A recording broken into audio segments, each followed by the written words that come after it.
Sorry, I forgot to start recording. Alright. We in this. Evening, friends. How's it going? Carbo GS1 from Kinetic Labs. Is that a new lube? Or I guess new to the market kind?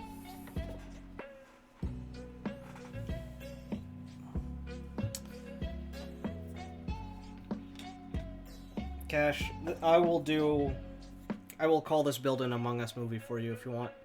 In fact, you should go spam that in Birdie's chat when he's up in 15 minutes. Just kidding, please don't spam his chat. Oh, been out for a few months? Similar to 202G0. Okay, interesting. Wow, so even lighter than, say, 203. Huh. Oh no. Cash, please do not.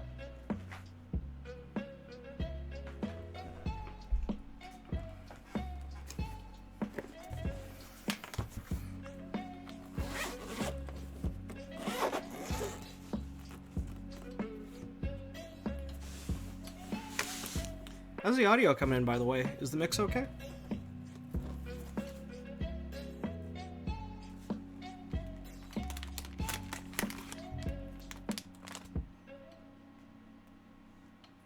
Is good? Okay. Oh yeah. Yeah, I'm excited to work with the U4Ts. I got a batch lubed up. I did that dry lubricant. It's an oldie, RO59, the first time. It's interesting. Okay, music might be a fraction here too loud. You got it. Yeah, music's kind of just more background than anything. Where is the slider? Yeah, actually, let me get it. So, this kind of this is, if it focuses, RO59. So it's very liquid, as you can see here, but what you do is you apply it like a normal lube and you let it dry cure, usually overnight or so, and it kind of bonds to the plastic. The annoying thing about it is it takes multiple coats. I think some people do like up to, say, 4 coats for linears. Yeah, this is kind of an old tech. This is back in like the early days of Korean customs. This is what they did before Krytox. Folks like using it because they say it sort of retains the character of the Switch, I guess. It changes it the least. Kind of just makes it almost like simulating like if that Switch were just broken in. I just kind of wanted to try it just because the different housing material for the U4Ts. Sekuo, where's your board? Pay up. Nah, just kidding. I mean, I got all the parts ready for it, so I can rip that whenever you want. But yeah, I don't know. I was just kind of curious about that RO59 stuff, and having applied it, I could tell a difference. I did, I think, 2 or 3 coats, I can't remember, but man, it's annoying because you basically have to lube the switches multiple times over.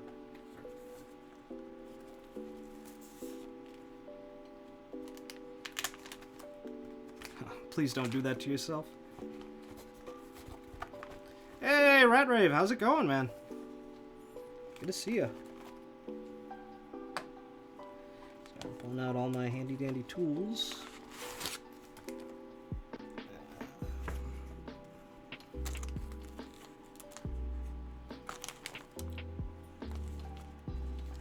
Open this in a while, just trying to find the daughter board. Sorry for being a little late. Work ran longer than I expected to, or rather I forgot to go home. And then I was just kind of in a mad scramble getting everything ready. Doing pretty alright. It's been kind of a crazy week, but looking forward to the weekend. And it'll be exciting because I'm doing this tonight, and then I got another build for Sunday, so very exciting. How you doing? How does Cristo compare to Crytox? Cristo is it's similar. It's a lot more forgiving, easier to apply. I got...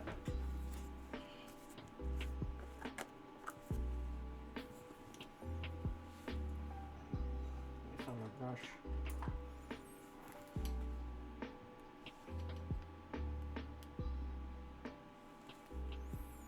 So it's kind of... It's less greasy. It's a little drier, sort of fluffier than Crytox.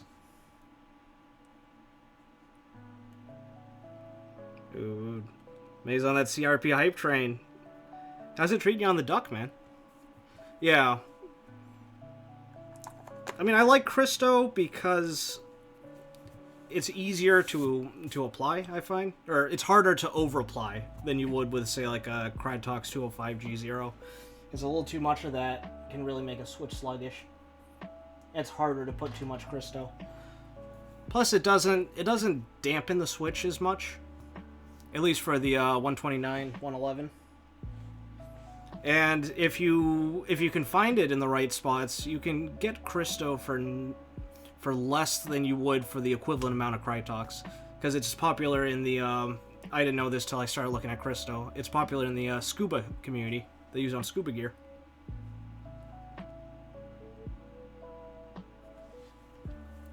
Cool. Alright. I think I'll do stabs first. Then mess with the firmware.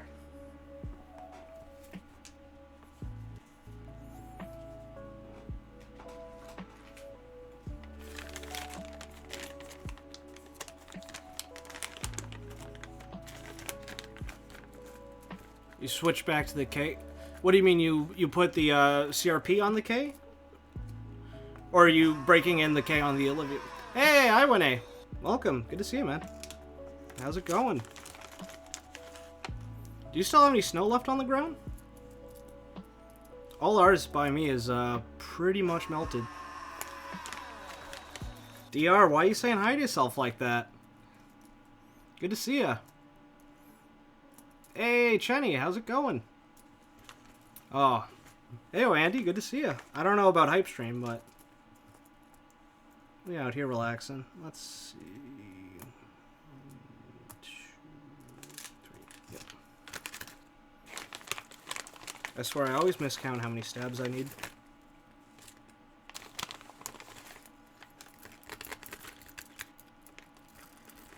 Afternoon to you too, Chenny. Sorry, I always forget, is it Chenny or Cheney? Or Shenny? Like, I always just think like Dick Cheney in my head. I'm like, I don't know if that's right. Hello, Zoba? My father? Yes, I have had dinner. A nice salad. Chenny. Okay. Cool. I think that's 6.25. Hold on. Let me get into my big old stab box. The wrong wire.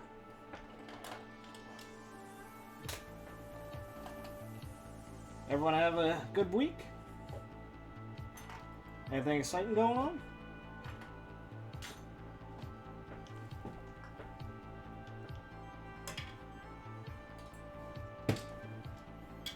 Hey, Thirsty! Happy Friday! Oh, thanks. I just swapped it out right before stream. Been wanting to rotate dust mats. Yeah, thank God it's Friday. I hear that.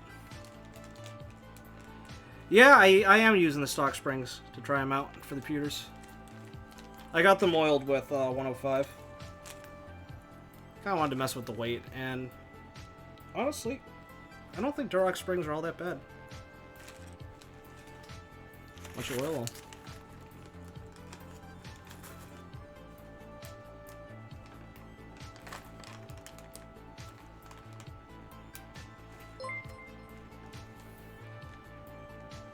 Hey, Ken! Thank you for the funny number tip. What's good, man?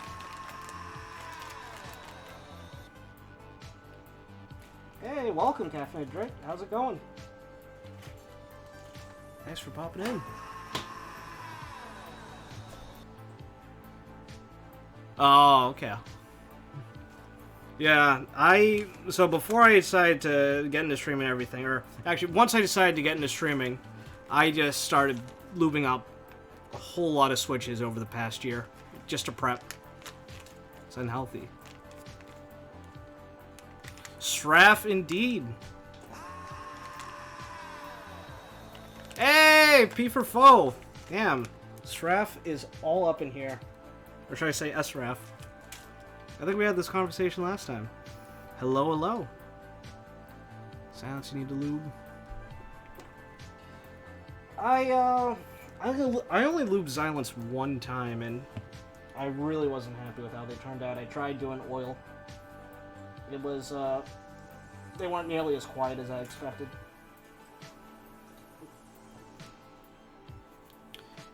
Hey, Birdie. Cheers.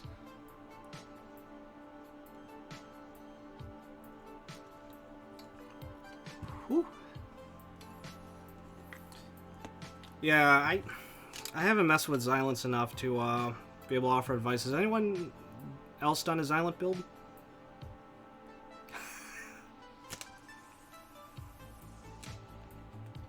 Hollow flex indeed.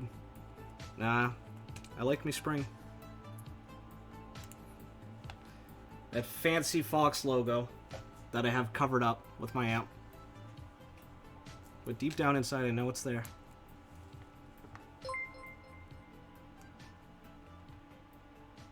Yo, what?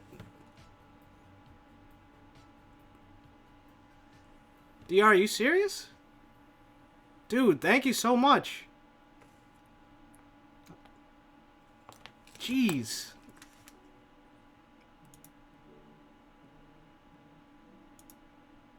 Yeah, no, dude, that's insane. Please.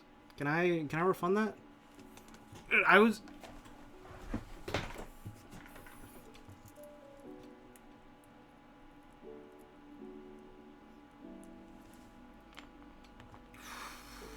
I'm sorry, that just fried my brain for a second. Oh, hold on. Let me refund that. That's nuts.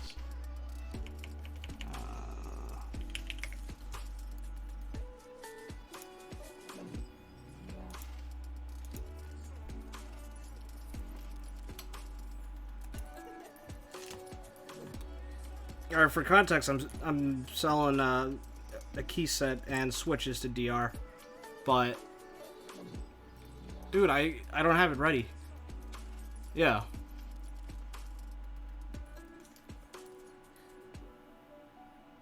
Oh my god, give me a heart attack.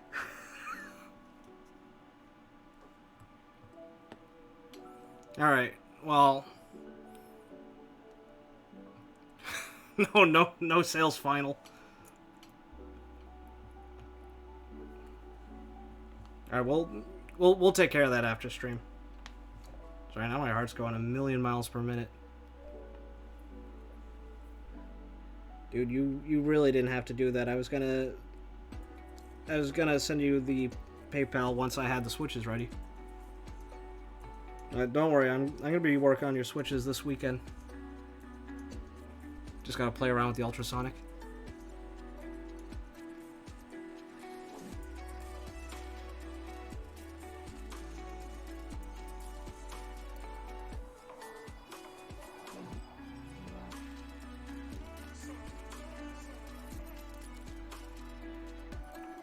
Hey, love you too, Birdie.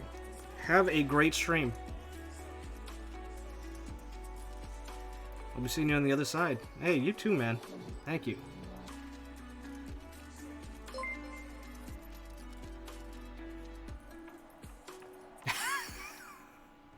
Oh no, the other funny number.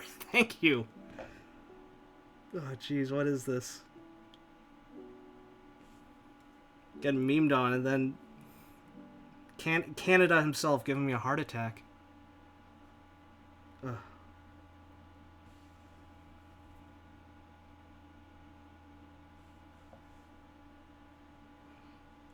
But like seriously, you sure, DR? Could have just done it the normal way.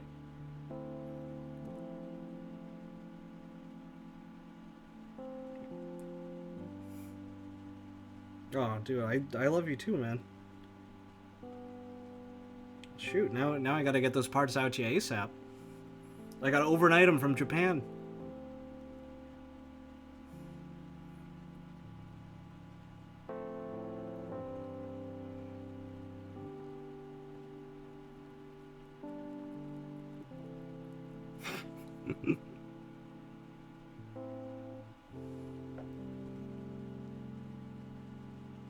You know, I had never actually seen the Fast and Furious movies till my buddy Cash Machine sat me down and showed me the first one. Jeez, what was it? A month and a half ago? Dude. Basically, DR giving me an outright heart attack. This is not usually how Discord and Mech Market sales go. That's something.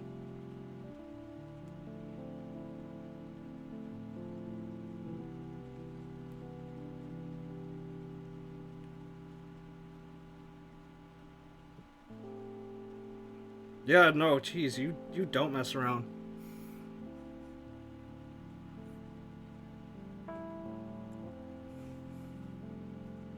Also, Seabiscuit, no, please do do not joke about simping me. No. I'm not one to be simped.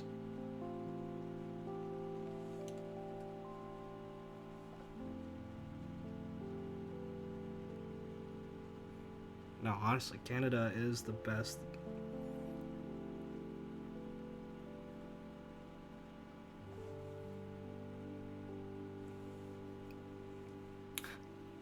Pepe love indeed.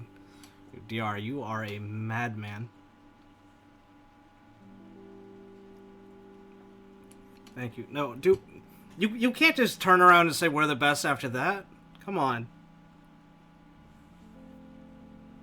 Oh. Dude, fully rat jammed.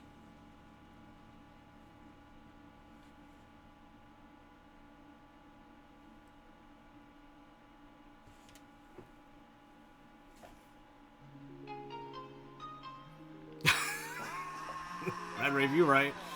Hey, Weeblord! Thanks for the follow. How's it going, man?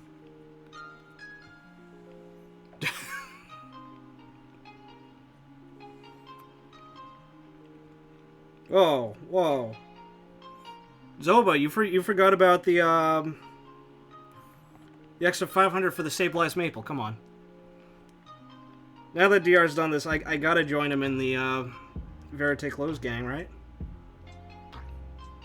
Hey, Bruce! How's it going, dude? How's your week been? Basically, this is the F1 8X. I built it with lavenders on aluminum plate with CRP Desco.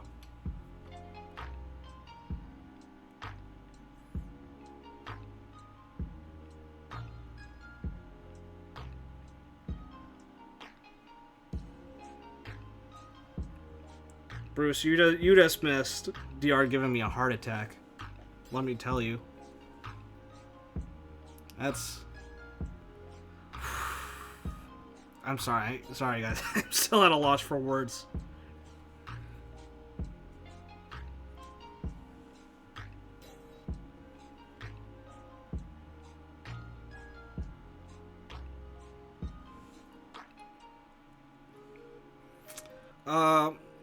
DR basically chose an out-of-the-box way to pay for some parts I'm selling to him. Yeah.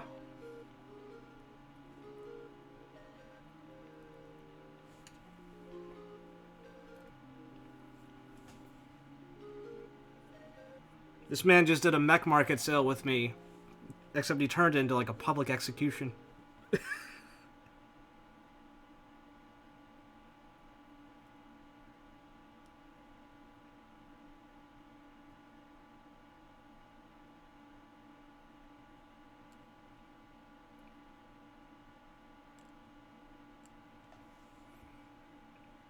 No, DR, don't be sorry. What? Dude, I'm sorry. I don't have the switches ready yet, man.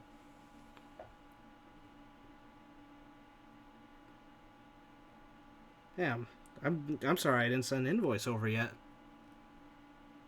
I just didn't want to get things together till I had them ready.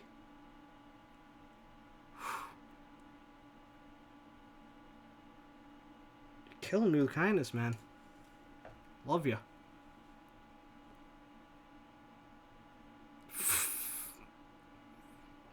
Joke's on you, Andy. I don't have VC.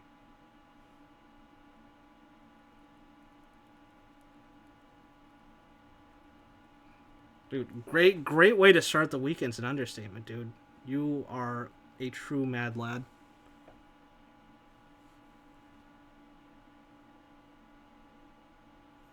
Well, you know, I'd be lying if I haven't been checking those ZMF posts on the next batch of Stab Maple.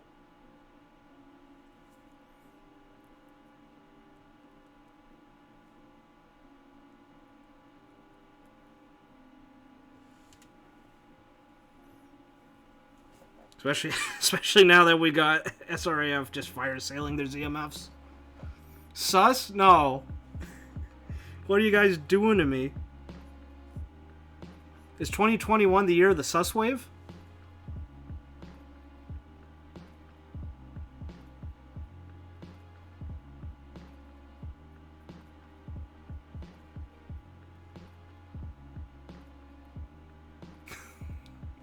Sus and 1266 endgame? Oh my.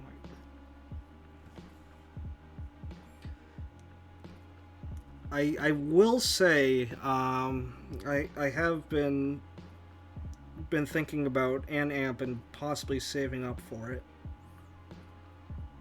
Not gonna say what it is yet, though. I'll leave it to your imaginations and as a surprise. But I'd gotta sell quite a bit to get there.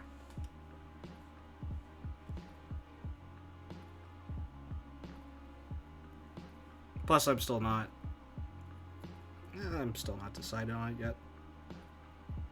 Idle thoughts, you know.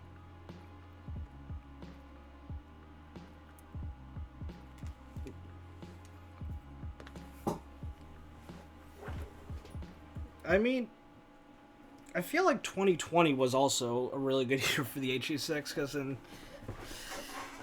because in the audio channel we had, I think at one point, I think in the summer we had probably about 4 of them in there, 4 or 5. Dude, the A&S amp. I mean, that A&S amp you were telling me about does seem absolutely fantastic, and I have been kind of thinking about that, but the worst part is the one I'm thinking about was before that.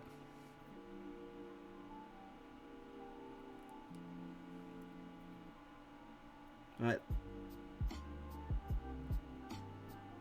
despite appearances, I actually do kind of really think about this stuff, hem and haw about it. I mean, honestly, when I was first really big into audio, I was thinking about the Spring for quite a while. This is before they had the Spring 2.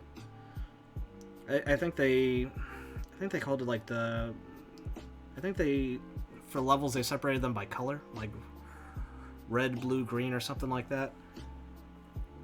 And I'd be thinking about that on and off. Like, honestly, it probably took me like 2.5 years to actually finally pull the trigger and buying the Spring.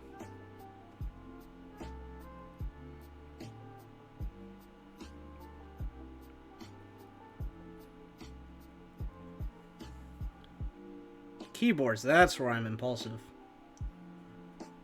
Audio, I take my time. I just hem and haw.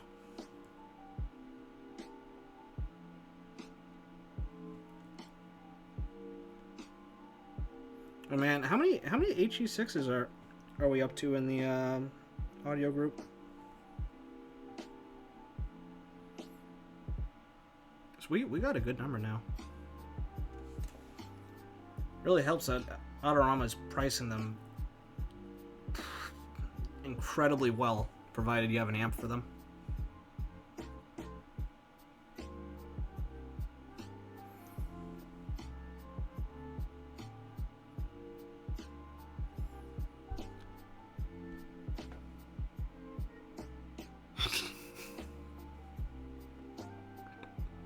Oh, Zoba. I don't know. I think Momo's discovering One Piece in his own way. Like he's really speed running through. Oh, bet. Bo is gonna show up.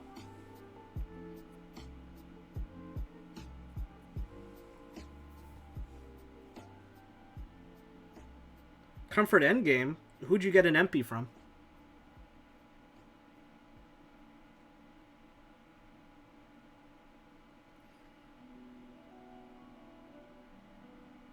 Secret name, but I think that's your Reddit name too, right? Yeah. I was gonna say I think only on Discord I know you as Zoba.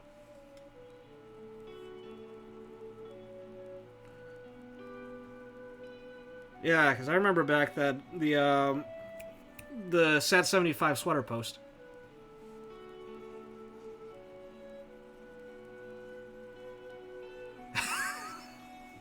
Oof. Oh, why you gotta be so mean, Rat? Rave? I was gonna say don't bully Rick, and then I remembered he's fire sailing everything.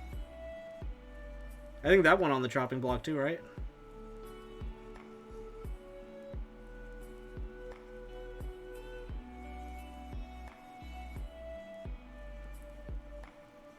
So yeah, DR. So you got the 6 SE. Rick does. Vox does. I do. I think Ant still has his, right? It's 5. I forget. Did BHK sell his? I mean, he had an OG. Well, no, he had the OG and the SE for a bit. Then he's returned the SE to Autorama, and I can't remember if he sold the OG or not. The 4-screw.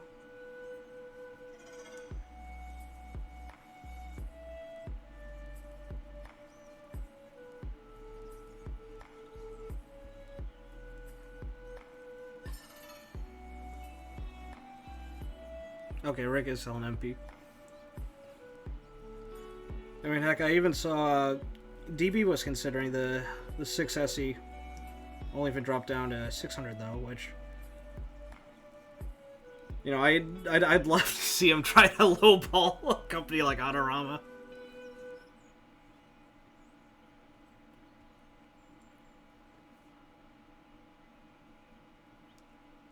Just have a bunch of us just shoot emails over to Autorama, sending higher and lower offers to see if they settle on 6.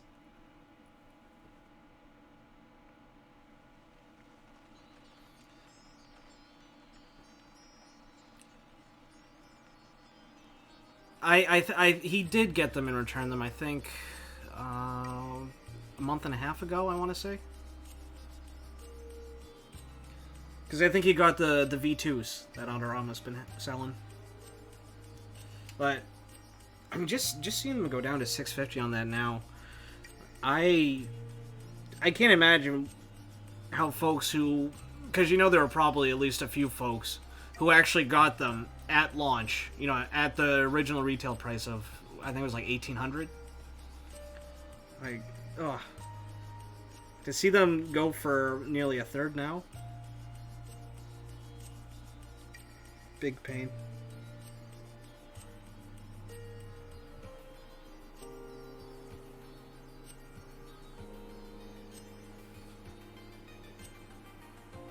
I mean, I admit Sus is pretty interesting. I am somewhat curious, but I'd really have to demo those first, because even if I negotiated with say one of their dealers and being incredibly optimistic, knock like a third of it off, that's still a lot to me for Hi-Fi, man. Good morning, Black Ice. How's it going, man? How's your week been? When'd you change time zones on me?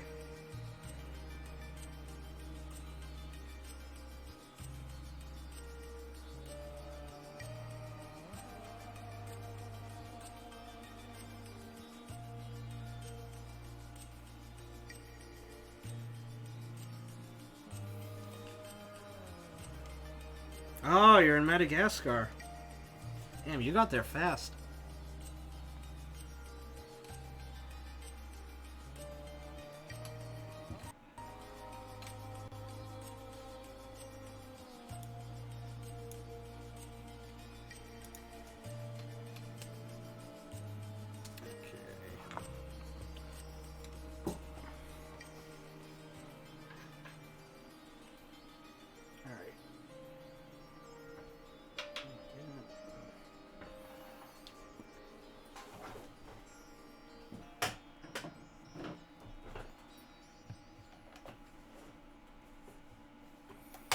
Damn, you got that Amtrak all the way to Madagascar? I'm impressed.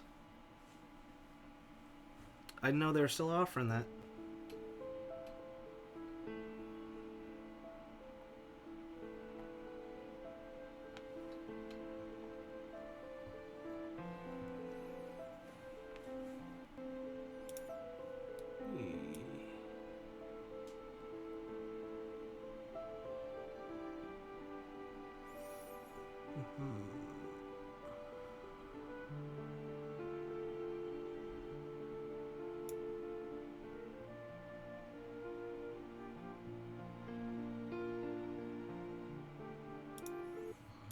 You got that whole platform 9 3/4?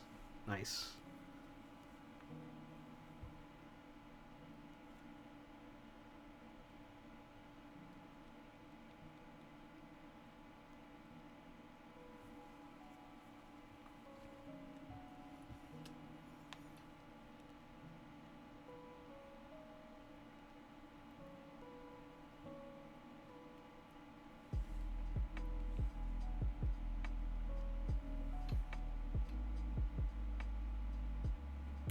Actually, speaking of stabs,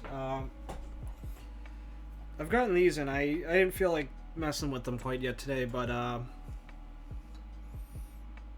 actually I ended up getting some of that crazy fancy Crytalk stuff. I think I'll try it out for Sunday's build.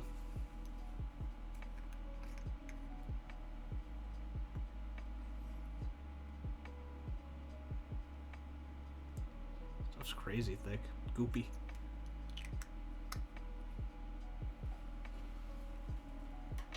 Will it be 100% worth it? I don't know, but I always down to try something new. You got done making a TikTok video? Related to your streams or no?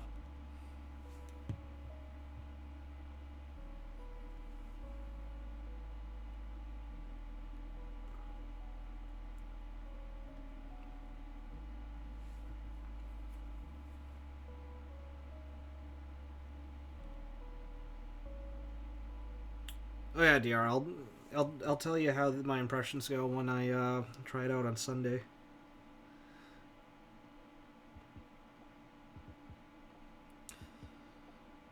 I mean, honestly, I'm pretty with you. I have my doubts it's worth the price, but FOMO is strong, at least for me.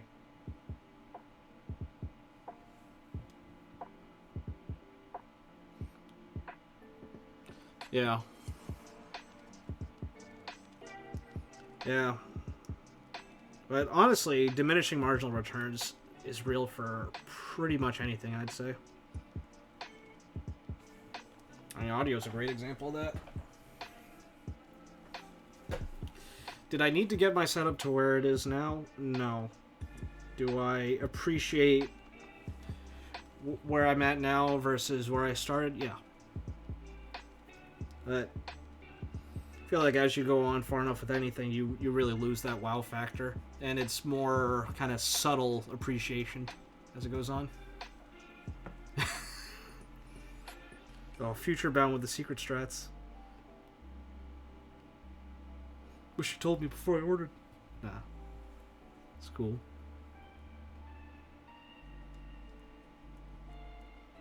What's good, Sakuyo? When we firing up some Nougat or Robo?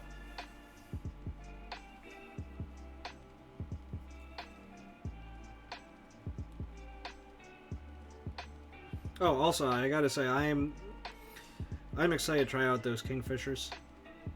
I did see that latest email, and I won't do the pitchforks and torches, don't worry.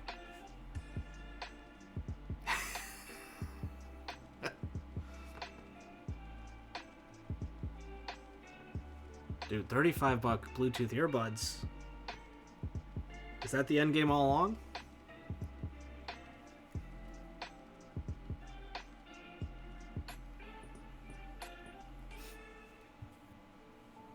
Yeah, do you still have some snow on the ground by you? Almost all of it's melted by me.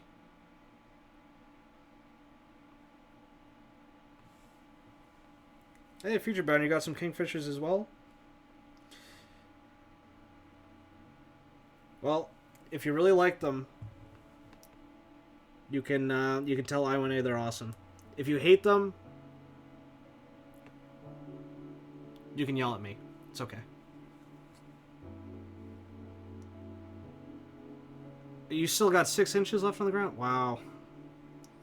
So we had some warm days this week down by me. So I'm over in Plymouth County, so.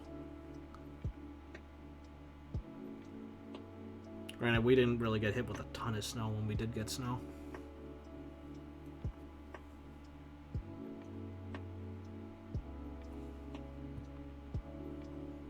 Yeah.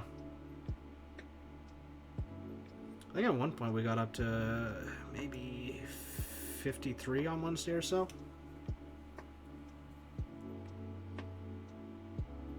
It's nice to actually go out without a jacket for a day.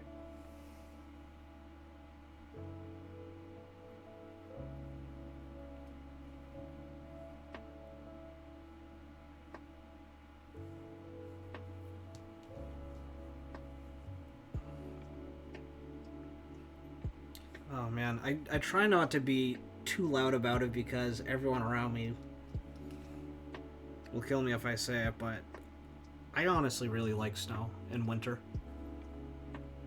Always have. I don't like it when it gets to the dirty, slushy stuff, but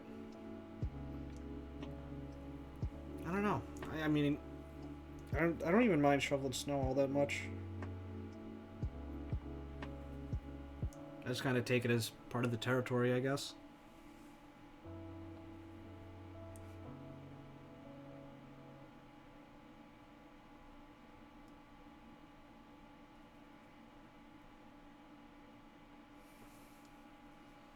I'll show. Shoot, sorry, Alco. Saw you popped in. How's it going, man? Your grease sensors go off?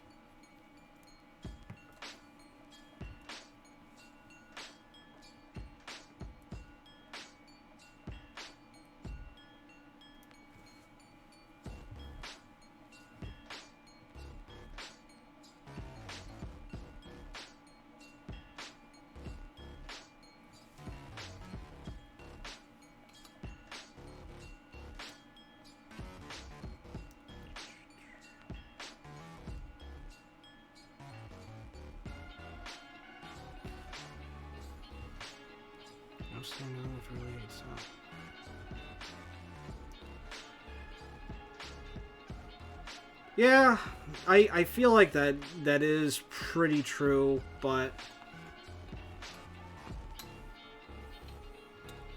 I don't know. I also know enough snowbirds to. It's not just snowbirds. Seems like there's a lot of folks who always talk about, oh, wanting to move down south. They hate the snow. They hate the snow, and just end up being all talk. Though, I'm not sure how many of them would actually miss it. I think some of them just don't like change.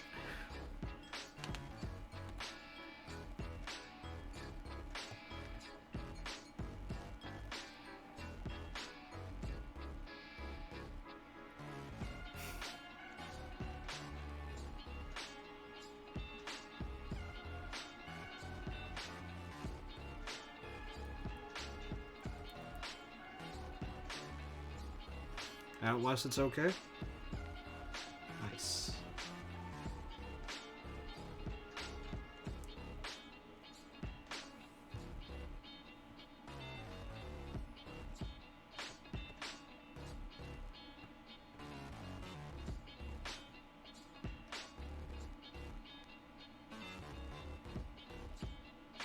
And you have none?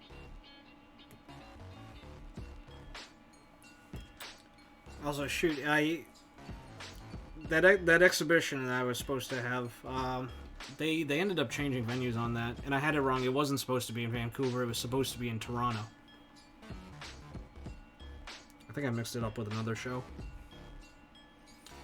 But now they ended moving that to, I think, they moved it to Florida for some reason. I think it was like basically Orlando in July, which, oh, that is a miserable prospect. Or maybe it was like early August. I don't think it's happening either way.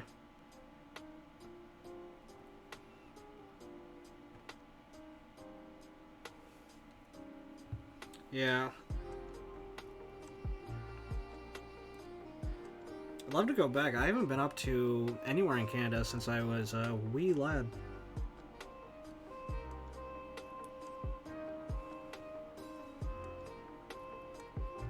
Yeah.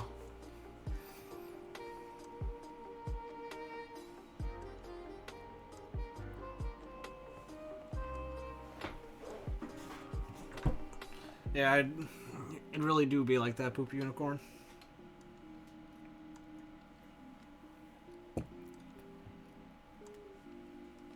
I mean, even just like I've visited my mom's family over in Thailand a lot, and God, I love going over there, but I don't know if I can do that heat and humidity year round.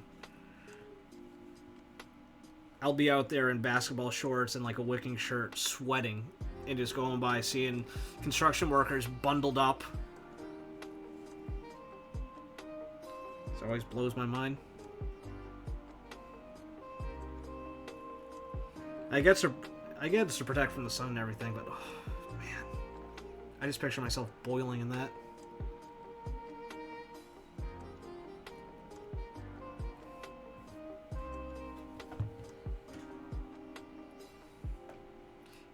Yeah, I can't remember the last time I was down in Florida.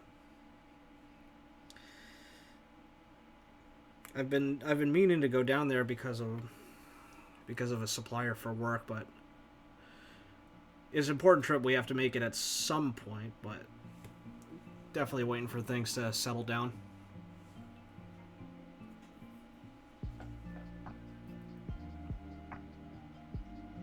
Yeah, the theme park time hits different.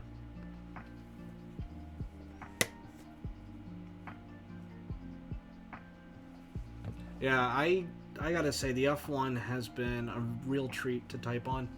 I've been using it as my daily driver at home for almost 2 full weeks now. Yeah, because there's no stream last Sunday. So yeah. And the lavender's on aluminum. Oh. Very, very nice.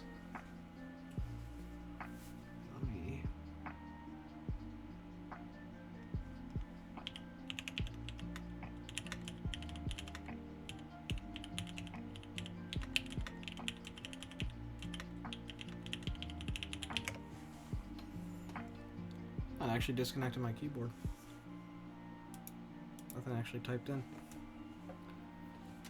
Well, go for F2. I forget, did John say F1's coming back in any way? Or is it just F2? I know he has plans to try to keep that sort of continually stocked. Yeah. It feels and just, it sounds... Oof.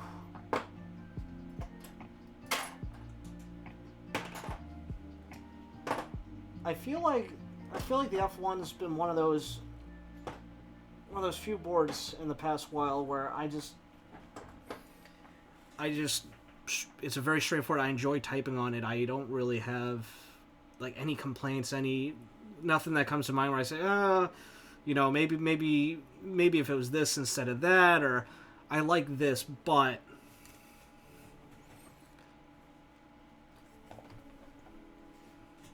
yeah, I remember seeing that Apex Keyboards is gonna be one of the vendors for it. Are they doing all in North America or just Canada? I always lose track of how the regional vendors go now. Sometimes you have all of NA covered. Sometimes it's kind of broken down by country. Okay, all NA. And I know they're doing like half the stock is in stock, the other half is pre-order with, I think, like a month or two lead time, something like that. I remember it being an interesting sort of split style sales format.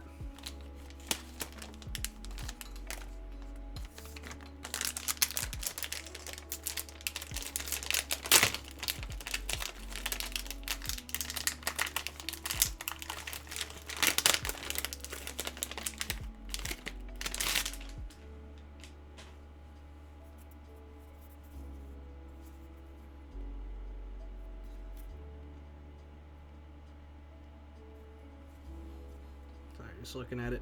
I still gotta flash this guy too for VIA. Right before I fired up stream, I was actually going through the Smith & Room Discord, just taking a screenshot of Zoba's instructions for putting VIA on it, and then saving that that picture on where to position the dip switch.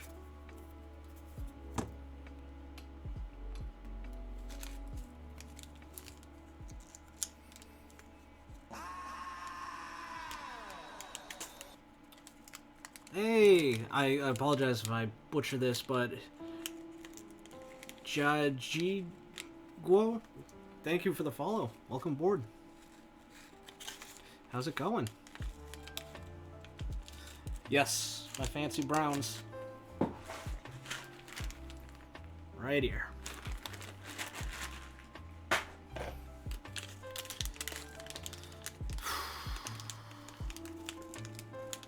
Yeah, that's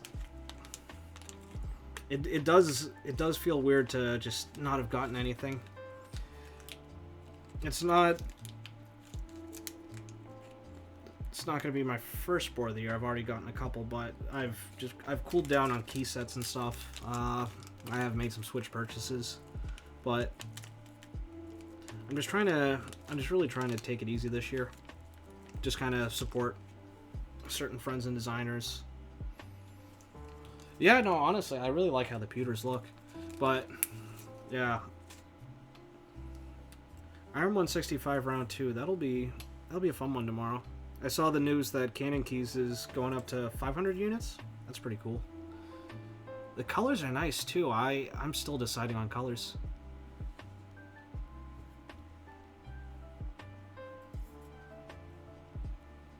It's like red's my favorite color, but I've got all of a sudden a couple red 65s on the way,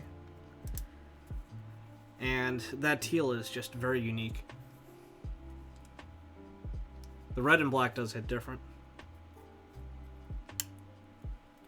but I mean, I haven't opened up on stream yet, but my Iron165 SE is plum, and I don't know if I want to do red if I already have the plum.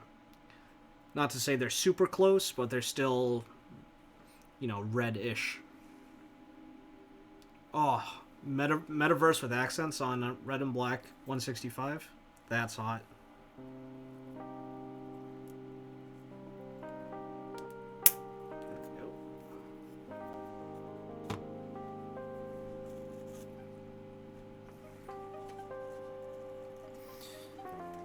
Plum gang indeed.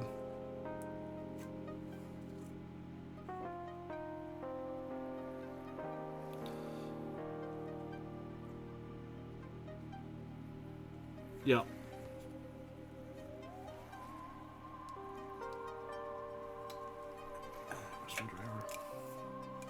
Hey, Alco, I believe in you. And I hope that building a 165 tonight gives everyone luck for 165 tomorrow.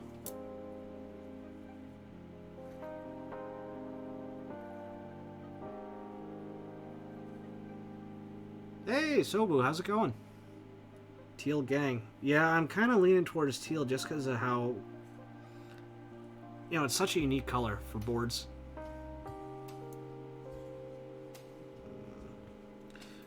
Driver Doing okay? Good stuff, good stuff. Oh, glad to have you by. Just hanging out, talking colors.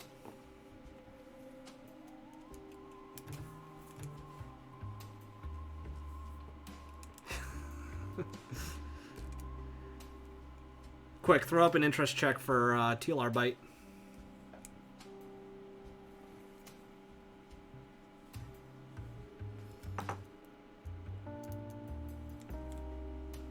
Poopy Unicorn, do you have a set in mind to use with the teal? Because if not, you know, gray's going to be a very safe choice.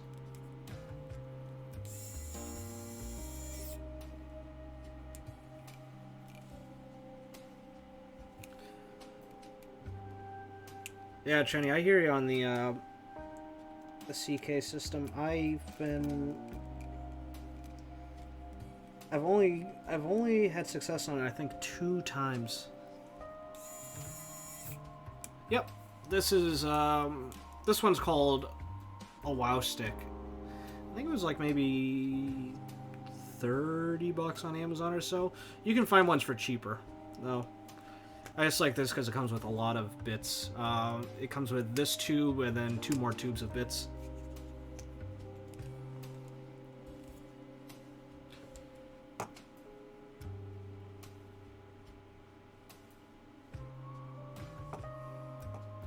Yeah, best of luck to everyone tomorrow. I'm gonna put my hands...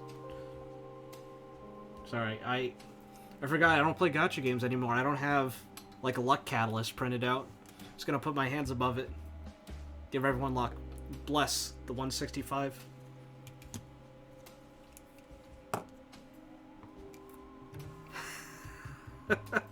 I know, I'm finally freed from the gacha cycle. Oh. Hey, thanks for throwing the link in.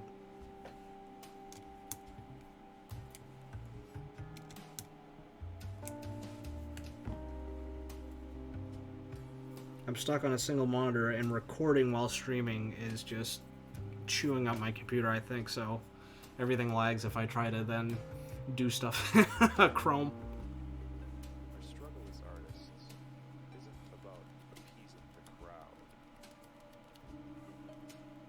Rather, Yeah, Seabiscuit, I logged into Fate because my brother fell into a pond and killed his phone. Had to get a replacement, and he didn't have his recovery code written down or emailed to himself or anything. So I logged in to screenshot his support list for account recovery purposes. rather, it is a state of mind which you constantly strive for. Yeah, no, my money was better spent elsewhere, but when you're on the gacha grind and wearing rose-tinted glasses, red flags just look like flags. Future Bound House... Oop.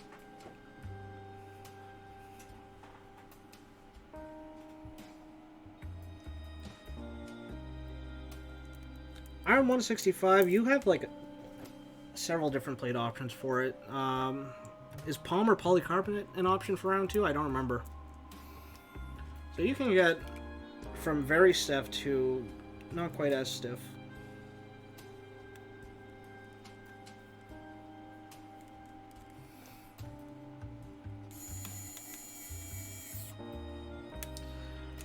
Rick, how's the HC6 life treating ya?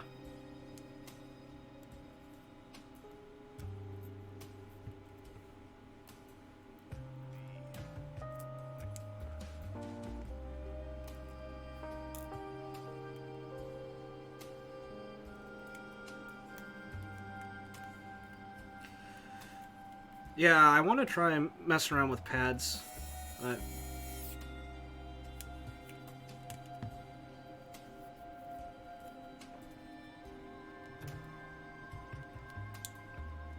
what was it? Vox hit me up about touring. I think he's doing like a mini tour for his modded HE6, and I'm curious in trying that out, seeing how one with already changed out pads sounds. Because I do want to put ZMF pads on, but... I don't want to go through all that and then find out, oh, I don't like how it sounds.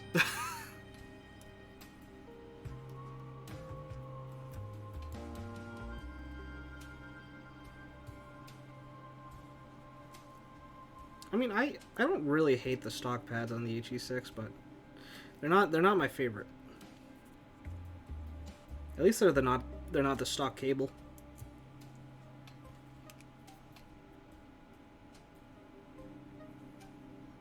Oh yeah. Wait, is your HE6 the V2 headband? Or it's kind of like that sort of fat cushion?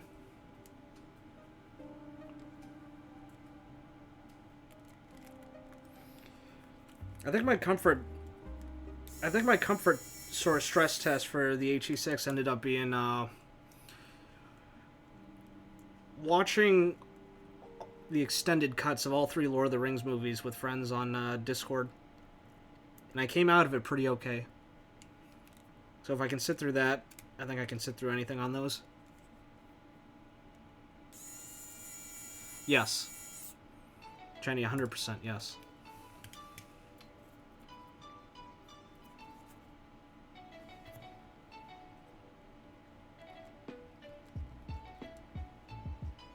Yeah, 6 SE, so it's the V2, it's not... It's just going to be easier to pick up this one. So mine's the V1. See the headband? I actually kind of like the V1 headband.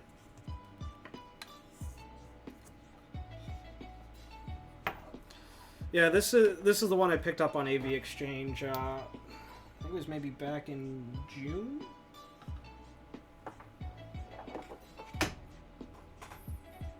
Yeah, it's like what the Sundara has.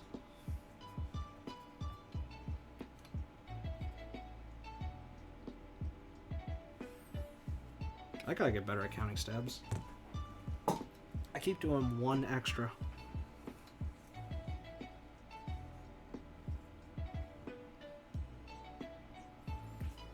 Oh, what? Buy an HE400 to cannibalize the headband?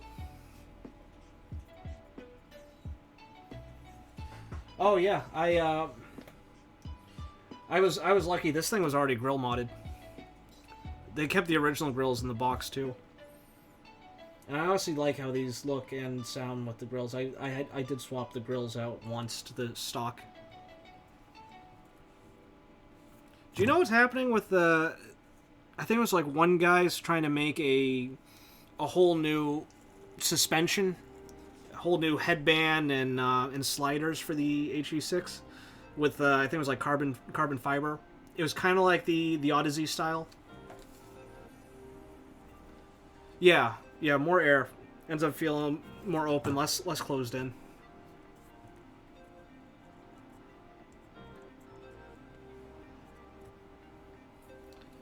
So I remember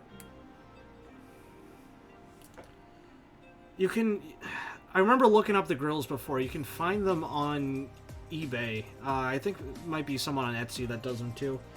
But I bought mine used, so it was already like that. Cheeky boy. Yeah, hit up Weber. Yeah, I hear you guys mod headphones.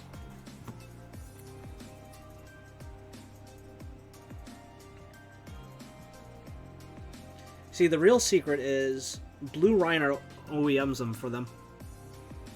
So you don't have to pay the Weber price if you just hit up Blue Rhino. Just go into any local Walmart. It's in the back of the propane tanks. They just keep their Chi-Fi grills back there. Changed my life when I found out. I know. Big grill trying to keep audio down. It's terrible.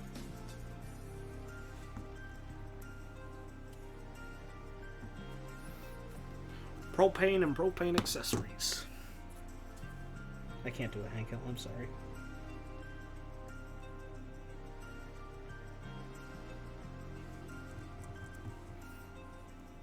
Where's Cash Machine? I like grew up on King of the Hill. I'm sure he can do a good Hank Hill impersonation.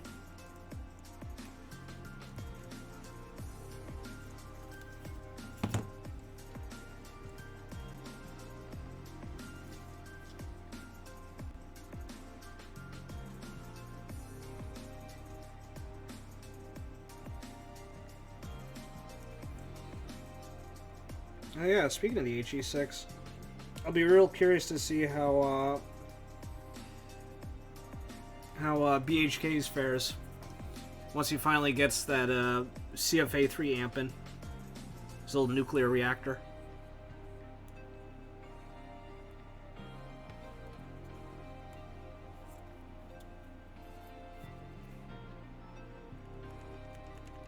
Yeah, it does look nice. I hope it's everything he wants out of a solid state amp, because man, the build on that took a while. He had that thing commissioned for what, 3-4 months? And he had to help source parts for it?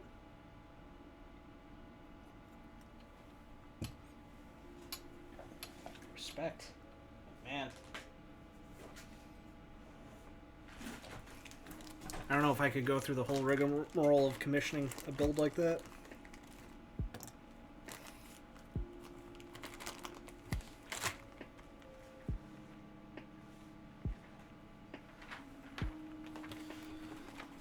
Sneak peek of the set I'm planning to put on it. Plum on plum.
Oh yeah, is long stream on? The what is he? He's messing with the patent on the base for the 165 FE.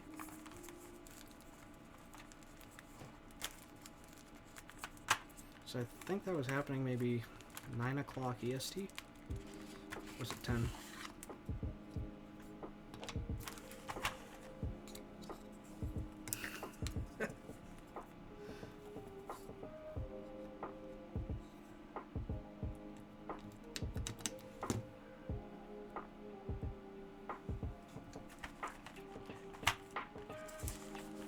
Still can't believe the grill stream. I saw the VOD of that. What a mad lad.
seems okay.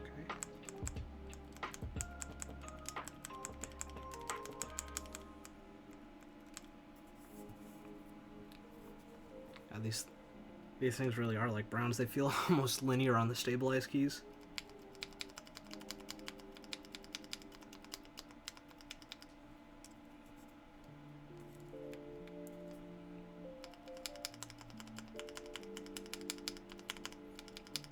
Oh, did you already run out to Blue Rhino?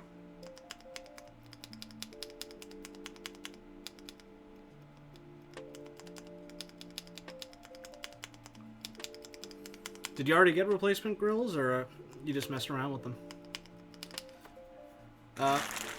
Pewters. They're like JWK Browns. Oh, okay, gotcha. Sounds okay.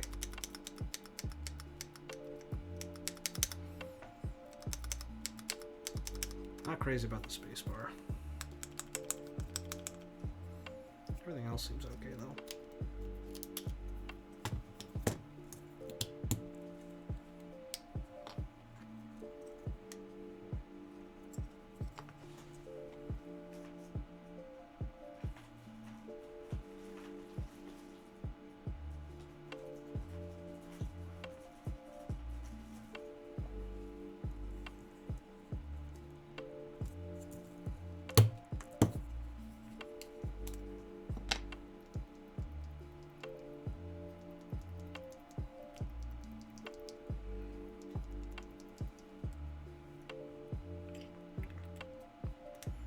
It's a switch.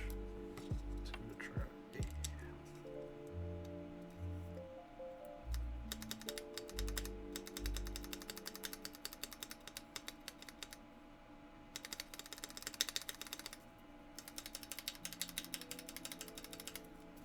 Okay. Left side's definitely ticking a little.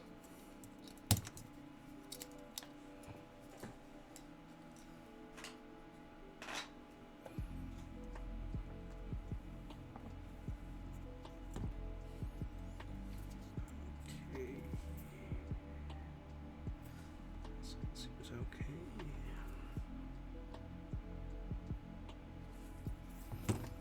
Yeah, I think I need a little more on the bottom.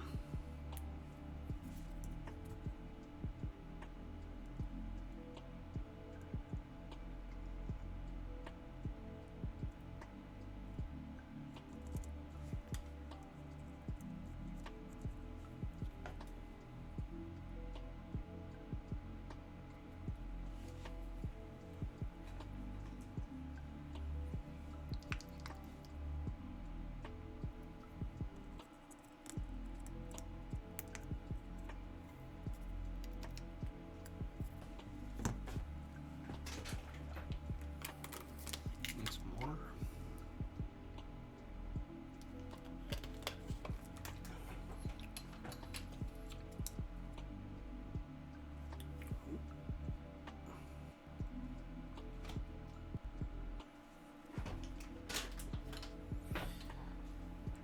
Knocked my camera cable. I'm not trying to do a quick audio pan. My bottle hit the damn cord. Just real subtle for the Straff boys.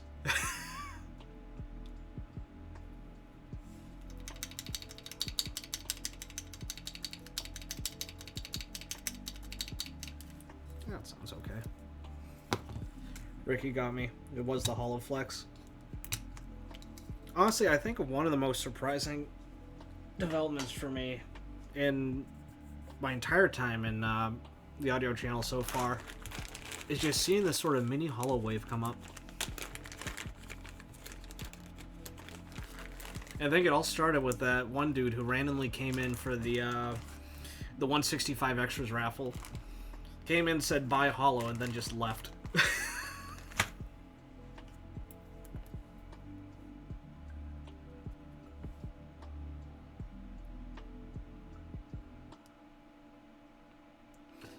I could do a little more on this side. Yeah.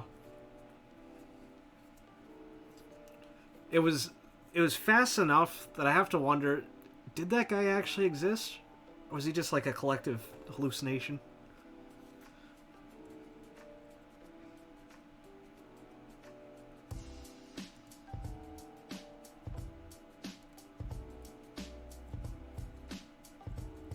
I mean, by all marks, he really seems like such a fantastic unit, and if I wasn't so curious about Hull, I probably would have gone Yeeg. I definitely would like to hear one to compare. Oh, for 1K, no brainer. No brainer.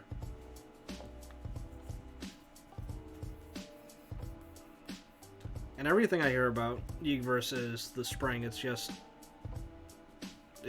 kind of preference almost.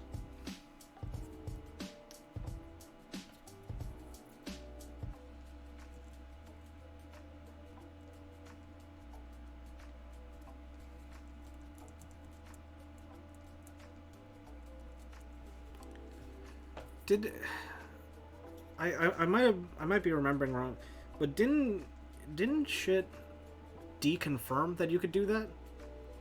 I remember there were two different sets of screenshots going around where someone there said you can't do that, and then an earlier one said yes, you can do that. Oh, they reconfirmed. That's awesome. So that would be a pretty lousy move to just do a 180 like that. Yeah.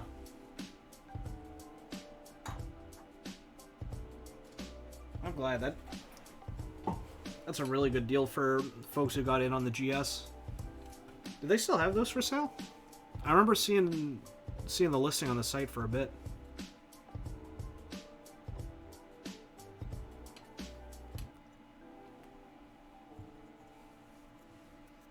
It's honestly a really nice way to use leftover parts.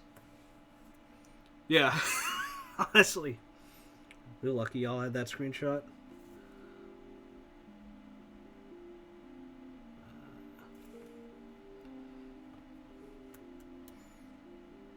I don't know, should I solder first, flash later? Or flash first, solder after? No.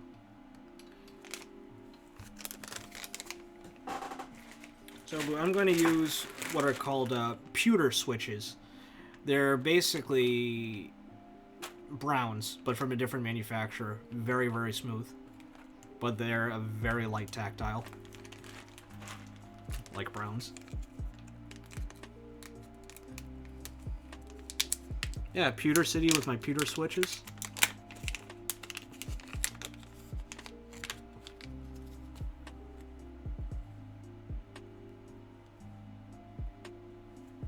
Oh, it's funny, I kind of unintentionally had sort of an elemental theme going on with this build, because Iron165, I'm going to do the copper plate and then pewter switches.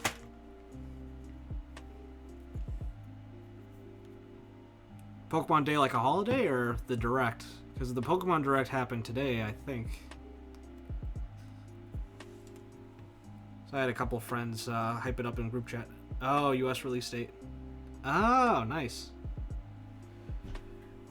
Yeah, this will be my first time with the copper plate. From what I heard, it's basically very similar to brass. I've kind of leaned away from brass plates these days, but I may as well do copper plate because it was an option for it. 27 red and blue, man. Takes me back. I put so many hours into that on the Game Boy Color.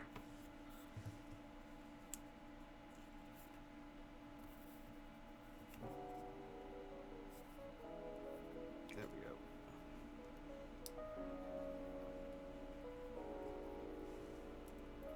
So red and blue, what was y'all's first starter? If I remember right, I think I was one of the weirdos who actually did Bulbasaur. Or, no, not... Was it Bulbasaur or did I do Squirtle? I can't remember. I think I did Bulbasaur. Because all my friends were doing Squirtle and Charmander. Certainly helped with those first two gyms, though.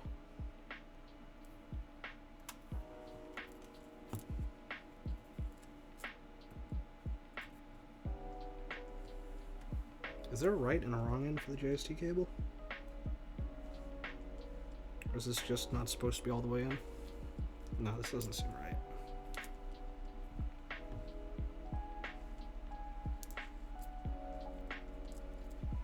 Actually surprised no Charmander yet.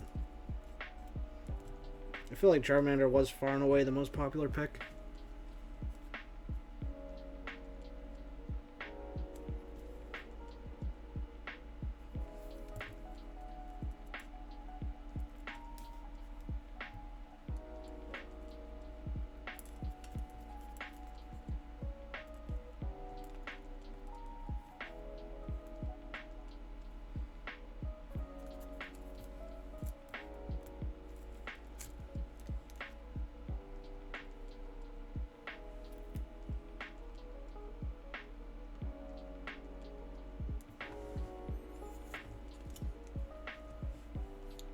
Never played? Fair enough.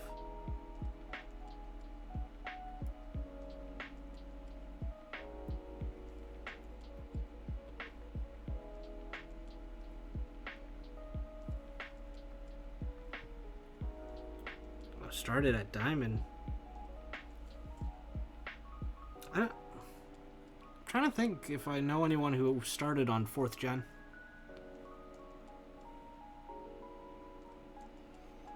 I feel like 1st and 3rd gen were kind of the two big entry points. At least out of everyone I know who's played.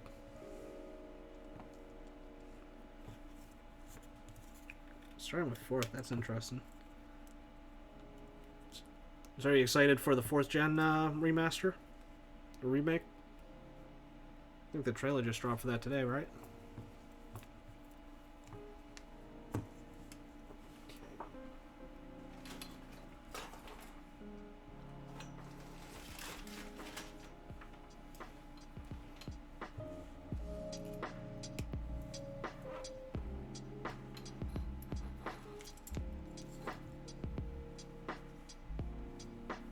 You only care about one Pokemon?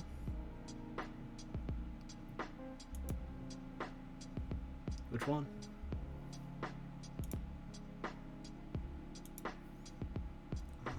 Let's see.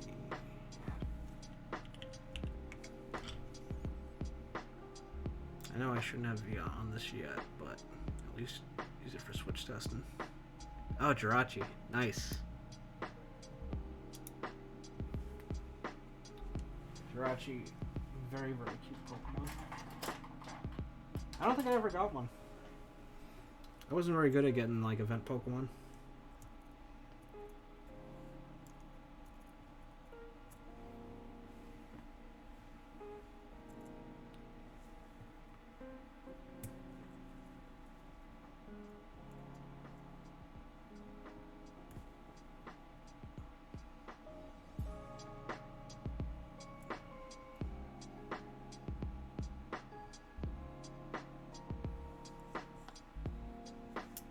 Oh, that's awesome.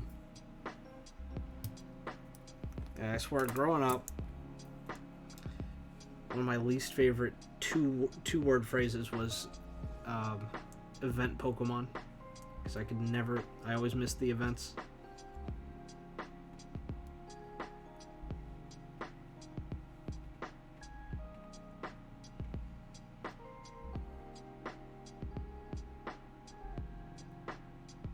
And I feel like I'm really not doing... I feel like the cable only plugs in one way. But where the pins line up just doesn't make sense to me. Mom, drive your GameStop. No. Honestly, that's how it was.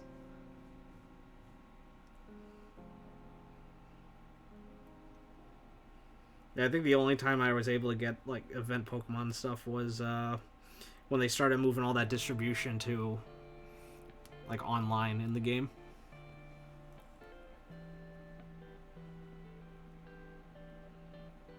Okay, yeah, this cable definitely plugs in one way. Yeah, GTS.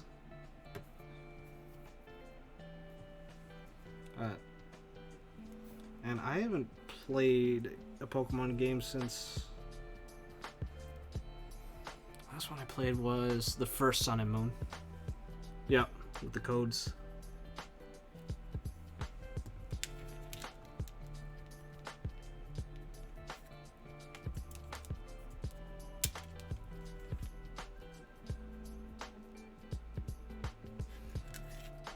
I don't know. I was just over the years just got less and less crazy with the whole Game Freak's whole 2 steps forward, 1 step back. With they continually introduce all these features in different games and then strip away most of them whenever they would release the next.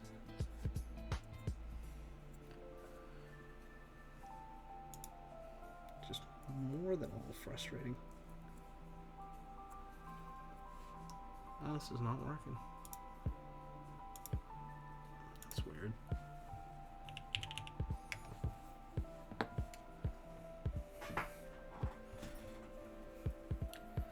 Oh, wait.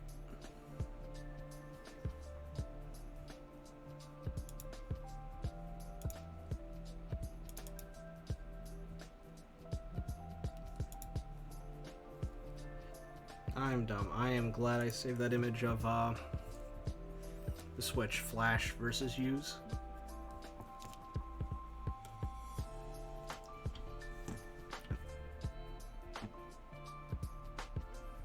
Last was X and Y. Yeah, X and Y was the last one I put a lot of hours into. That was the... Oh shoot, I'm sorry. I just noticed my camera feeds stopped.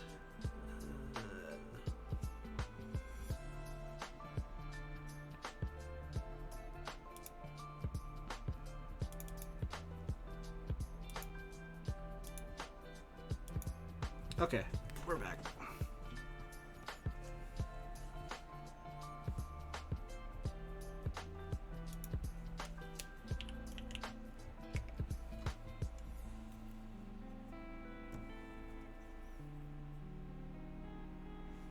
Oh yeah, I had the I had the limited edition wide 3DS as well. I really liked the finish on that.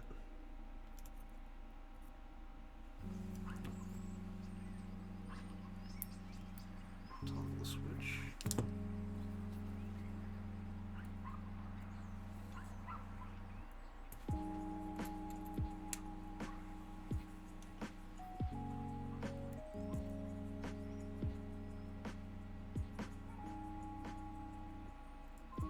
There we go, now we're in business. What the 25th anniversary Red Blue 3DS? I'm trying to remember what one that was.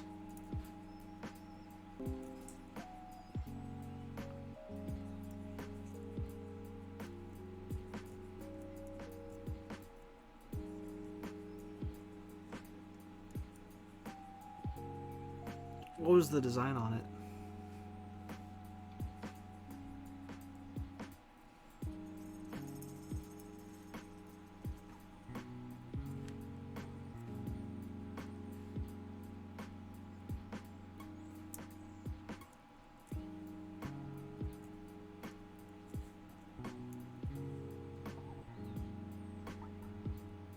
Oh, the removable faceplates. Okay, gotcha.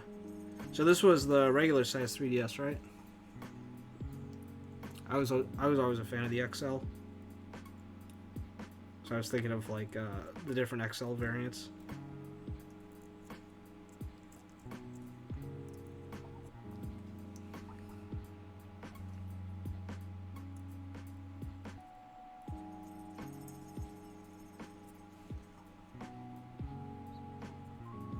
Yeah, I remember being bummed that only the regular 3DSs had the changeable faceplates.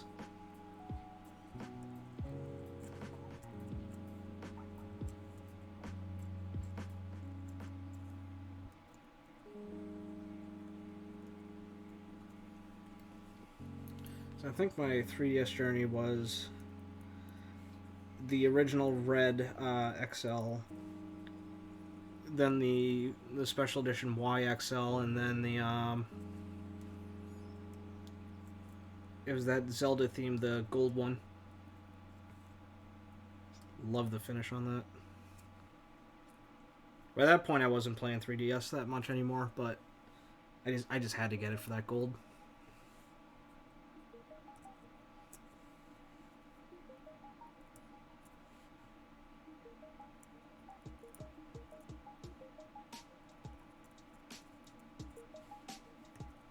It was kind of a white elephant because the finish was so nice I was almost afraid of using it.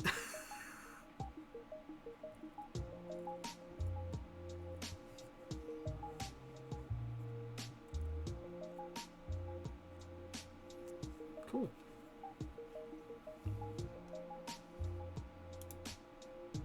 Speed works. Oh, it's already got VIA on it? I thought I had to go through the whole flash process. I mean, we take those.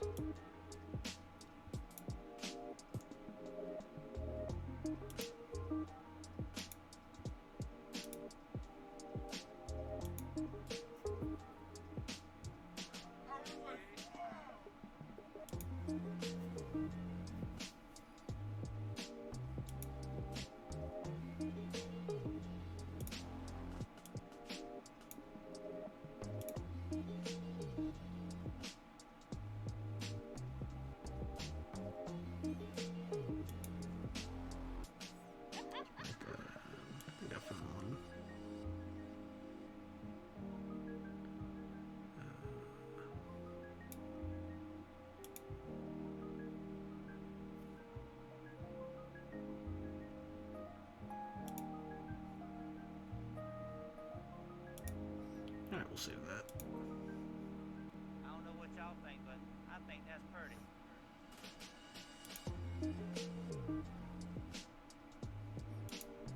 You know I'm about that split backspace life.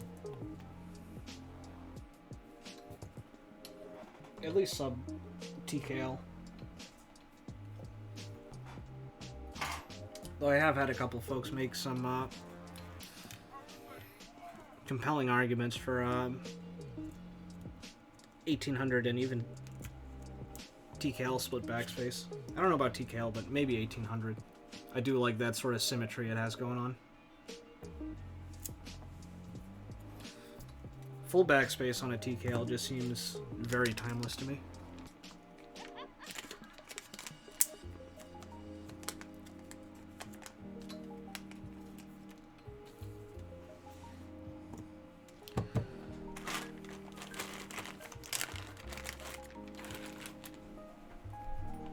Okay, now we get to the fun part.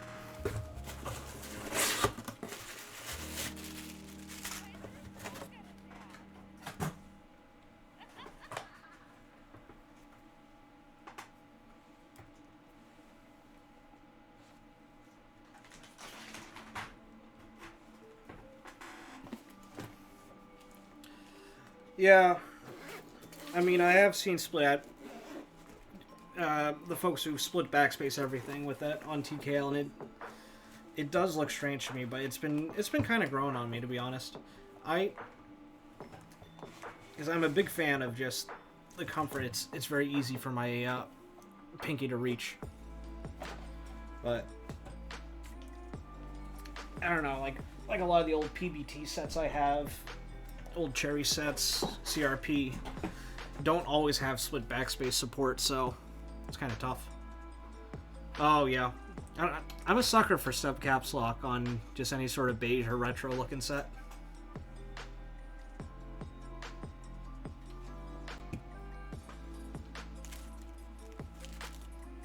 Ooh. Copper's pretty hot.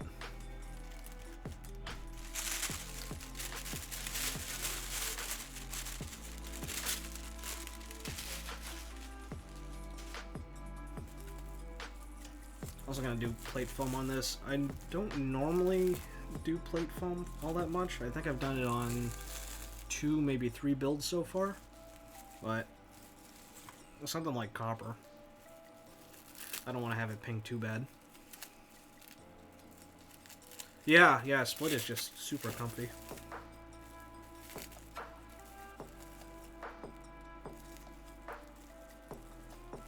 Also, is my stream coming in choppy at all?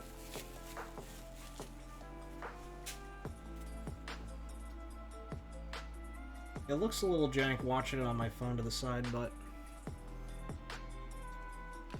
maybe that's just my Wi-Fi. Okay. Ah, smooth? Awesome. Oh. Thank you, thank you. Alright.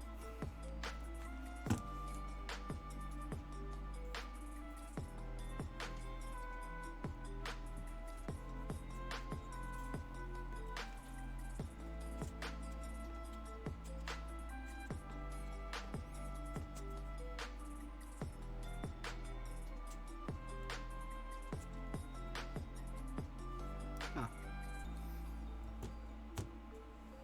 No, please. Don't. Trying to kill me on stream?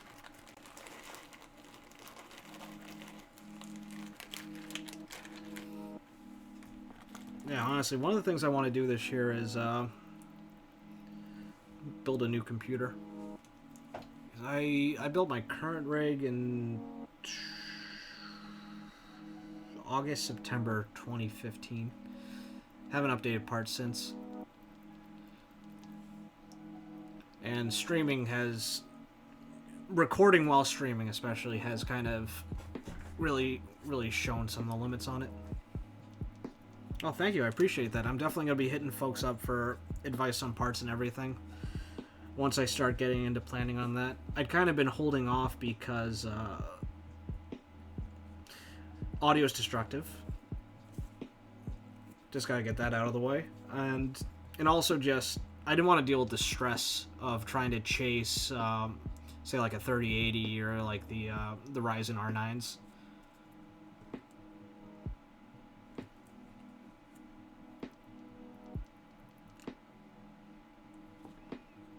You feel attacked. We're all enablers.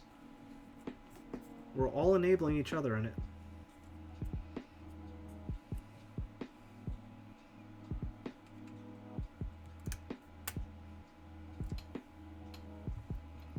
Isn't SRAF a support group? Yeah. Prices on parts just went up because tariff exclusions expired too, right?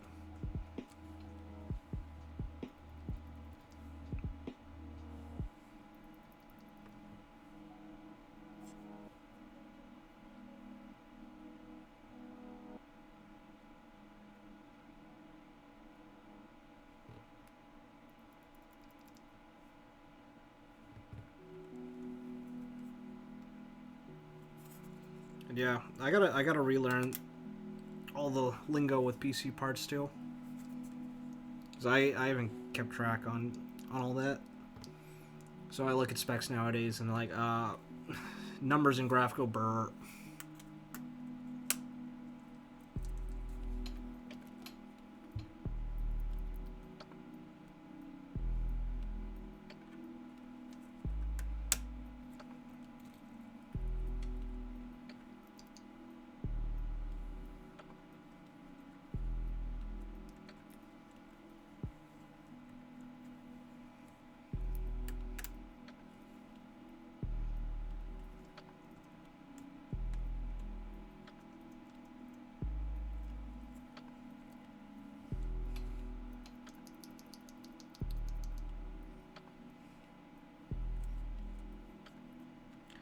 Alco's your hookup, he's your guy. He is a very reliable lad.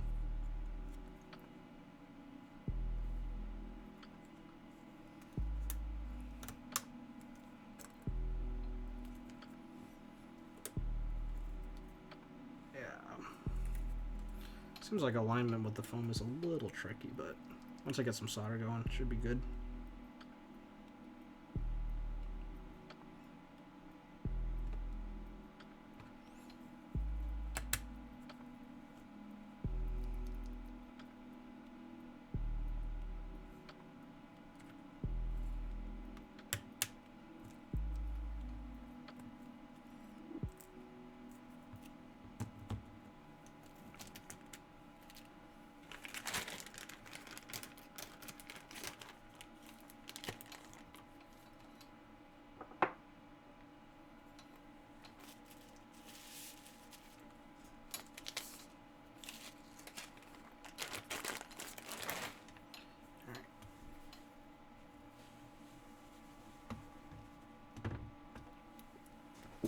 That F1 is a chunky boy.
Alright, got everything staged.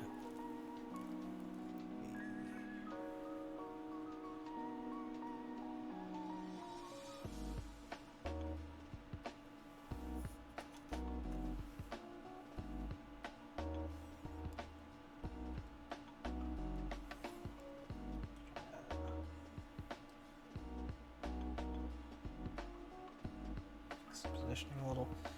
I'm going to use this to take a quick bio break. I'll be back in a moment, lads.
Oh, hey, oh.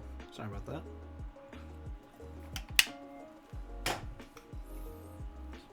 Sip.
There's just enough room in this tripod for it to start sliding.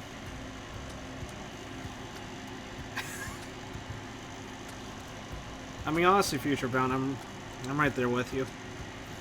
Number of times this past year that where I would just sit down on Friday night and casually just start lubing up 10, 20 switches with a stream on or just some music.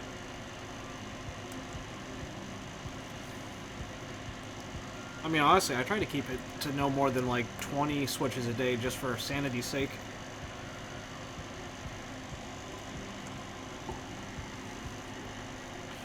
Preaching to the choir. No, I admit I do kind of actually do enjoy lubing switches as sort of a therapeutic thing, but I'm also incredibly slow at it.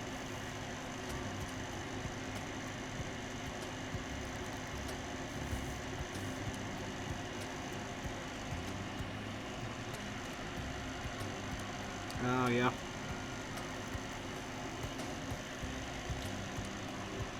It's the struggle.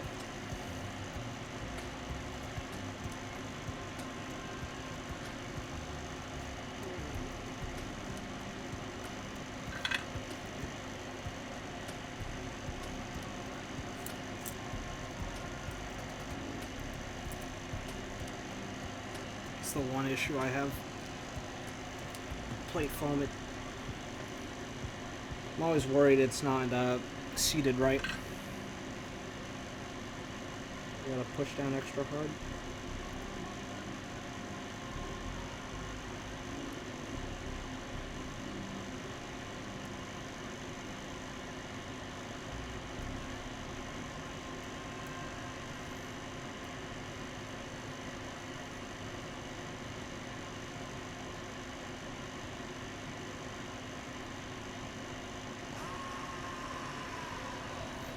Hey, Capsy, thank you for the follow.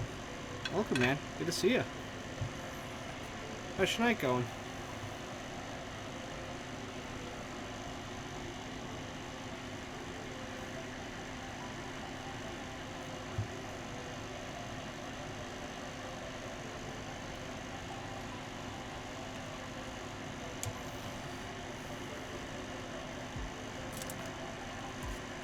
What is my good?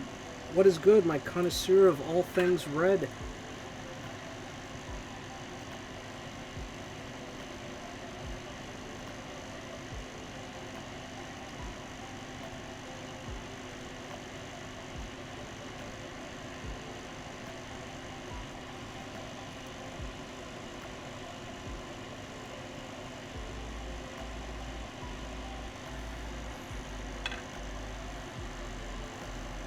Oh, the green corn, nice.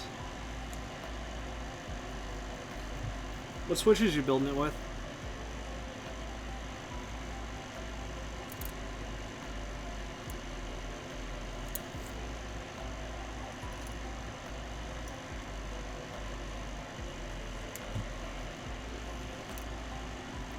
Oh, yeah, the Star Purple, I think. I bought some of those from Iron165. I still gotta lube them up, play around with them. I recall they felt pretty nice.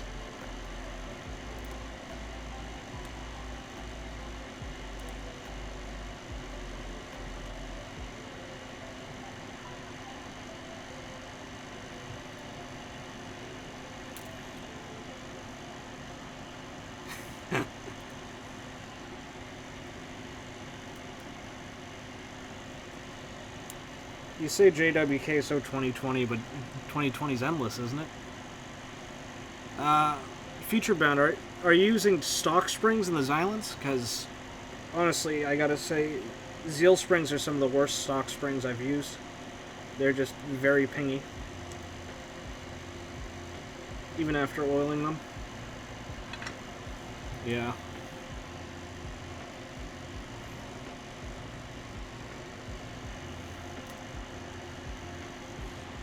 Yeah, any aftermarket spring is fine for those.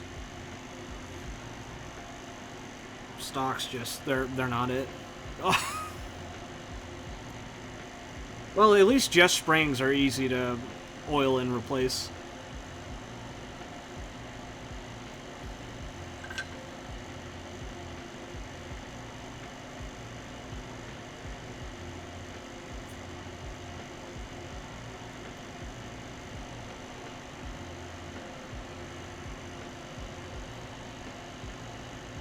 Oh, there you go. How are the TX Long Springs? I haven't tried them yet.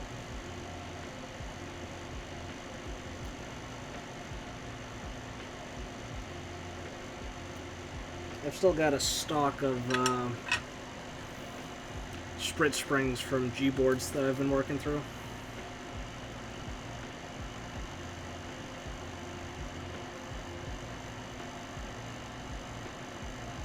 Oh, okay, so brand new.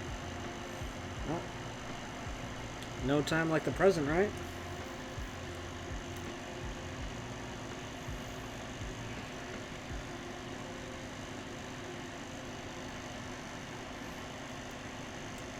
G-boards just takes a while.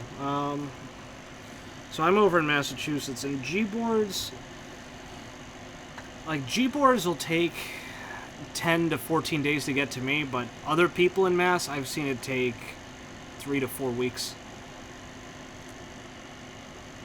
Yeah, they don't do tracking numbers, I'm pretty sure. It's just postal, hand mail. They might do tracking if you're getting something like a kit from them. But I've only bought springs.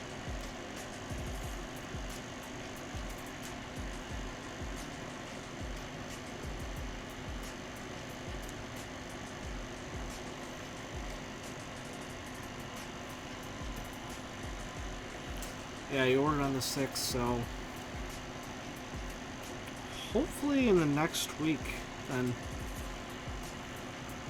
Yeah, I've seen them take anywhere from a week and a half to 3-4 weeks.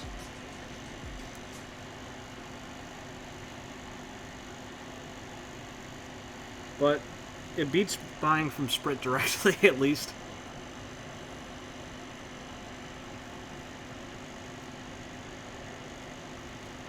Though I guess there's also Originative for US. But their stuff always takes a while to get to me. They don't have quite the same spring selection either. Yeah.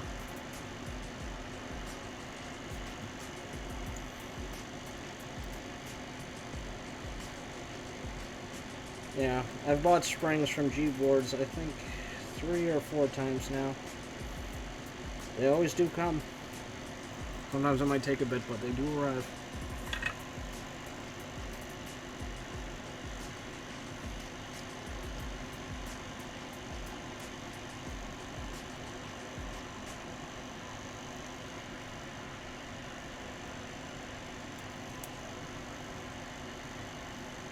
Oh, you're 2 months into this? Yeah. Waiting is the name of the game with most things keyboards.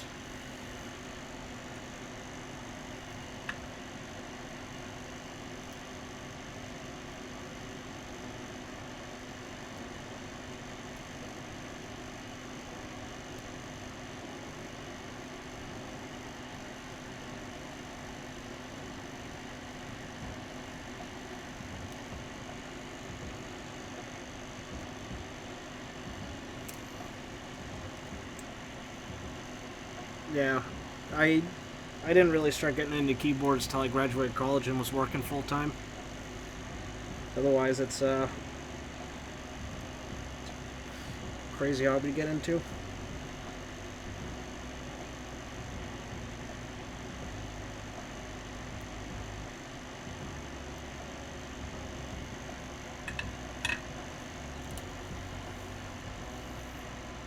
I mean, hey, welcome to the group buy life.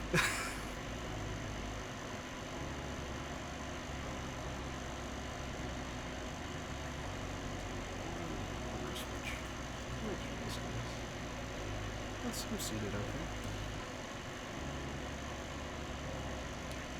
Oh, gotcha.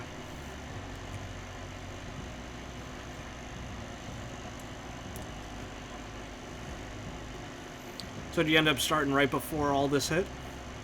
Like starting work?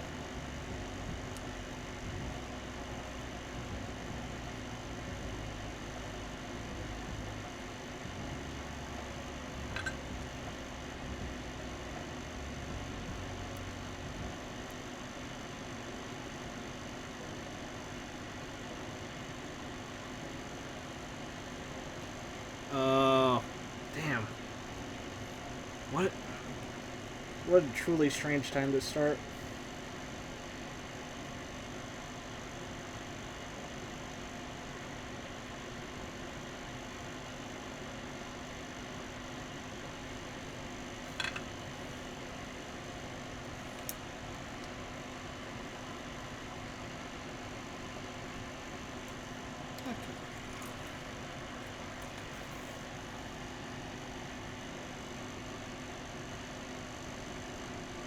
Ah, starting at a friend's computer shop? That's awesome.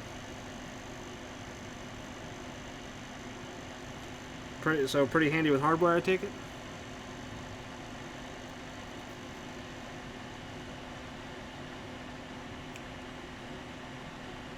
Two people doing the work of 4 Apple stores? Jeez.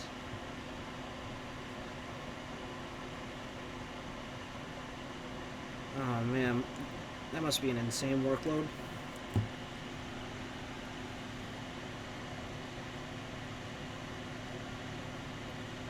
Yeah, good on you for stepping in and helping out.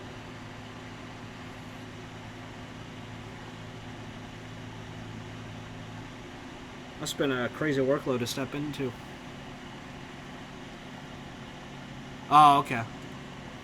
Phone, personal order, laptops under warranty. I gotcha.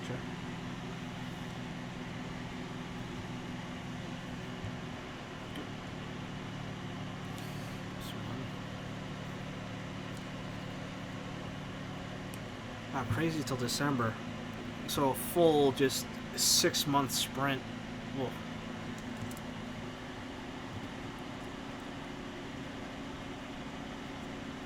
What a trooper.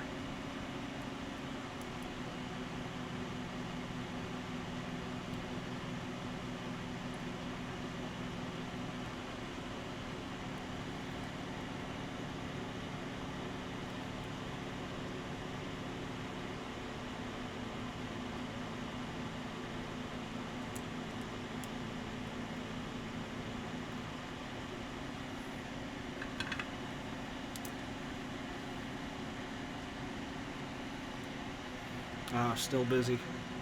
Yeah.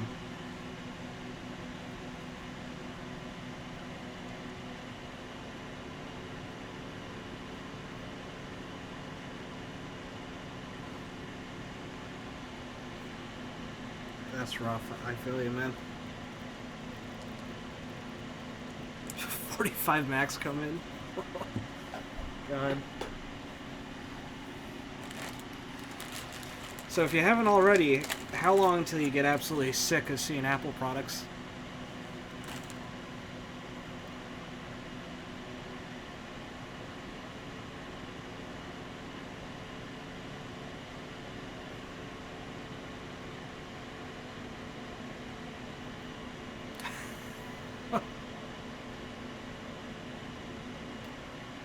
Okay, so the Apple hate just gets deeper and deeper.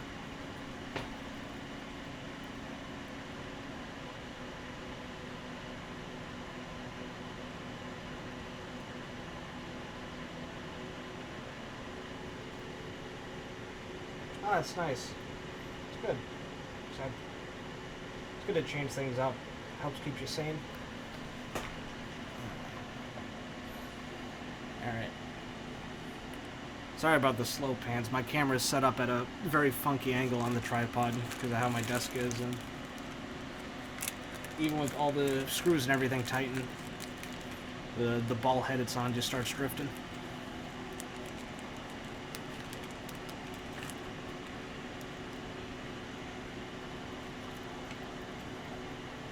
Oh, damn.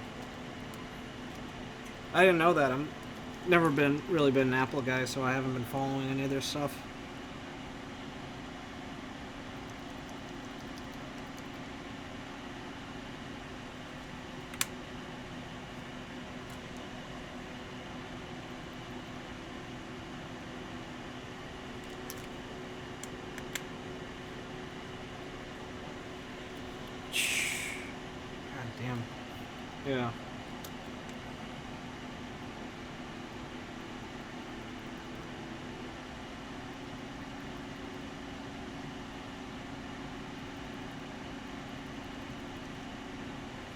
Yeah, I wonder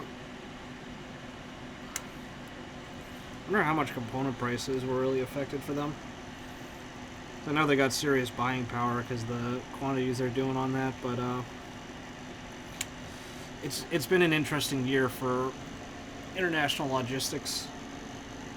I work purchasing for a medical manufacturer, and I do all the international accounts. And this past year, trying to get stuff in, just dealing with increased lead times for shipping everything. It's been some serious hoops to jump through.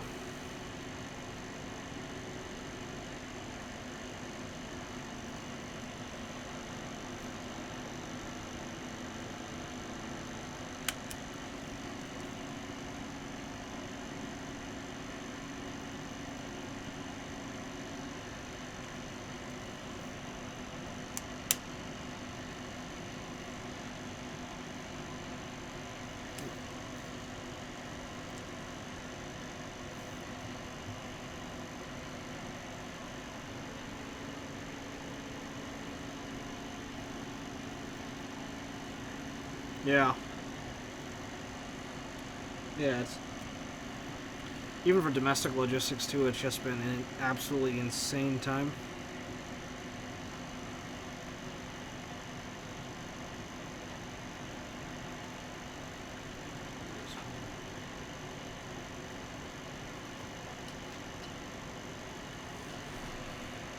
Pin.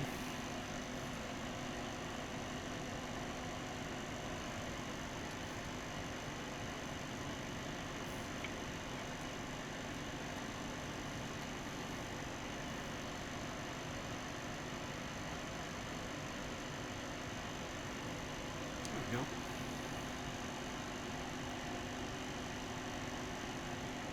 Hot spot like a hot potato, that's right.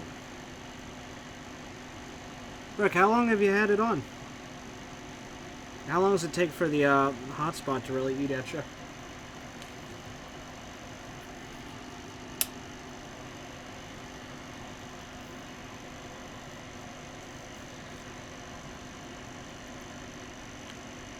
Oh,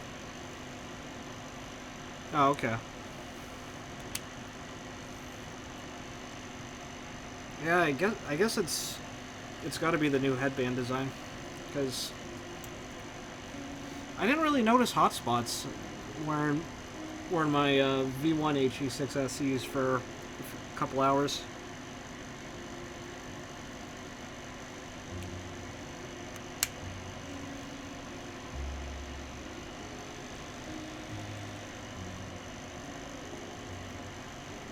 Can you throw, I don't know, I don't think I've seen anyone do it, but can you throw like a co-pilot pad on? Do you think that might help?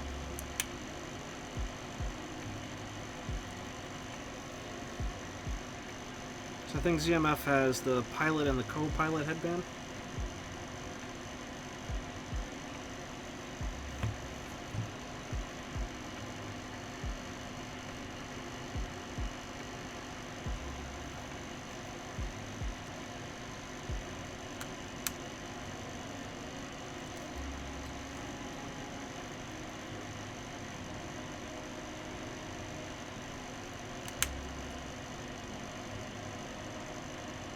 Oh, okay.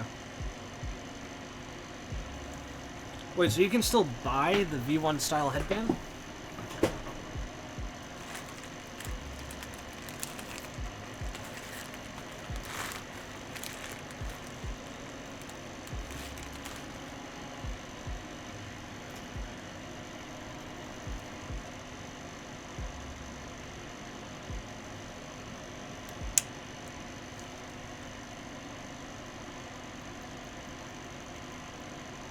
Oh, okay. Oh, that's not bad at all then. I hope the headband change makes a big difference for you.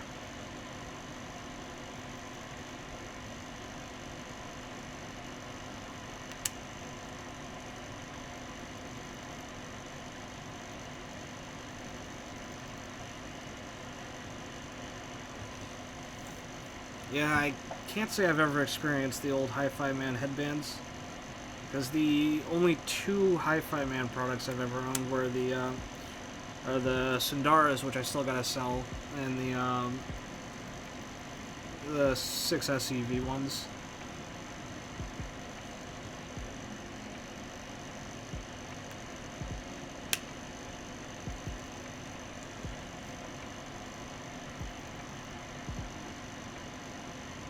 I'm really curious to see how that one replacement headband suspension project's going.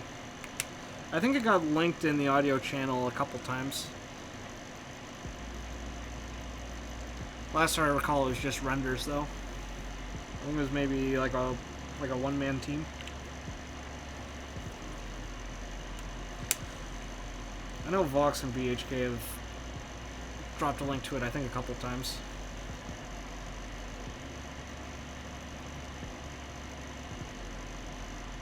Oh, okay. Old HE400. So just gonna cannibalize it?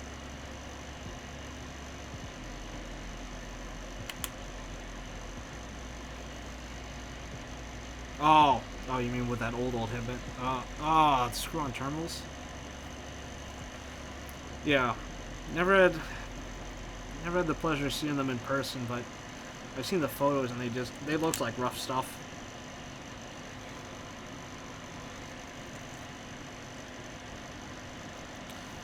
Certainly helped build that Chi-Fi Man reputation.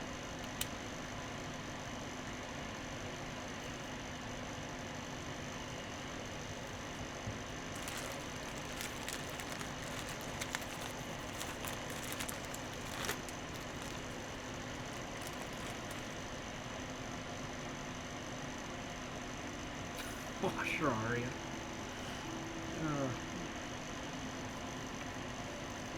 Aria's finally dead though, right? I don't think anyone in the group still has an Aria. Or at the very least is about to sell them, if they haven't already. Unless, does Ant have an Aria? Oh, Petran still has his Aria? I thought he sold that already.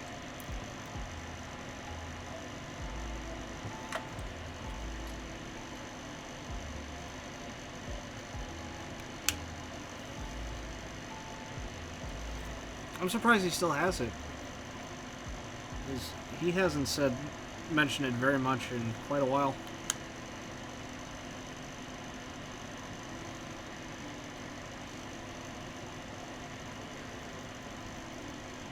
I guess he still has a couple songs he busted out for.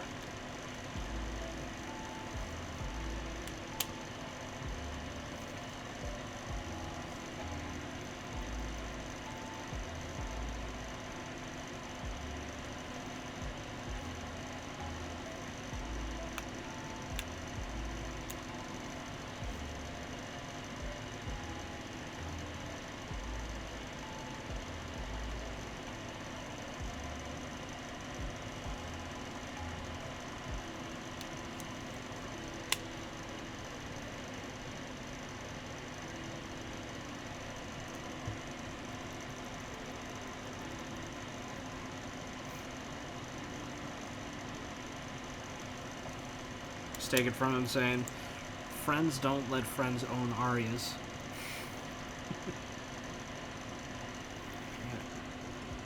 I'm gonna turn that off because I'm just popping switches in.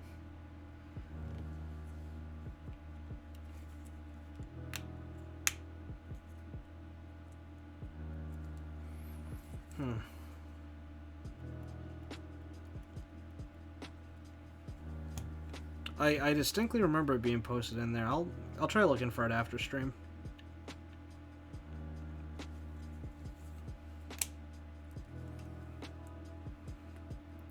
I feel like BHK definitely has the link to it saved somewhere.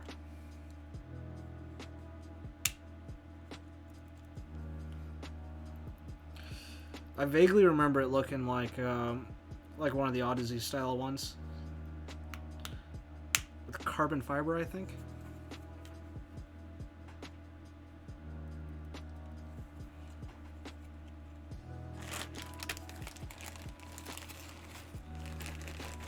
I think think it might have been a guy with just machining his own in a garage.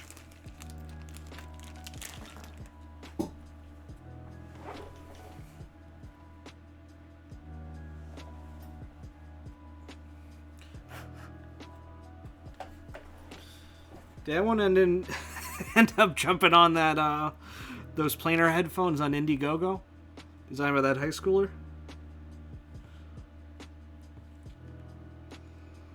I remember when we were talking about that. I hope it works out, but man, that just seems like a lot of red flags to me. Yeah.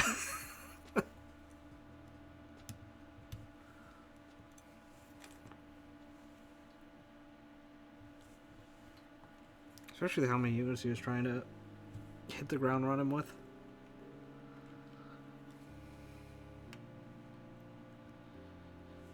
Sites that sell pre-loop switches, I know there's definitely a few. There's definitely a couple out there. I remember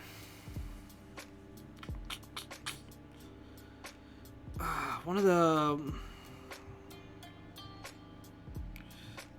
the vendors up in Canada used to sell pre-lubed GAT inks.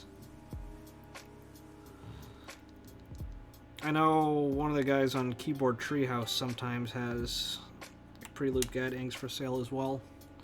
But there are switch lubing services you can use. Alley Builds, or a Mac. Thank you, DR. That's exactly who I was thinking of.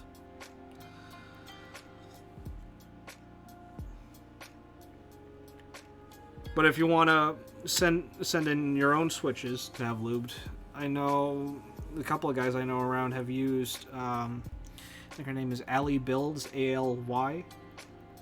You can find her on Mech Market. She's done a great job lubing switches, from what I've heard.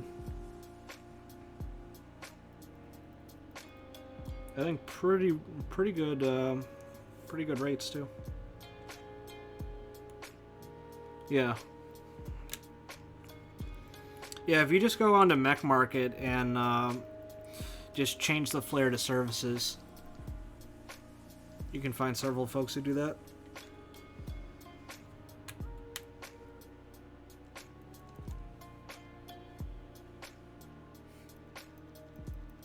I hear ya.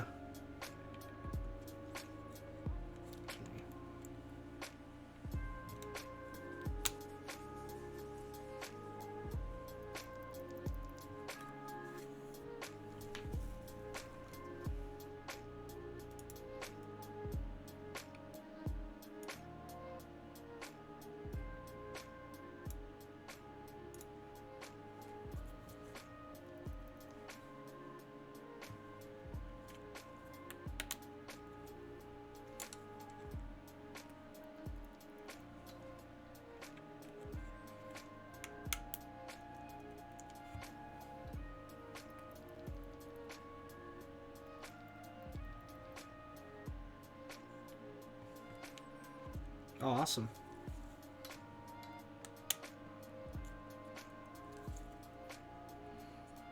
Yeah, everyone I know who's used her switch lubing services have had nothing but good things to say. And I've seen folks trust her with some like very exotic switches, like the Black Cherry Pie Franken switches, Nixies.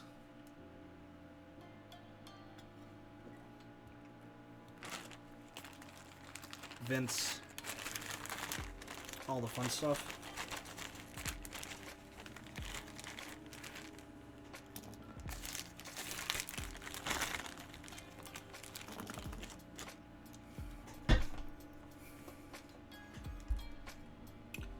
Oh, the new old stock Vint Blacks from, I think he goes by Ian Boo now. I know him by his Reddit handle, Roomy. He's selling them in like fixed bat. Yep, they are good. I've bought earlier batches from him, and they are some of the nicest Vints I've felt. So if the ones he's selling now in the group buy, I think I bought a pack or two from that group buy as well. If they're the same as the ones I bought before, those are some really clean vents. Nice and smooth.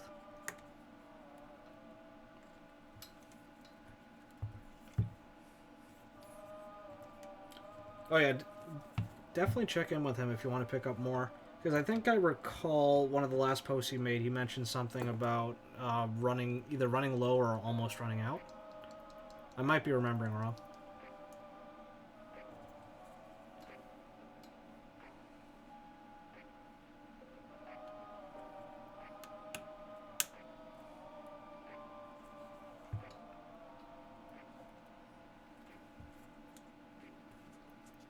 Yeah, very friendly, helpful dude.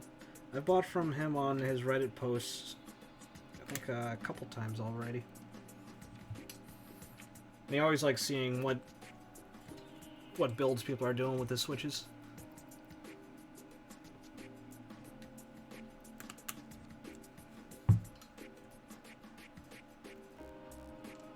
Bobas are fun. Actually, the build I got planned for Sunday, I'll be doing holy bobas in that one.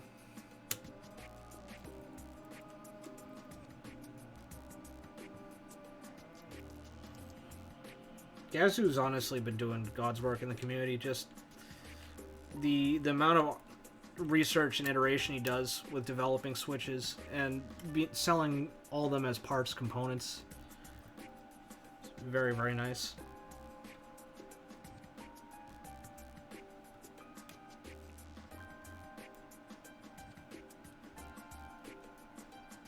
Oh, T1 with boba tops. Interesting. That reminds me of the those boba kiwi Franken switches that Knee Deep did for his physics.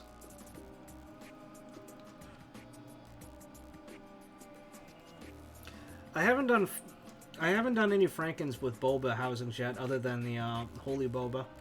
Have you had any binding issues with boba tops? That's one thing I've heard about from some folks.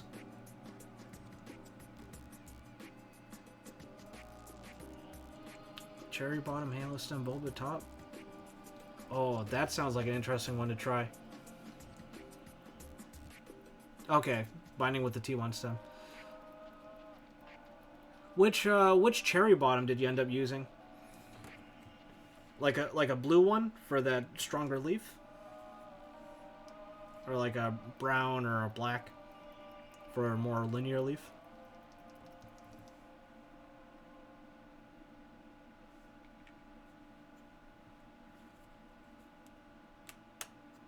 Oh. Okay, super old MX green. So I imagine that's probably the same leaf as blue, because it's just a spring weight difference.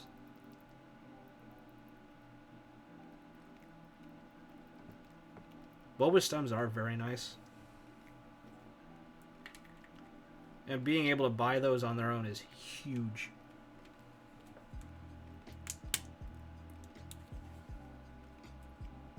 Yeah. Absolutely love the work that Gazu's done for the community.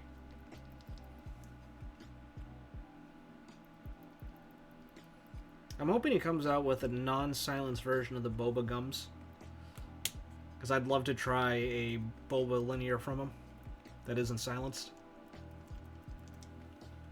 Though I've heard good things about the boba gums. I'm just not the biggest silent switch kind of guy.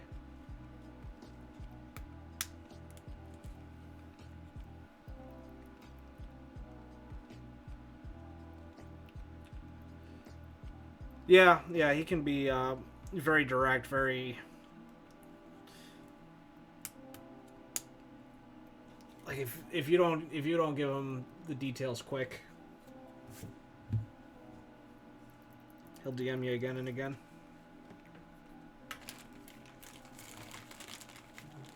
But honestly, I've found him to be a very helpful dude to communicate with. I remember, I think it was maybe a little over a year ago, I was DMing him. I was buying, what was I buying from him? I think I was buying Phoenix stems and a couple other switch parts from him, and he mentioned he mentioned having like a bunch of old cherry switches he had harvested, just closet cleaning stuff.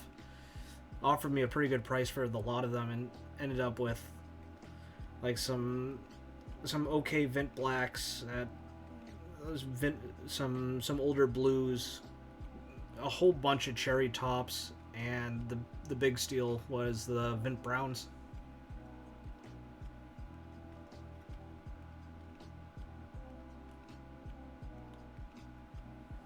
Oh. I mean, he's a big proponent of lube mixes. I think he finally got out of selling his own lube too, because of just all the work of down packing to the different vial sizes.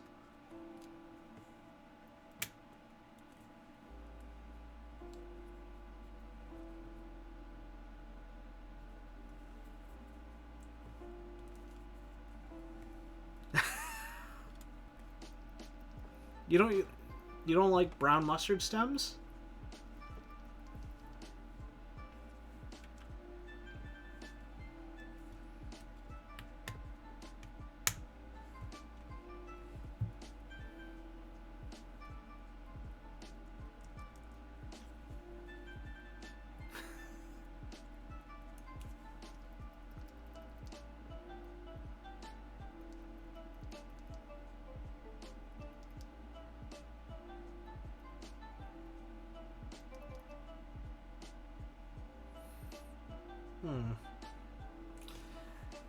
I don't know, lads. Should I do stepped or non-stepped caps lock?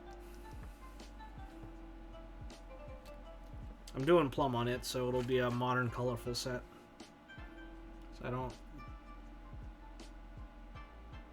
Ooh. Cloudy black boba stems would be nice.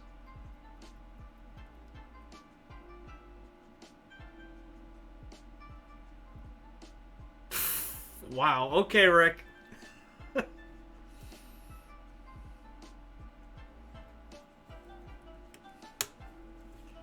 The backspace wars never ends.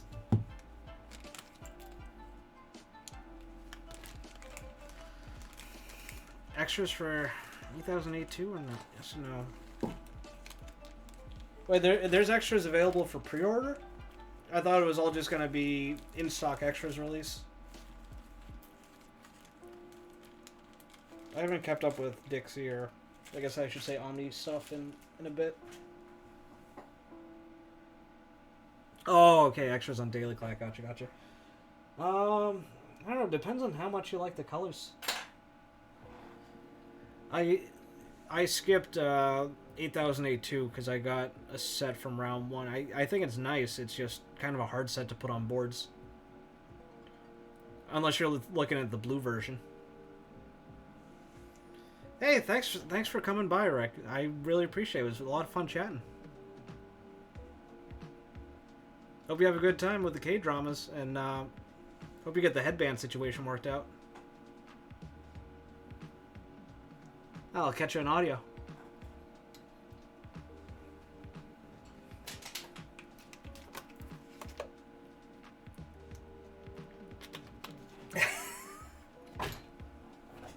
See, that's the SRAF way. Even outside the channel, we're just making each other buy parts. Alrighty, catch you around, man. Have a good one.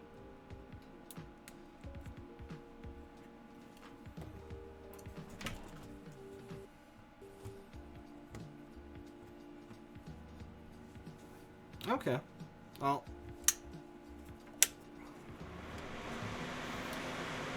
Daily Clack's a good vendor. I've known several folks from the States who have bought extra key sets from them, gotten it shipped.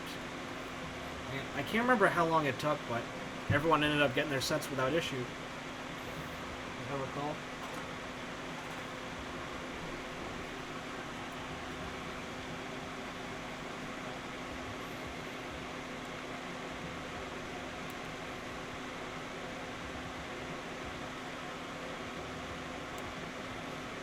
Yeah, that's not bad. Hopefully it just... the actual shipping time doesn't take too long.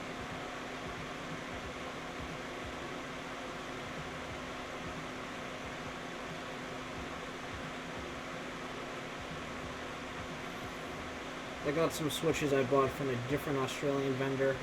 They sent them via, I think the shipping service is called Sendle. I'm not too familiar with them. But they've been moving for a couple weeks now.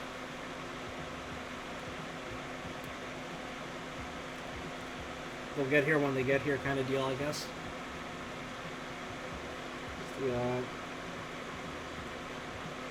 It's the long pole linears from JWK. I think they're a thick Fox switch, Conpeto.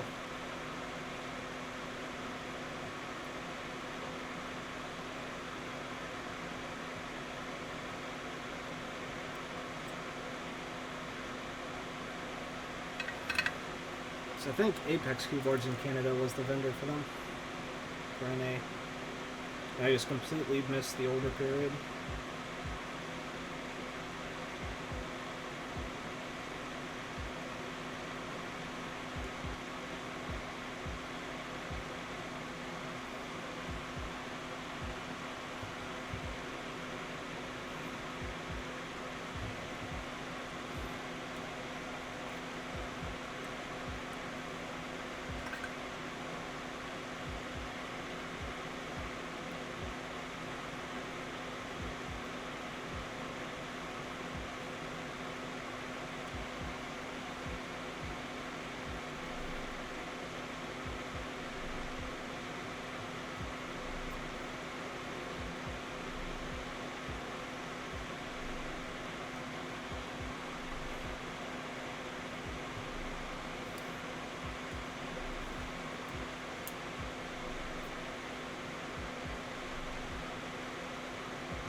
Striker R2, I'm passed on that myself.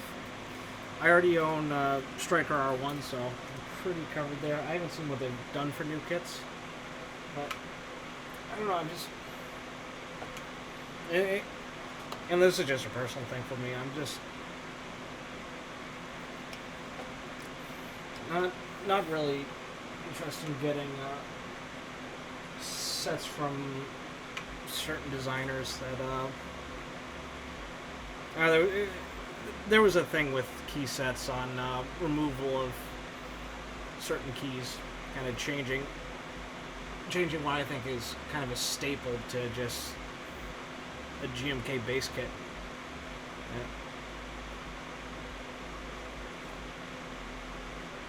Yeah. I wasn't crazy about it personally.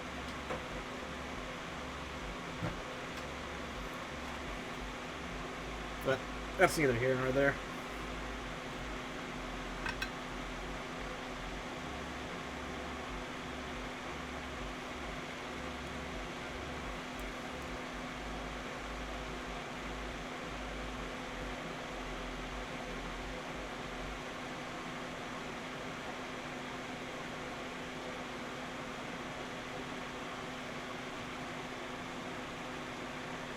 What what's the base kit priced at for round 2?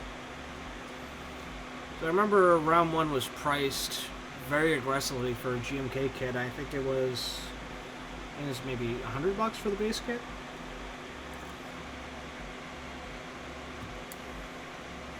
It covered TKL and smaller.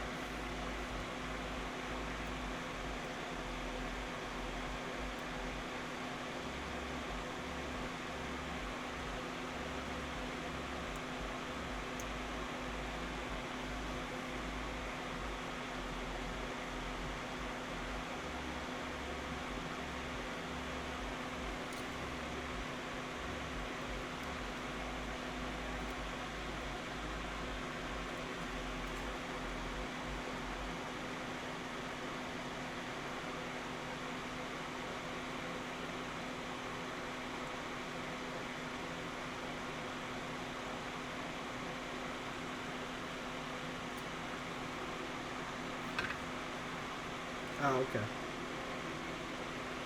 Yeah, I just remember it being a very kind of funny in the worst of ways situation where round 1 was, I think, yeah, it was about $100 for the base kit in the group buy. And once the sets delivered, that was not long after you had the pandemic hit, and that's when you had a lot of people entering the hobby and mech market prices just shooting up. And you had what was supposed to be a for GMK affordable base kit regularly flipping on the market for $350. I think it hit $400 at its peak.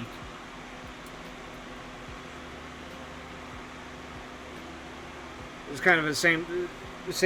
We saw the same thing in keyboards with the Polaris. That was made to be, you know, kind of like a very, very nice affordable gasket mount kit. Going for, I think it got to like 900 at its peak. Insanity.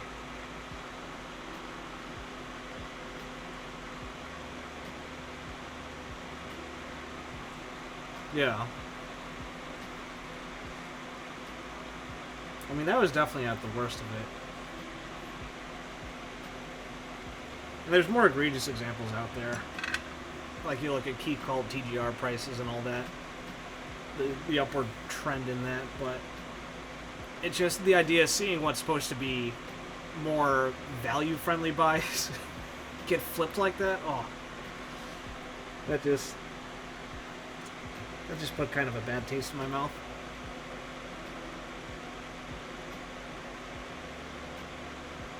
SA Pulse from 2014 for 1K? Why?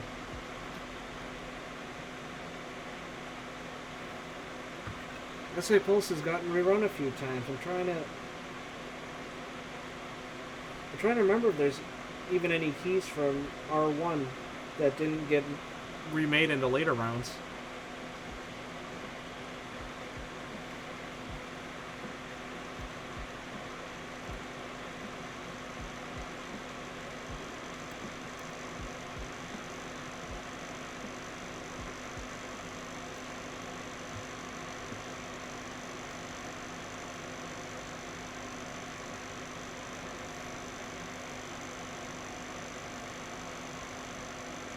Oh, all the kits. Oh, even still, that's ridiculous.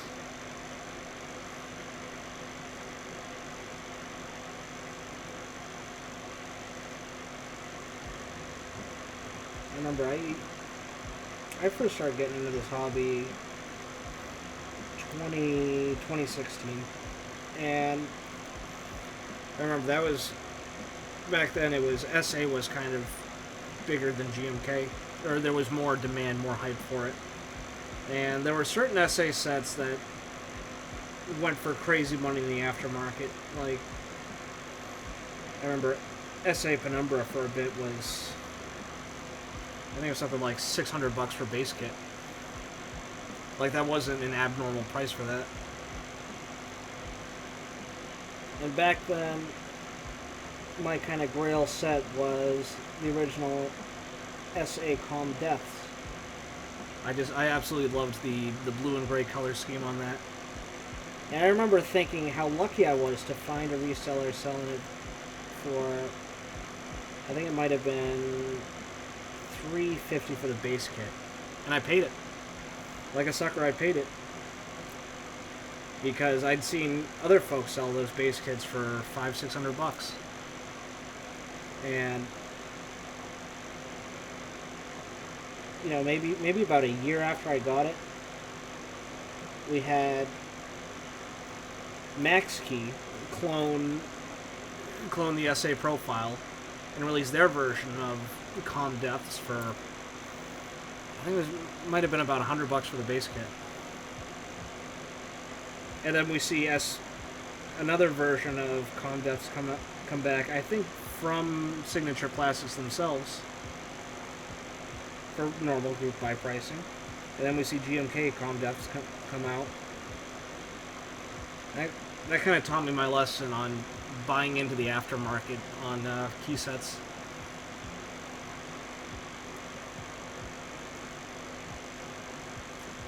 Because that was the one set that I thought more than anything would never get made again. The guy who designed it had bowed out of the community. That was when there was the whole... That was when people were really fighting over colorways. Like the idea that you couldn't rerun a colorway, you know, without the designer's permission and all that. Which, granted, we still definitely have that now. But that's when the arguments for it were really, really heated. And the guy was, at the time, he was just completely unreachable because he just bowed out of the community. So it seemed like one of those things, like, well, no one can make it again because the original creator is never going to be able to give permission, but sure enough, it ended up coming back. I think someone managed to get permission from sometime down the line.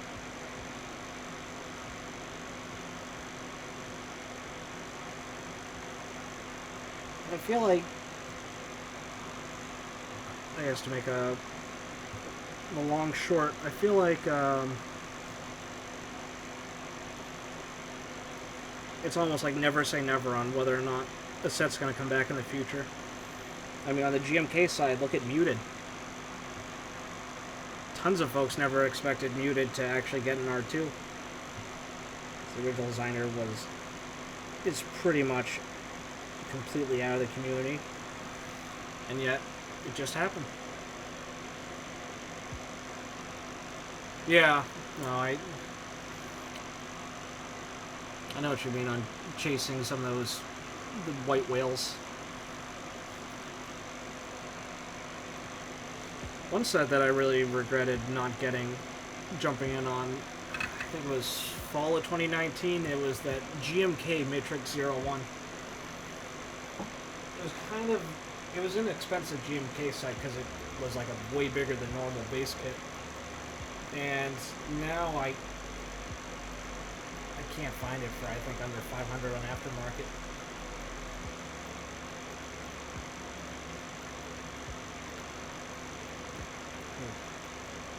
Best of luck on the Hyperfuse search.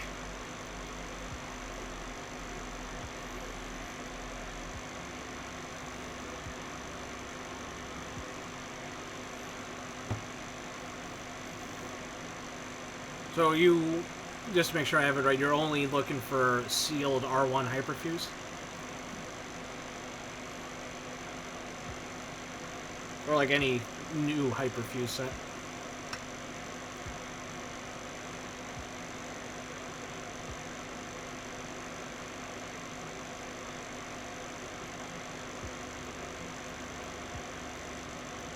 Sealed Hyperfuse, okay. Doesn't have to be R1. Gotcha. And I'm guessing the GMK version?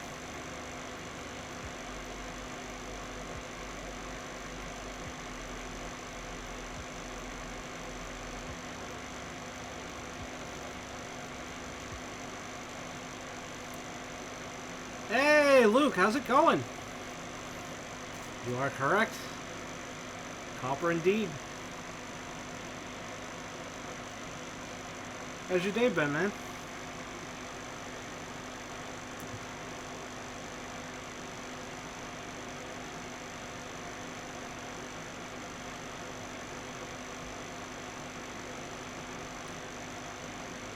Busy, yeah.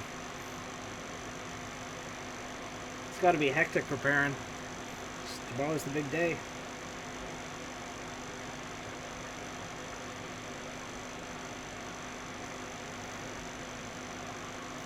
Well, I'm excited to see how it turns out. I hope it's gonna be a very smooth launch tomorrow. I know there's a lot of anticipation, a lot of hype for it. Myself included, of course.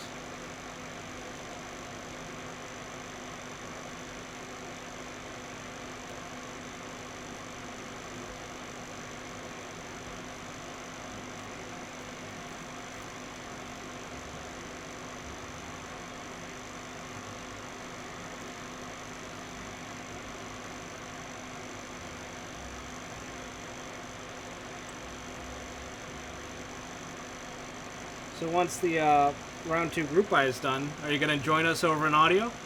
Get the setup going?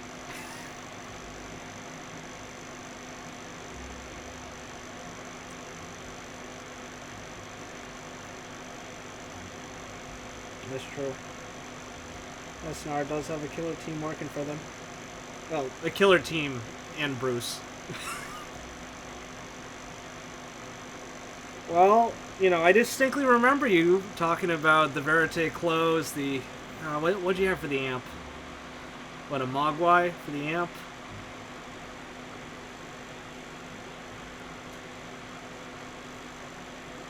I think a hollow for the deck.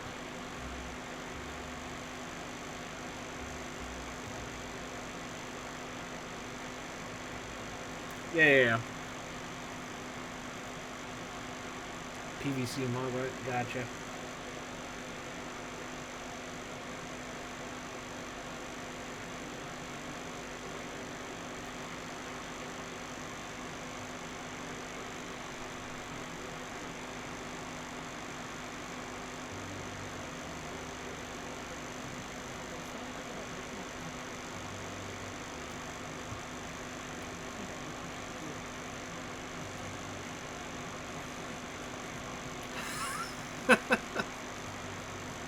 Poor Bruce, indeed.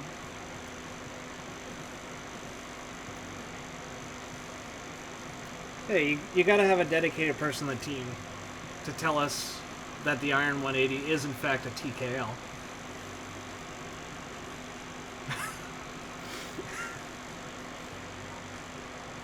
Oh no, the fake steering wheel gets them every time.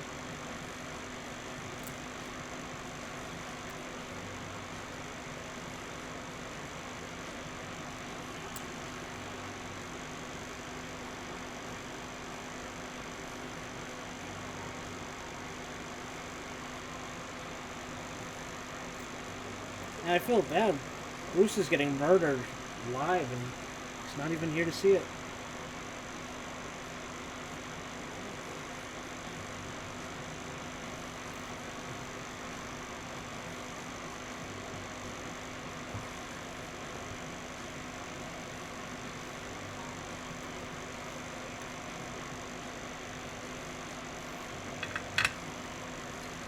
Two rows in, let's give it a quick test. It's all running well.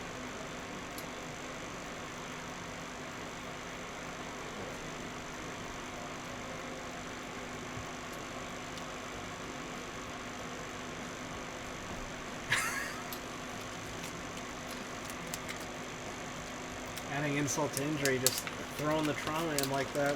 I love it.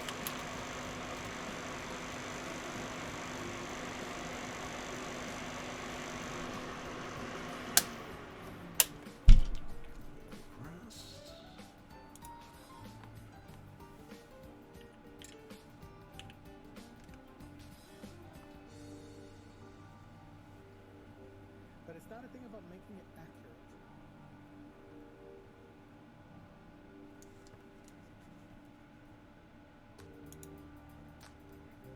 It's not about getting all the errors out. It's about getting it to feel right.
Perfect.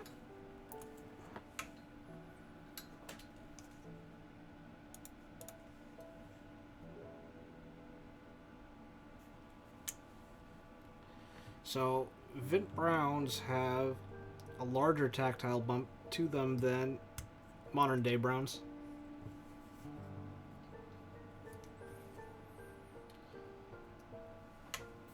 They kind of remind me more like Clears.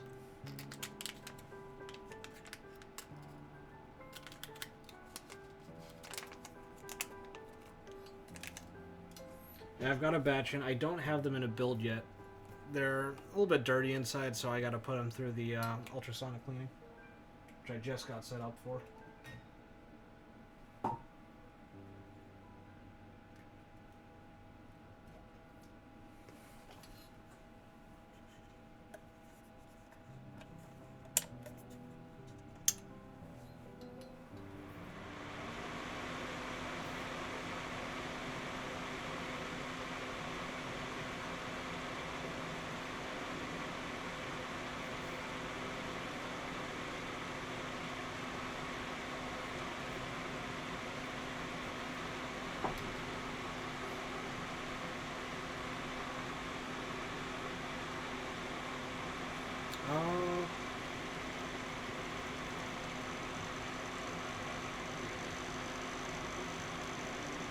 I mean, I'd love to say yes. I just got to mess around with it and get comfortable with it first. It's brand new to me. Oh.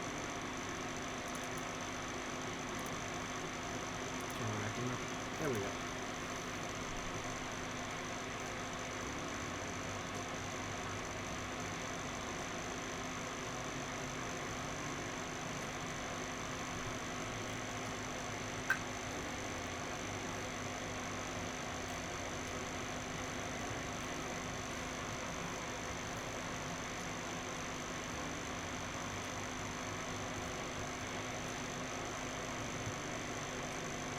Yeah. I just want to get some practice with the ultrasonic cleaner first.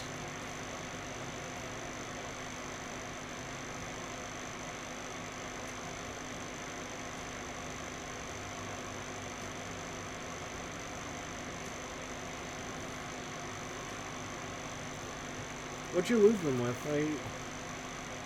I think something like Krytox is supposed to be a little tough to remove, or completely remove, even with an ultrasonic cleaner.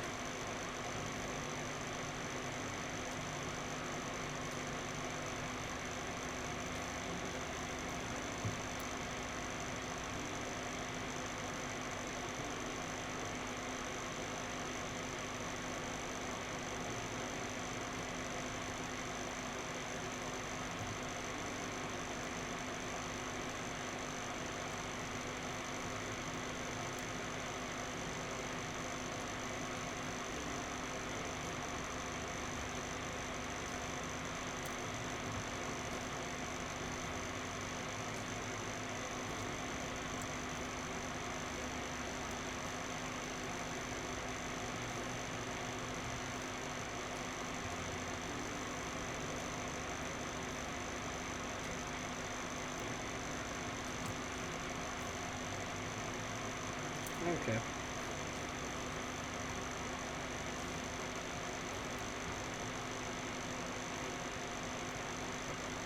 Yeah, I don't know how much Tribosa stuff can be cleaned off with an ultrasonic.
Recommendations for a first soldering iron?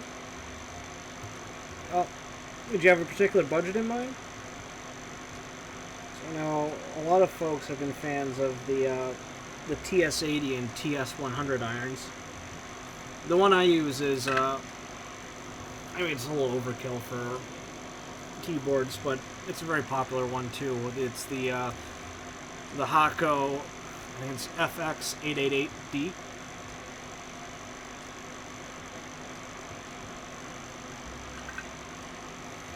Which I'm a big fan of personally, but you know, TS80 will also do the exact same thing.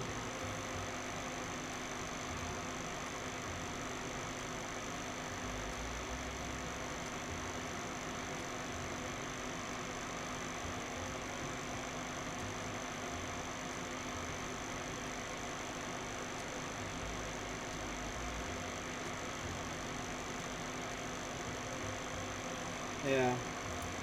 With the Hako, I'd recommend getting a chisel tip.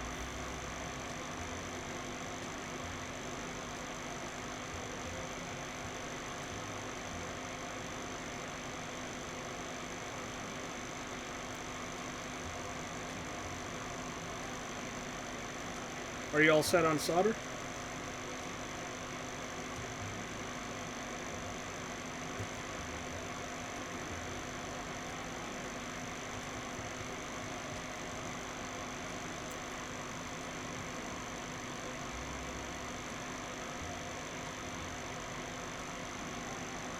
Yep.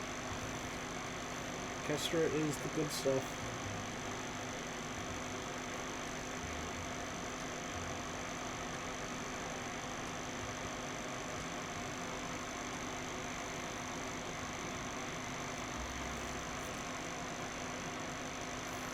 Yeah.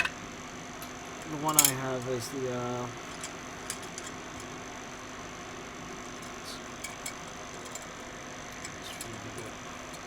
shoot. Of course the label's half ripped. But going off of memory, it's the Kester 6337 Rosencore, the no clean version. I used to use the, it was the same thing, but not no clean, and I'd end up getting a little bit of flux splatter around the PCB. Nothing catastrophic, but I would then have to take the extra step of using a PCB cleaning solution and an ESD safe brush. just to remove it. It's not really going to affect things in the short term if you have the flux left over, but I think it can lead to corrosion years down the line. Plus, I just didn't like it looking messy.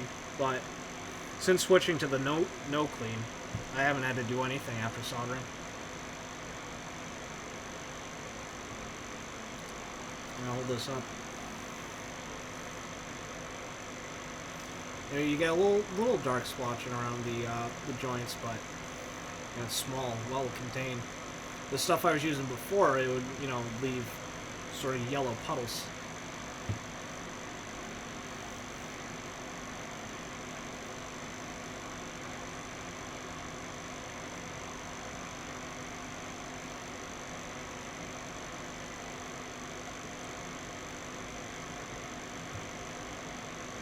Yeah, Kester is good stuff.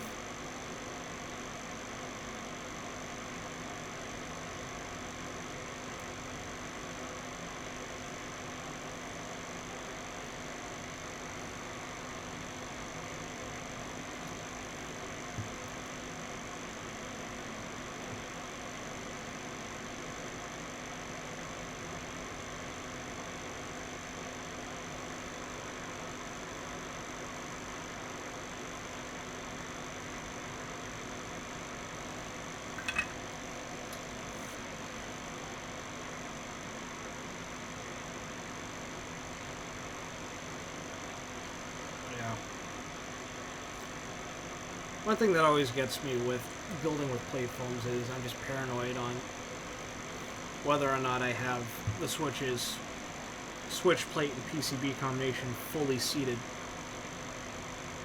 just because the foam tends to compress a little bit. So when I'm looking at the switch pins through the PCB, they don't stick out as much as I'm used to.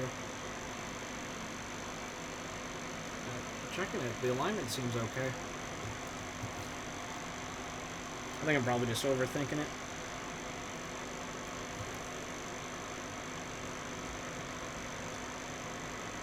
Yeah.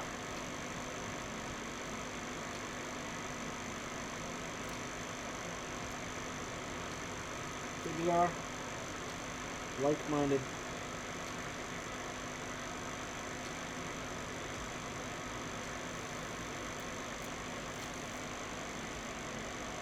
Oh yeah, I know that.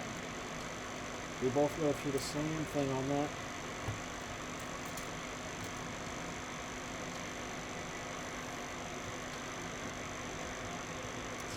It always has me pushing down on the PCB like this too.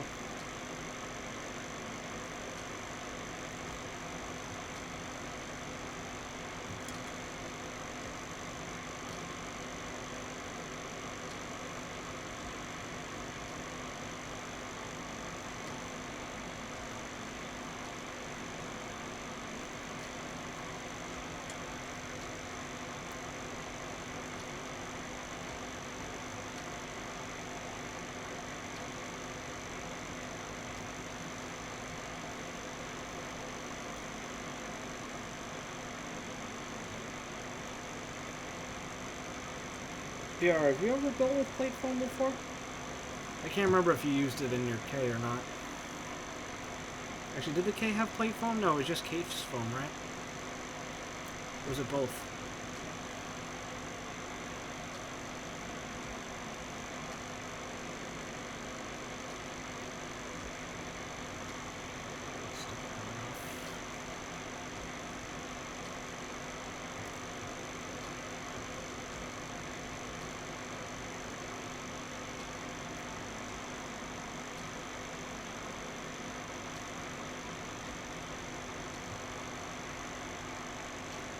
Oh, okay.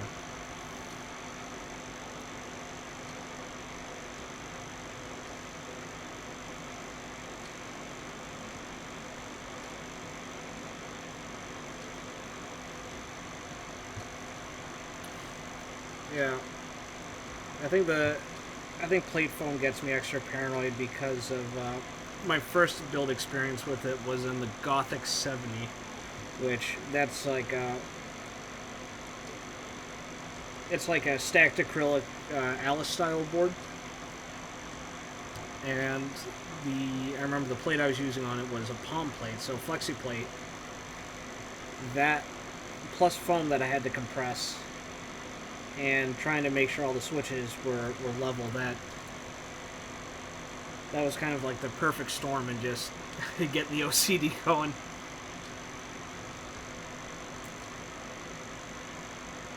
Constantly second guessing whether or not everything is seated right.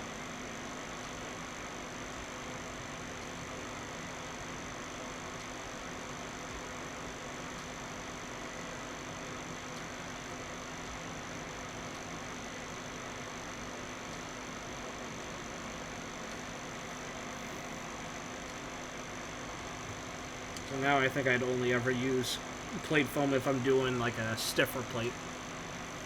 Because I know it's going to be, like, I'm not going to really get sag points in it. But it should, in theory, be pretty even all around.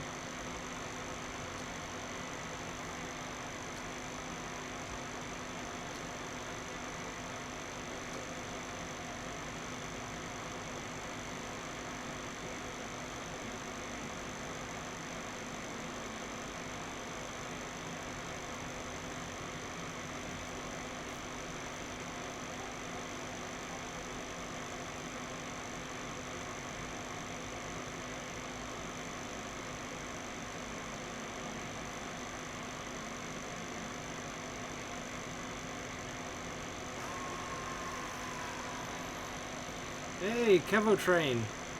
Welcome aboard. Thanks for the follow.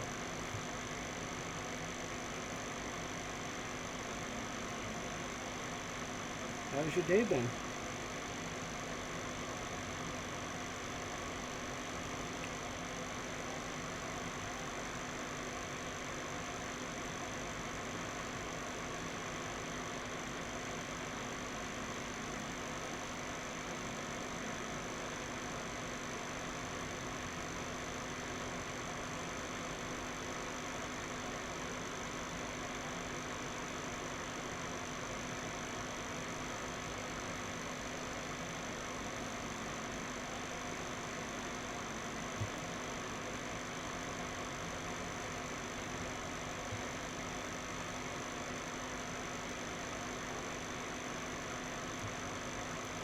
I gotta say, this PCB's got a nice black solder mask to it.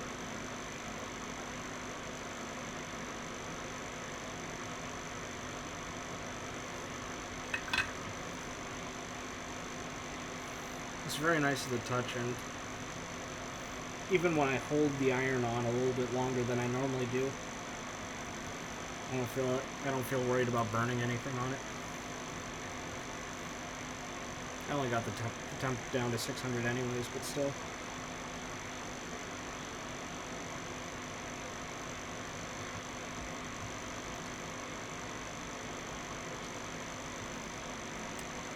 Some nice quality all around.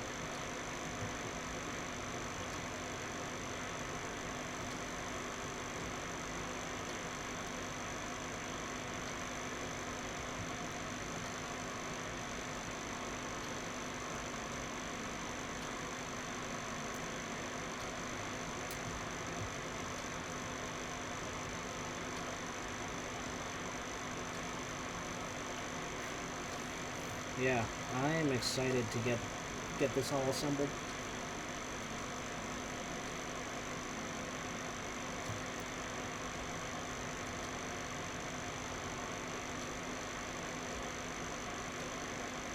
Like, I feel bad I've sat on this for so long, but on the upside, at least I can have some fun building and chatting with y'all while doing it.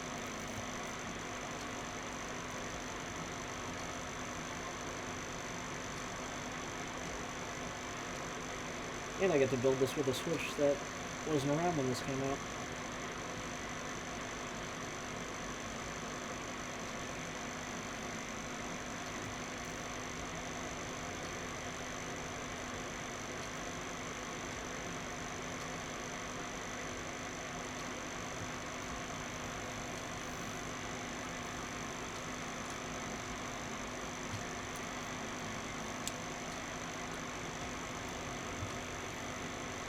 Alright, well, that's almost there.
Nice.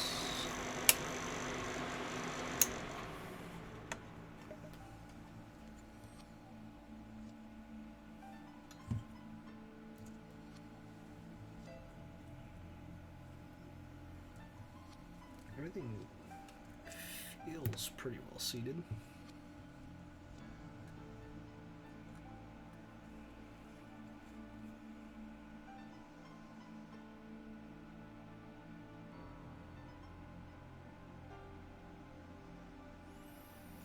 Yeah, seems to look it too.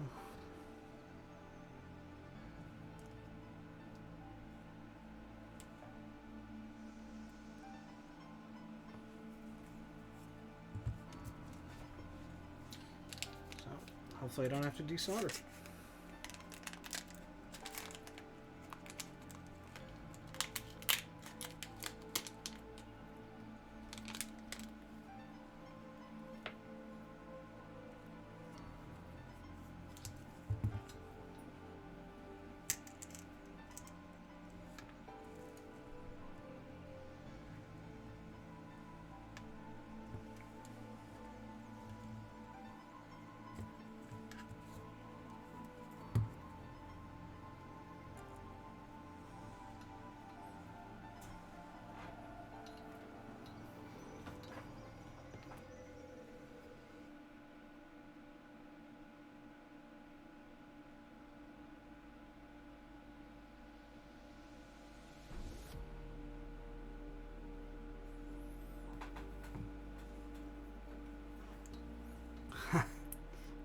You and me both, Future Bound.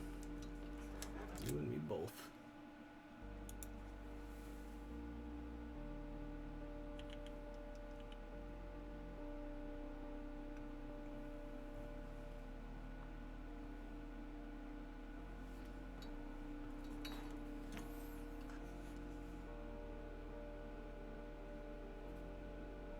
Just need a minute for V to pop up.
So that one should be fine. I just need a map function. I'll do that later.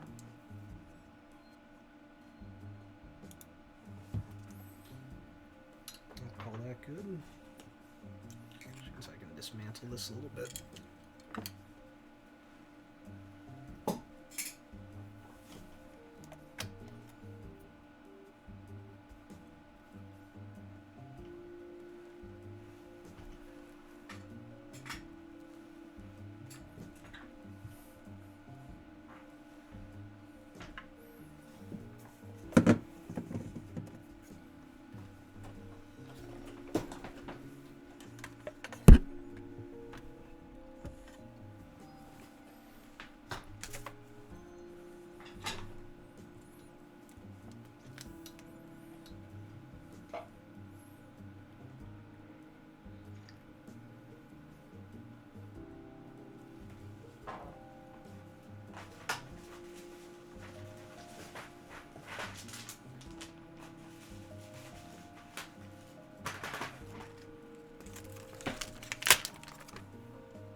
Yeah, side note. One nice thing I found for just any boards you have in these sort of carrying cases, especially if they don't have a little slot to put a name tag on. If you go into like any arts and crafts store, right? Or like a Walmart or something, just getting little tags with paper inserts like these. I just write all the board details on them, so I can tell what's what without having to open them up.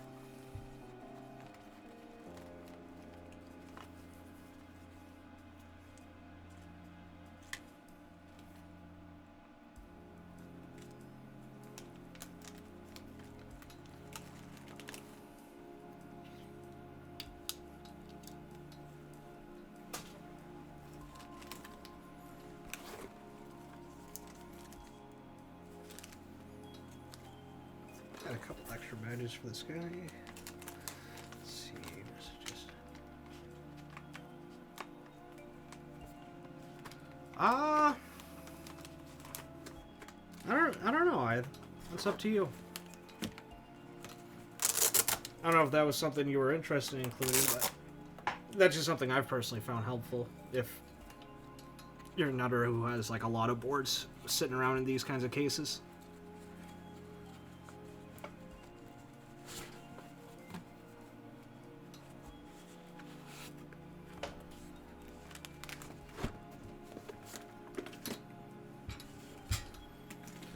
Yeah, because I'm sure if you buy them bulk, you know, they get pretty cheap.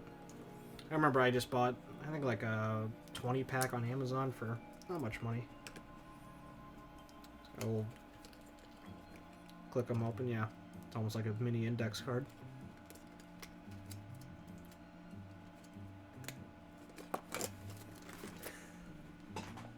It is a very, very bright cloth.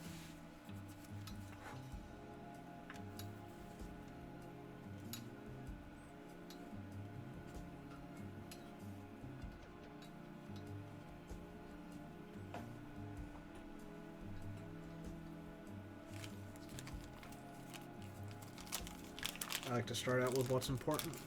Bump-ons.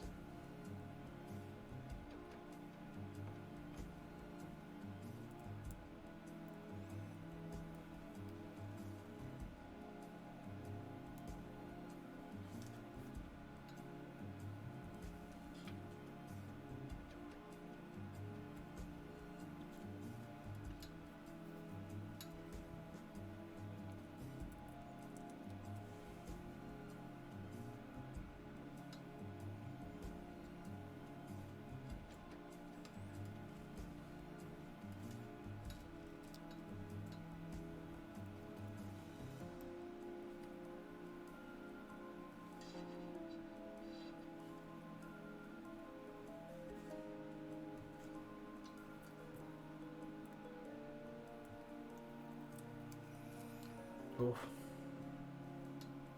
That's rough, man. I feel you, though. I came in kind of beat today. I got a whole jug of coffee here to help keep me going. At least we've got the weekend to look forward to, right? Or are you doing repairs on the weekends as well? I know a lot of those repair shops can go 6-7 days a week.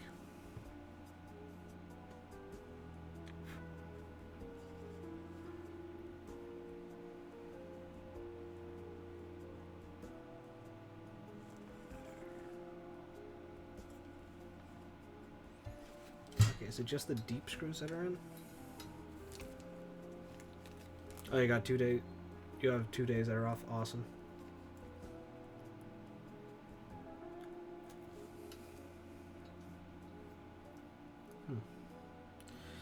Alright, I'll just need to get one of my jewelers. I'll be right back.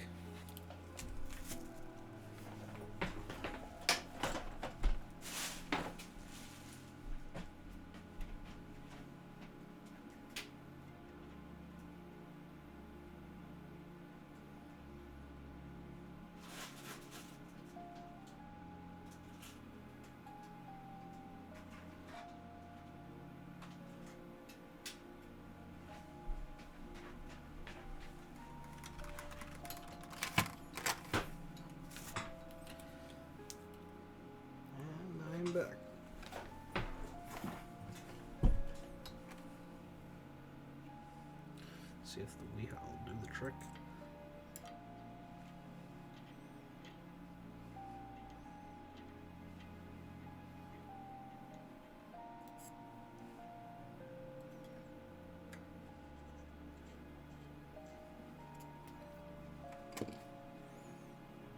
Nice there.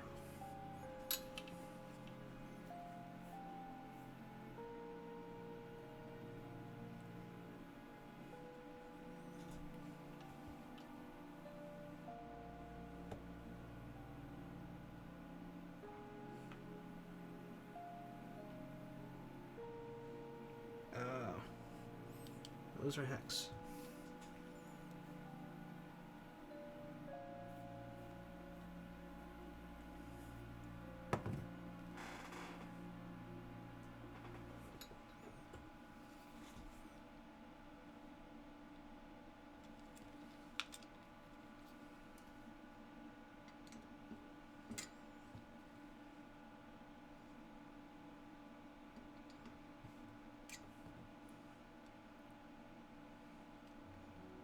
So, M2s, I'm guessing.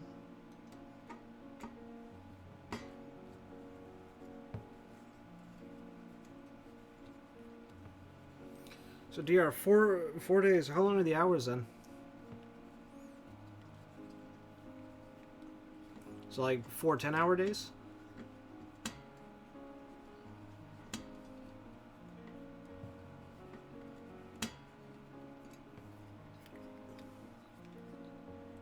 Okay, yep.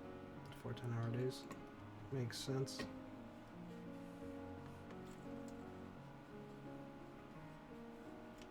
Honestly, that doesn't sound too bad, yeah.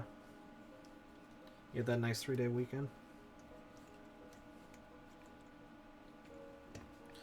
Good time with the family. And the hobbies.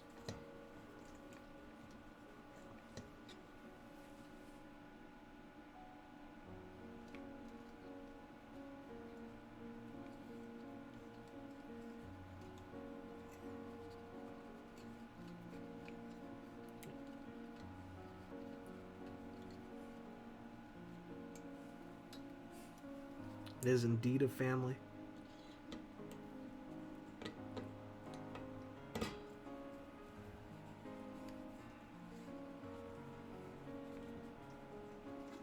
A whole family of enablers.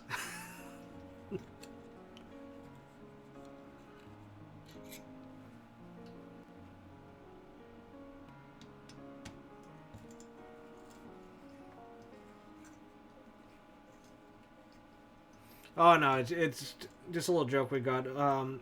So over on the Smith and Rune Discord server, there's a text channel for audio, and there's for a server with, God, there's probably what, like 5,000 people in the server. There's not a lot of us in the audio channel, so everyone knows each other pretty well, and we, as a joke, we call ourselves the SRAF, the Smith and Rune Audio Friends. 7,600. Insane. I feel like, so out of 7,600 people in the server, there's what, really, like maybe about 24 of us that chat in there. It's a very, very kind of small, pretty tight-knit group. Everyone just knows each other.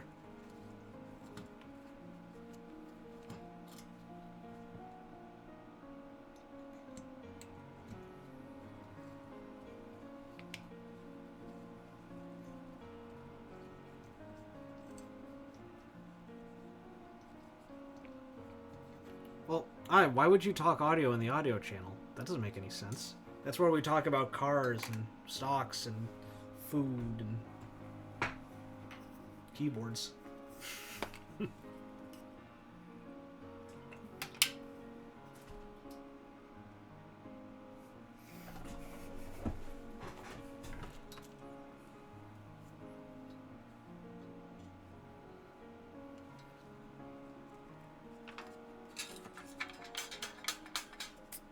I know, it's like almost all the staff in there. No one's doing any modding. I blame Bruce, personally.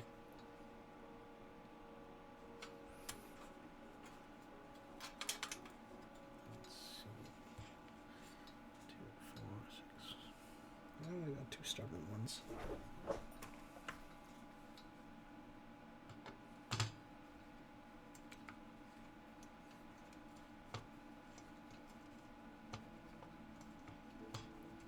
Hey, thanks for hanging, Future Bound. A lot of fun chatting. Hope you have a good rest, man. And a great weekend. Thank you. I gotta get on actually recording typing tests so I can throw them up on YouTube. But yeah, I'll let you know when I do get that going. Peace.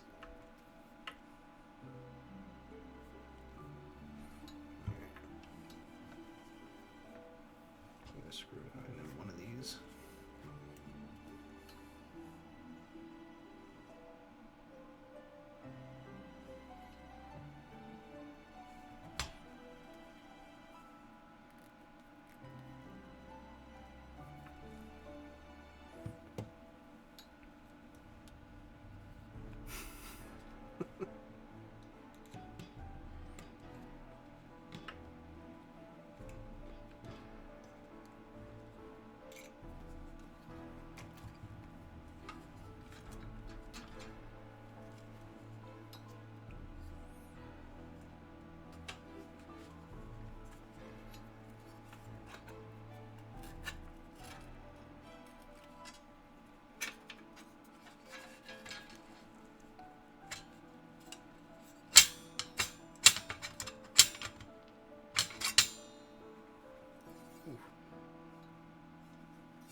It's a nice fit.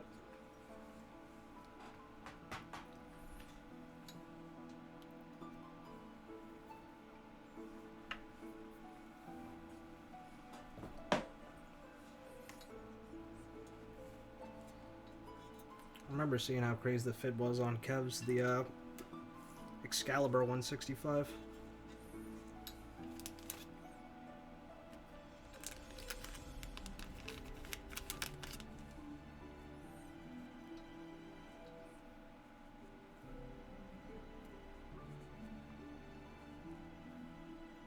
Yeah. Poor guy had to stick it in the freezer just to be able to get it open. I think he had to put it in, what, overnight?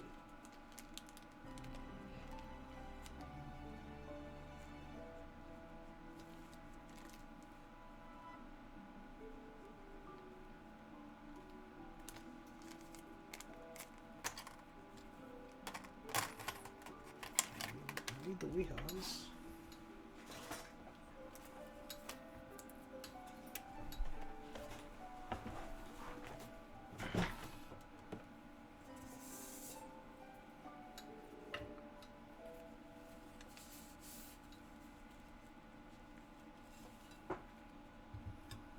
Yeah. Definitely one of those cases where you're going to have to love your build because it's not going to be easy to open back up again.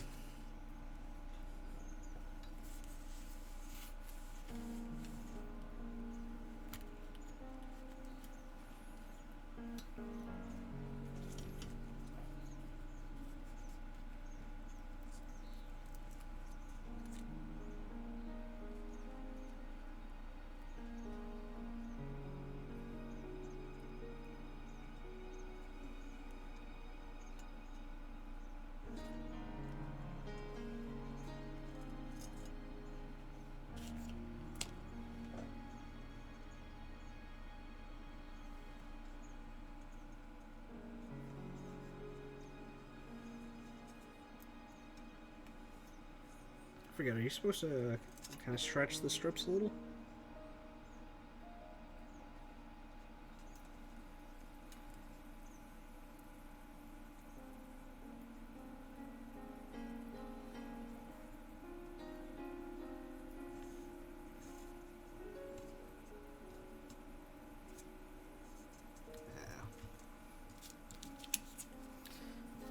As long as the plate sits okay, it should be good.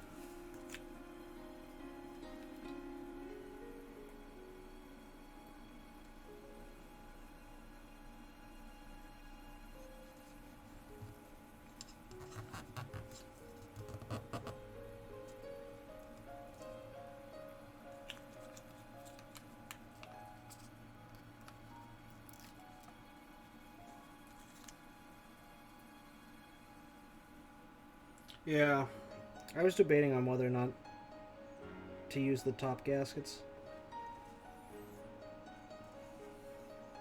I was thinking maybe try them without first. So I know it was sound reasons.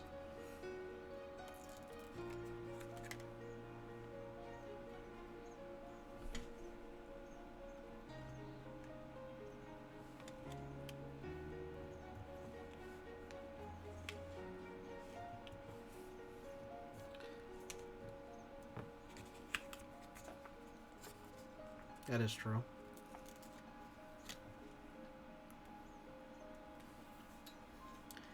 Does have that FE.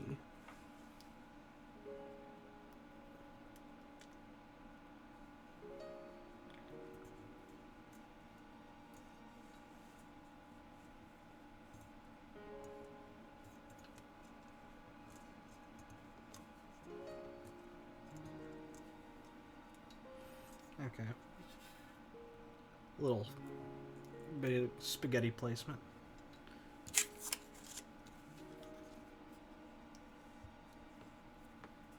Don't apologize, you've got a kick-ass board. Many, in fact. Do I need to cut a gasket for here?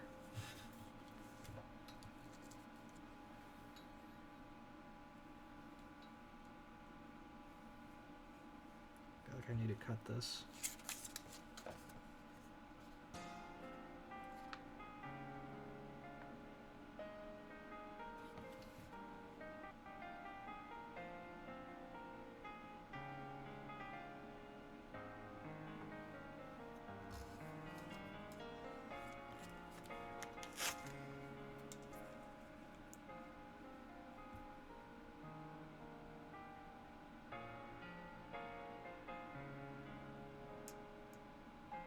Oh, okay. Yeah, I'll install daughter board, then cut. Or then place gasket.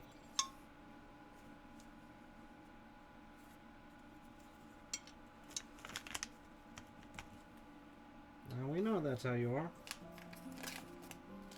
Top lead.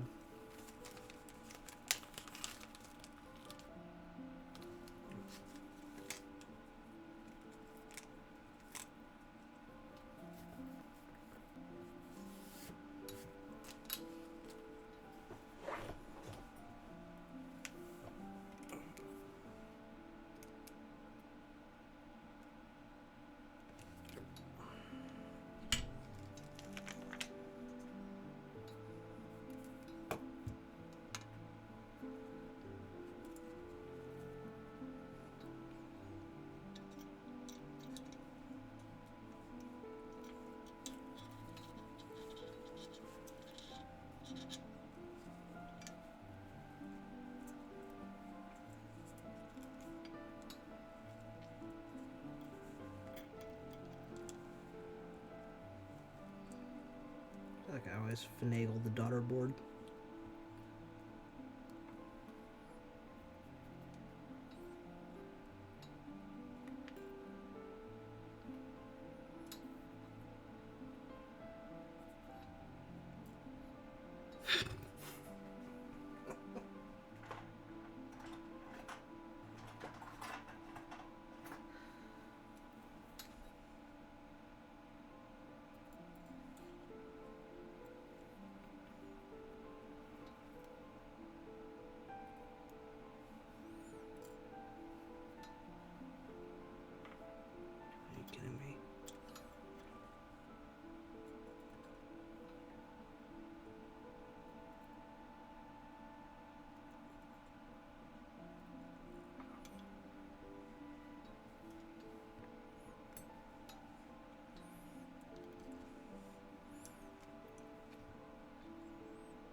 think the worst board I've ever had to screw together, or most frustrating experience screwing a board together was the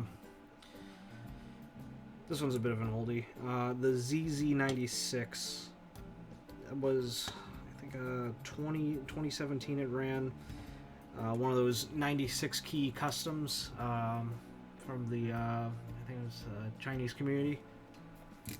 And looking back, I don't know why they mounted it like this, but a 96 key tray mount board, and the screws are the same tiny little screws you get in like a 60% tray mount, and they were non-magnetic. So dealing with the extra post from having it be a 96 keyboard, and dealing with those tiny screws, just having to insert them through the cutout holes in the plate with tweezers, and constantly dropping them because they're tricky little buggers to finagle, was...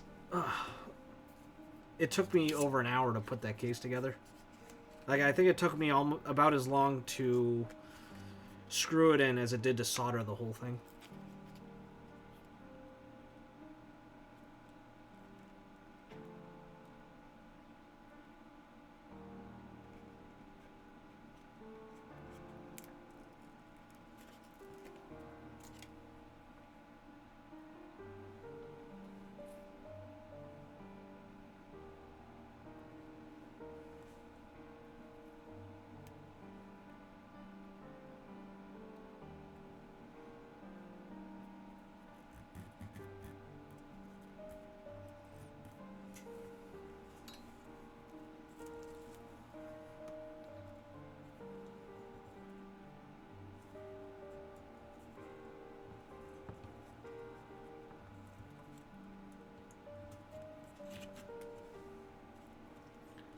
That's a nice fit.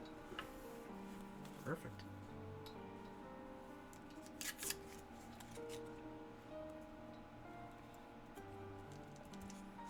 Yeah, so I'll try without the top gaskets for now, just out of curiosity. So I don't think I've done a gasket sandwich board before with just one side installed.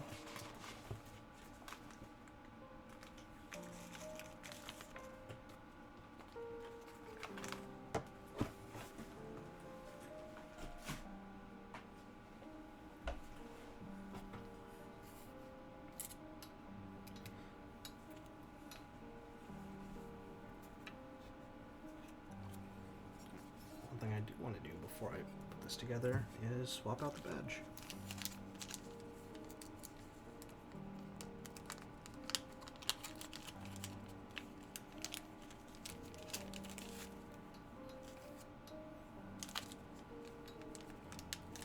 I think this is silver.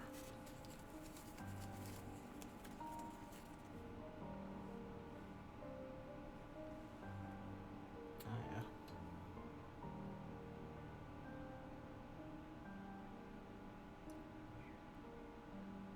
Copper badge is nice.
That's a snuggle fit, huh?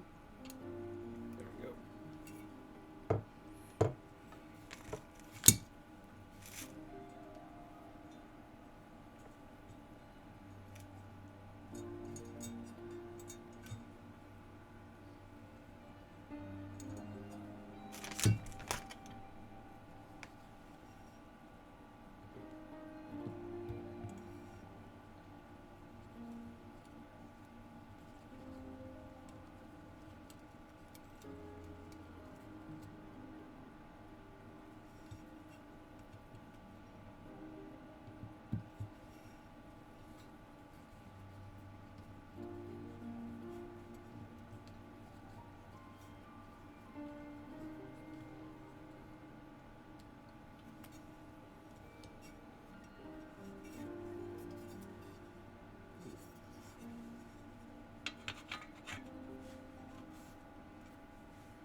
even with just gaskets on one side, you really do gotta compress a bit before screwing in, huh?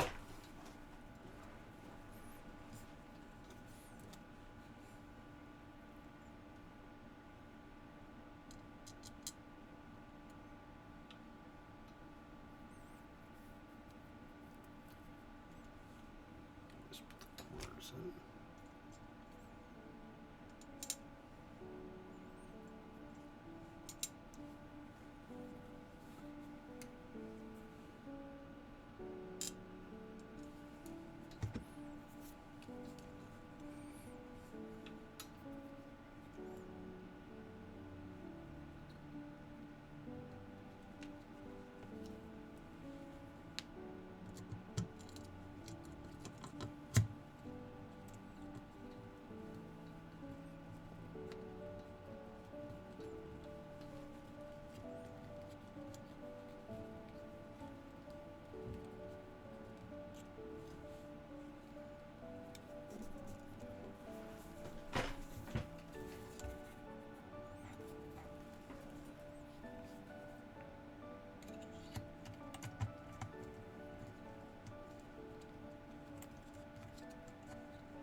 Just now realizing I think I have a better driver for this.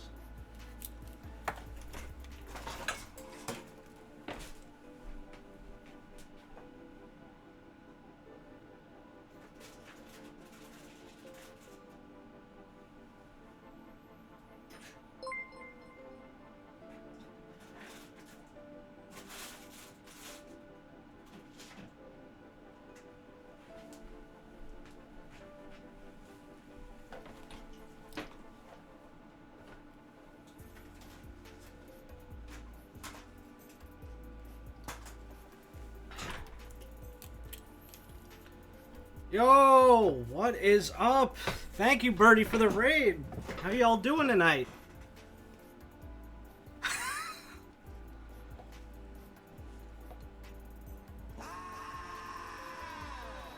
Hey, Jamie, thanks for the follow. How's it going? It's going well. You all came at a good time, actually. Just about done. Literally just screwing this thing together right now.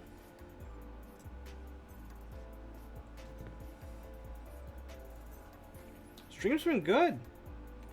Been chill, good time. It's got a lot of folks been popping in and out, hanging in chat. It's been nice.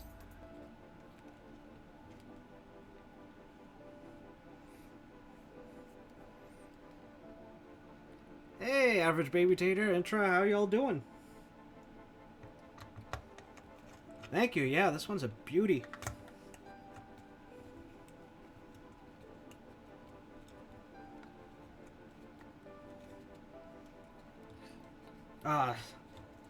Sorry, Brady. As the raid was coming in, I was looking for a certain driver.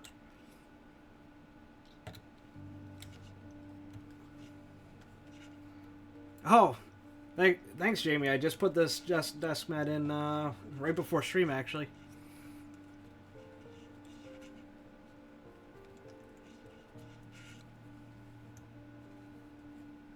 Perfect timing for the raid. 100%. All right. Ready for the moment of truth? First off, shout out to the top lads of the Smith and Rune server. Luke and Baron, killer job designing this. To all the SNR homies who've been in the chat tonight. There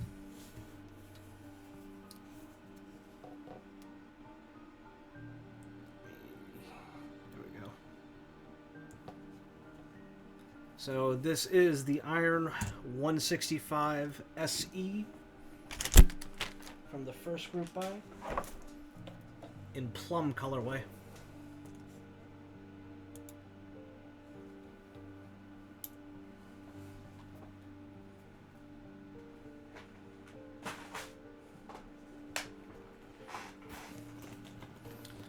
Plum diddly-umptious. Yo, Bruno, how's it going, man?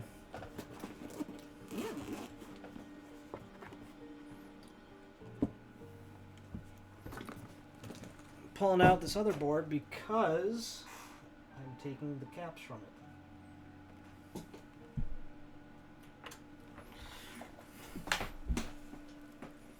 Birdie, I think you can recognize this board.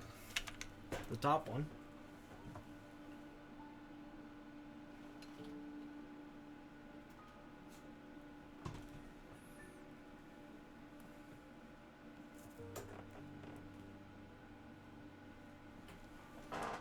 Find everything but the keycap puller. There we go. Yes, plum on plum. You got it, I.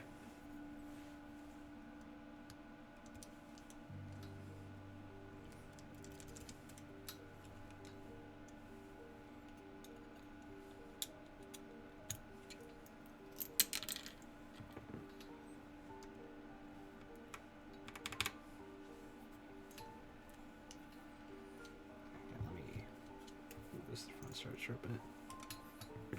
Actually, quick typing sounds of this one. This was built with, what was it? Retooled blacks with ink stems on a polycarbonate plate.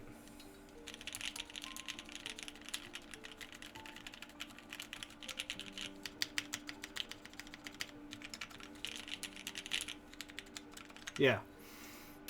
Yeah, Jamie, this board's still naked. I'm taking the caps from this guy, putting it on this guy.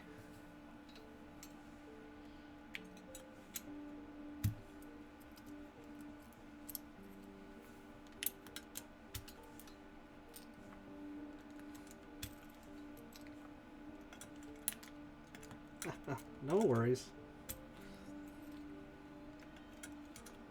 Yeah, the nice thing about these mechanical keyboards is they're made so you can put different keycap sets on them.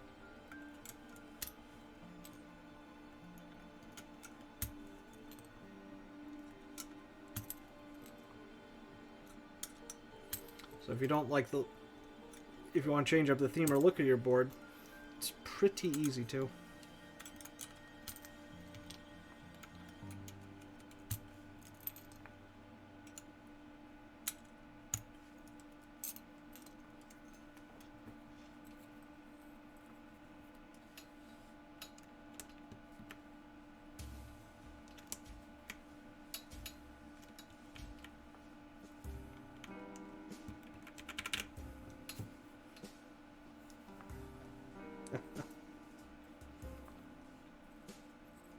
When you getting on the keyboard train, Jamie? They don't all have to be loud.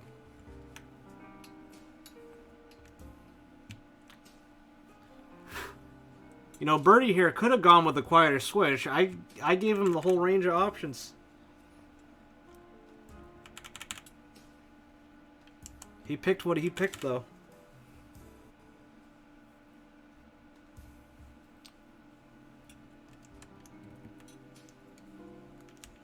Oh. I can do loud ones. I can do very loud ones.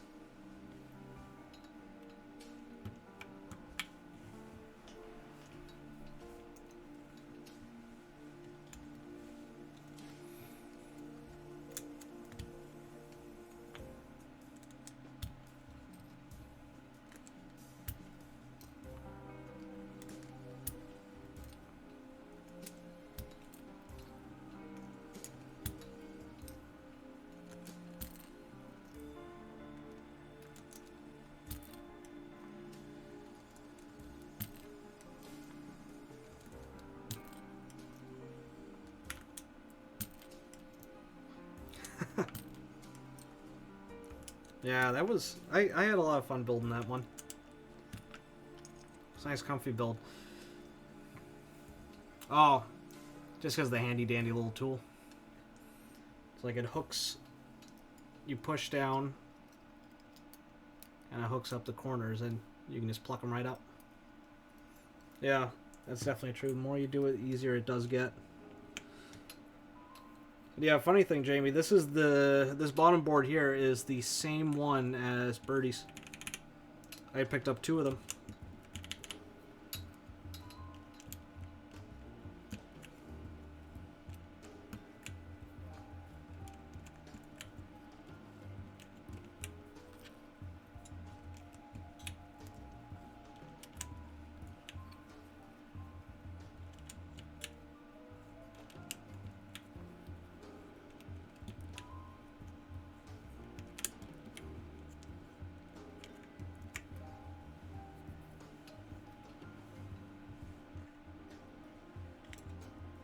Well, just keep your eyes peeled for an E-White that catches your eye. You still looking for 65% with a rotary encoder?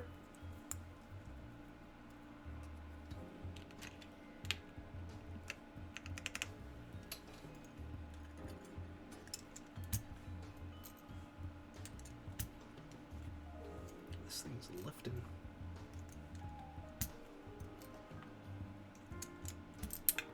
Okay. I'll keep my eyes peeled for interesting options.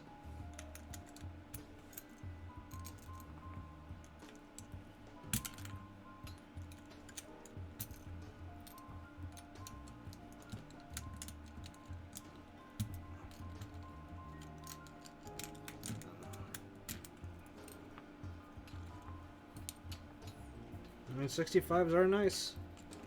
There's a reason they blew up.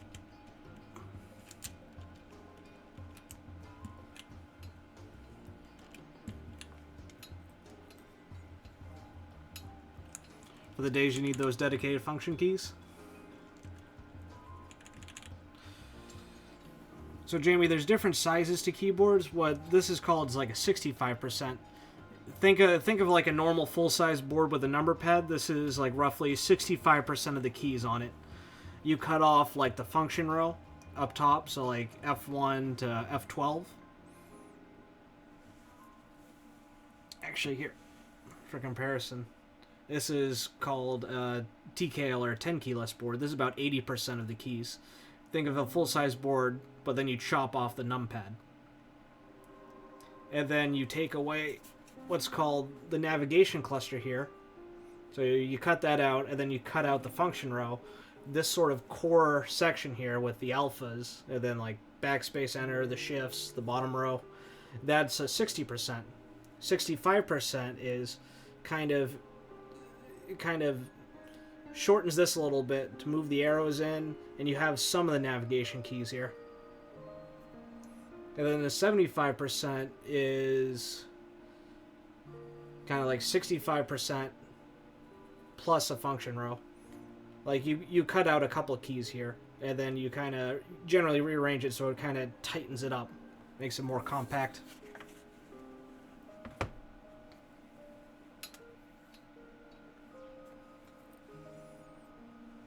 Oh, you feeling the old school keycap sets, Birdie? I'm telling you, beige and silver sets look real nice.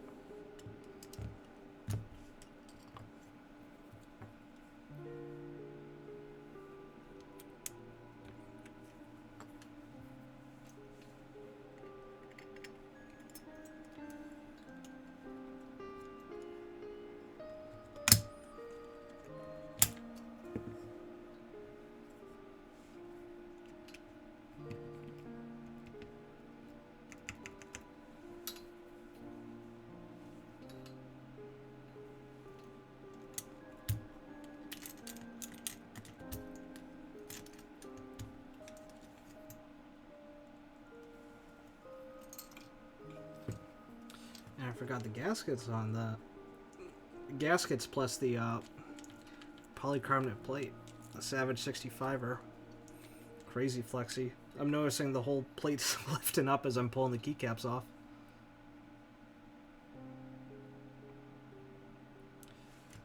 Actually, Jamie, there are some keyboards out there, custom ones with left-hand numpad. I've found it super helpful. But you can also buy like a separate number pad, so you can just physically put that on the left side if you wanted to, and then if you don't need numpad, you can just, you know, take it off your desk or just put it away to the side.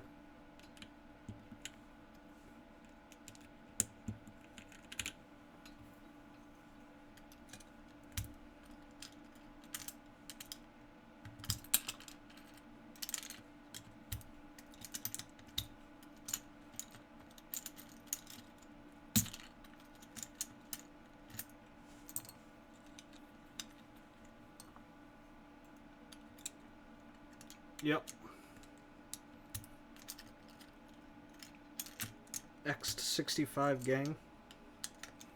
I can't wait for the next actual in-person New England meetup, so we can get all, what, I think 4 X65s that somehow ended up in New England there. We're gonna have a whole table just on that.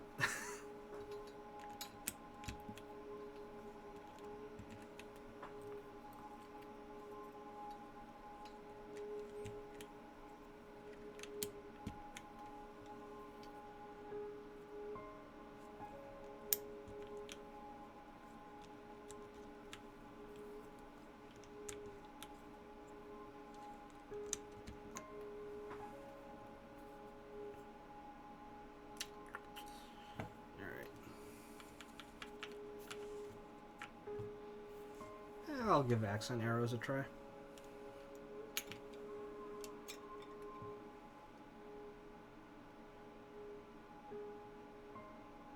Actually, no, I'll go accent enter.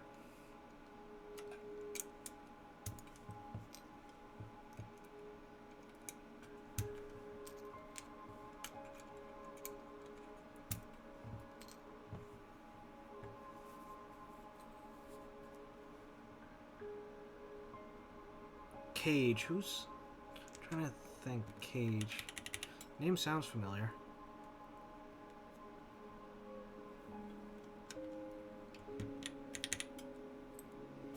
I didn't know Ubas was one of the other owners. I knew it was someone I knew.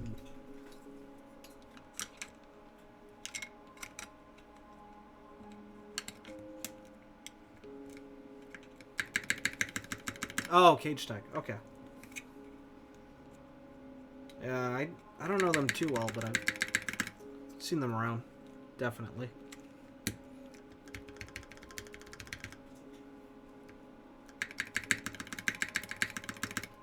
Spacebar is really kind of loud, but...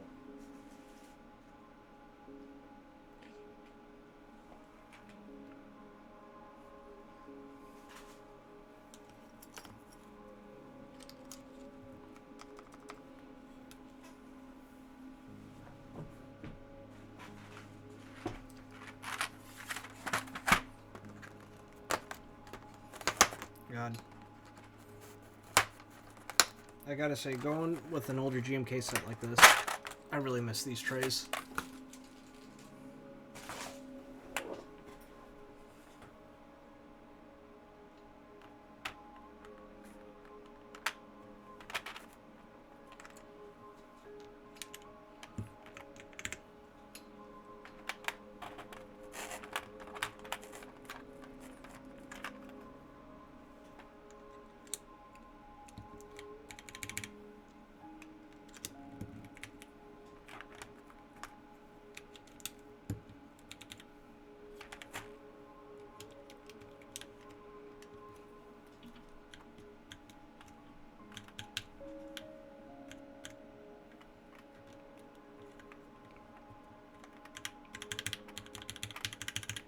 Oh, that was weird.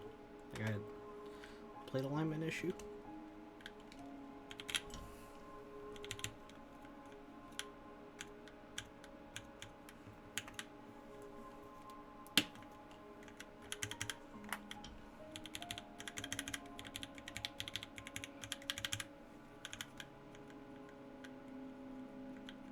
Seems okay now. I just had to caveman that for a second.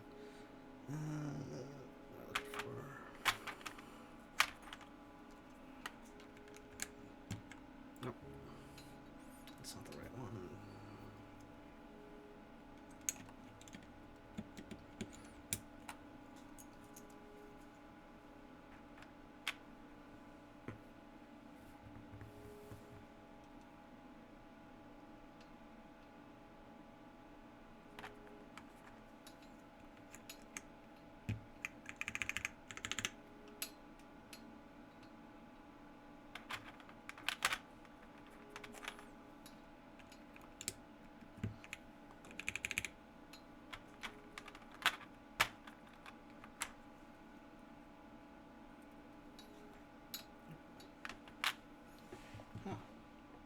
Oh, 1.5 U, huh?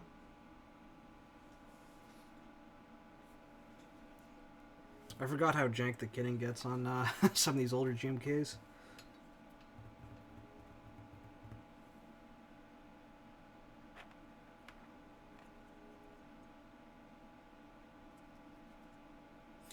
I guess I'll just put an alt there.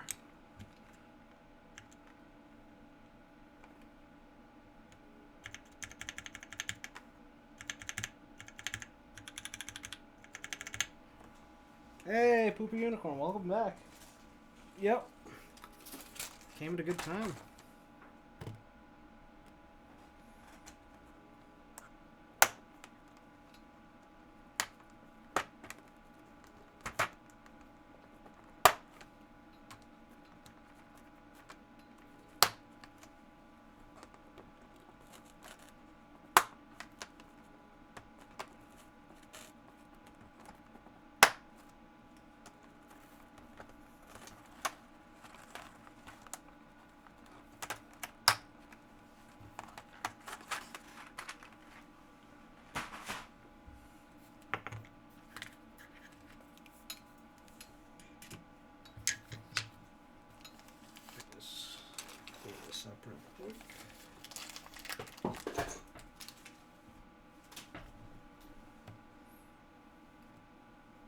Actually, Birdie, since you're here,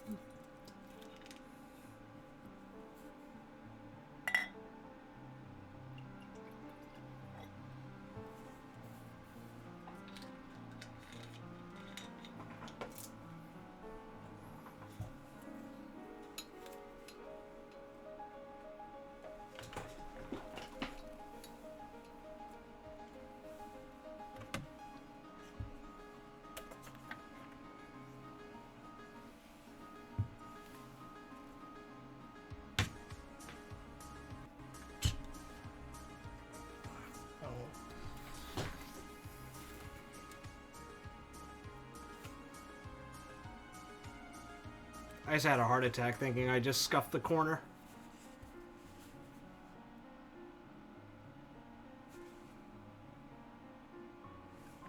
Oh, we're good. 3 bottles of Blanton's? What are you gonna do with all that Blanton's?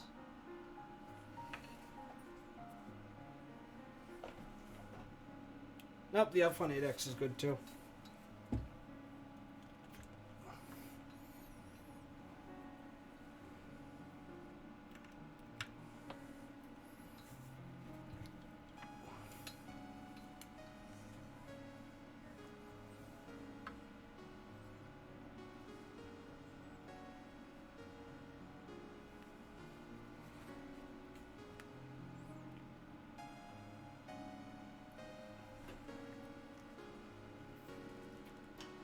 Well, I would cry.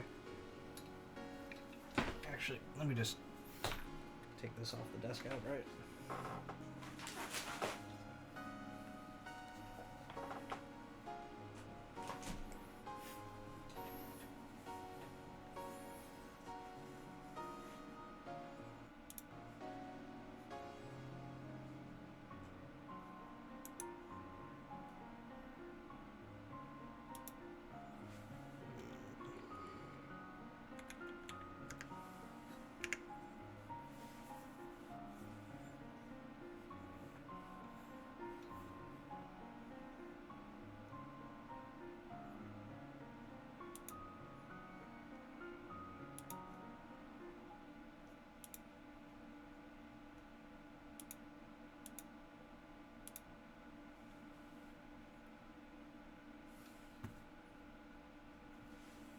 I see you with the forbidden strats. Just get your own 165 tomorrow. Then you can get it for retail. Iron165, hot indeed. Alright, let me just figure out.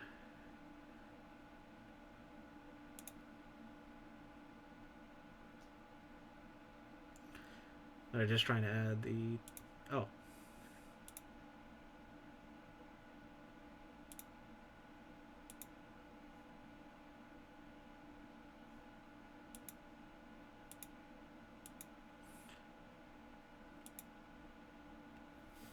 Oh. Teal Gang is tempting.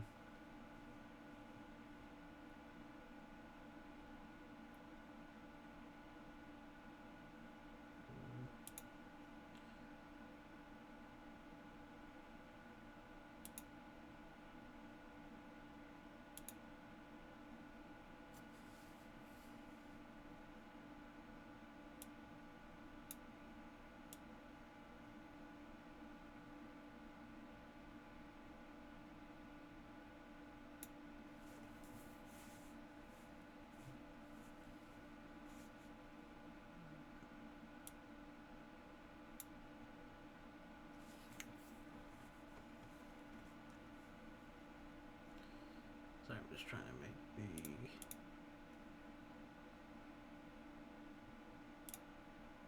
There we go. Can you all see the typing test?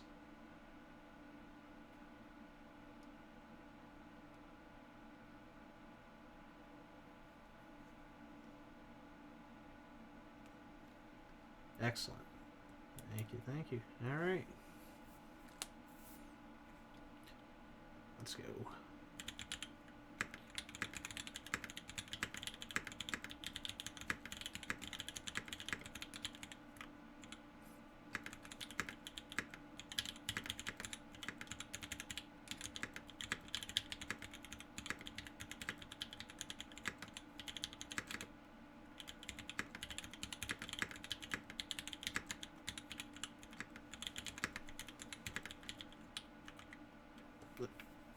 Sorry, that's scuffed.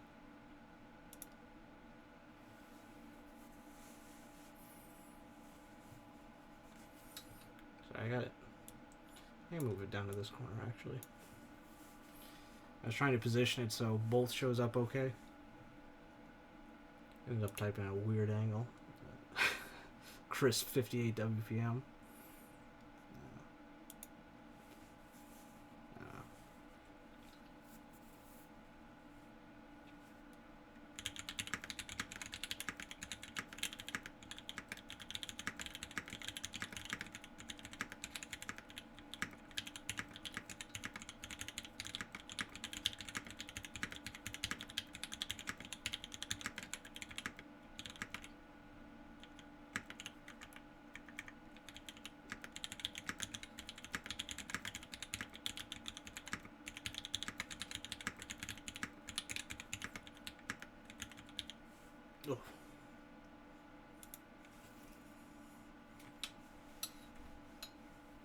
off central. Now let me give it one more try. Oh,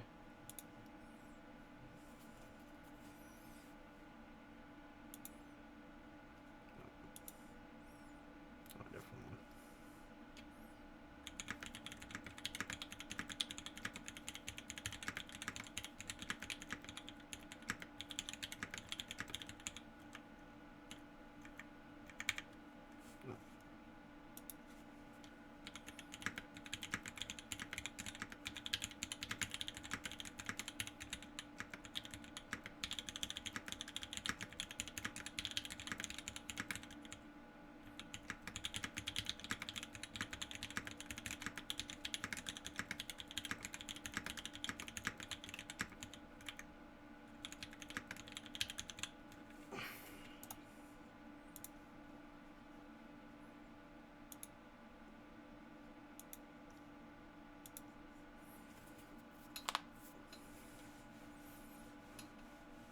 Oh, I don't know.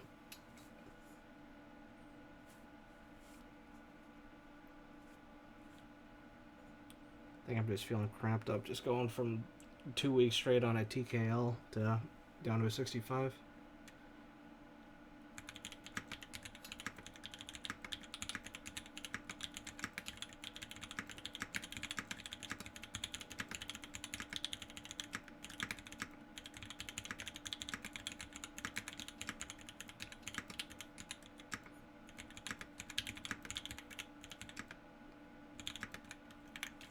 Yeah.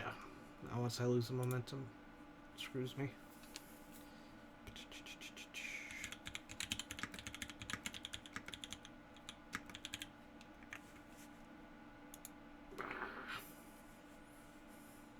Want to buy better brain.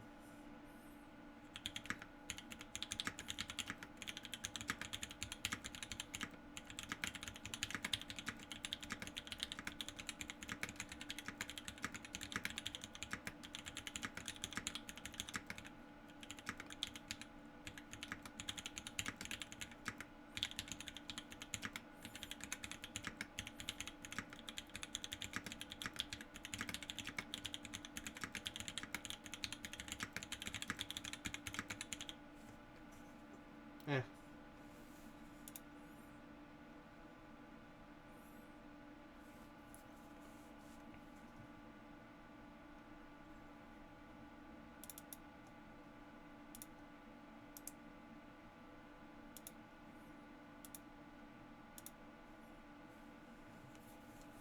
Yeah, that's not too bad.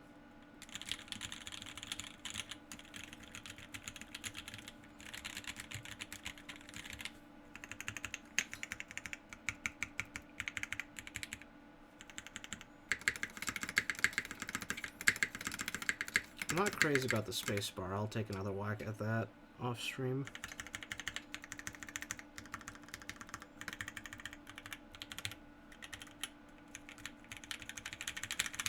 Definitely pretty loud. You can tell it's JWK. Type and feel. Quite smooth. You get that just small bump on it. Yeah, space bar I'm not crazy about. Maybe adding the top gaskets would help too. I only got the bottom gaskets on this guy.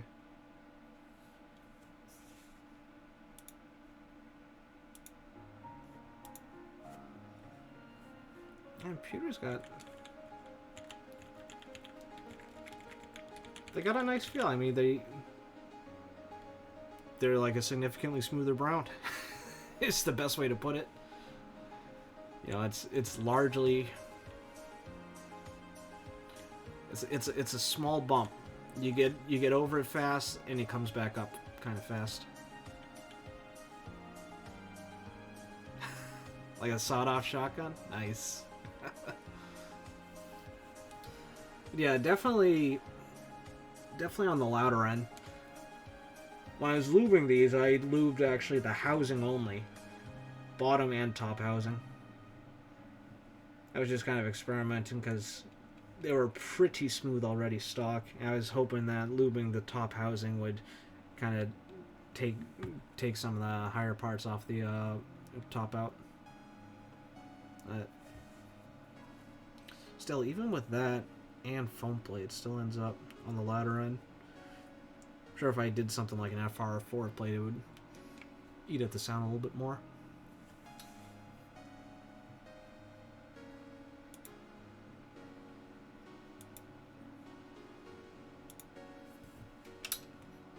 Yeah, this was a fun build. Visually, I'm kind of digging Plum on Plum. I kind of did it just for the theme, and because I don't see a whole lot of GMK Plum out in the wild these days, which, since it's an older set, I completely get that. Definitely wanted to give it a try for the theme. And in person, the accents directly against the case, you know, definitely clash, but if you have a little bit different distance between them, other keys in between, it's not so bad there.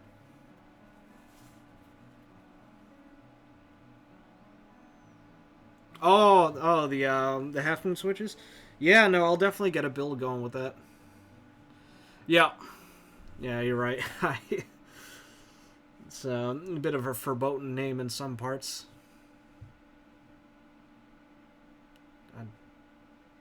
I have GMK Necro too. I still have no idea what that's going on.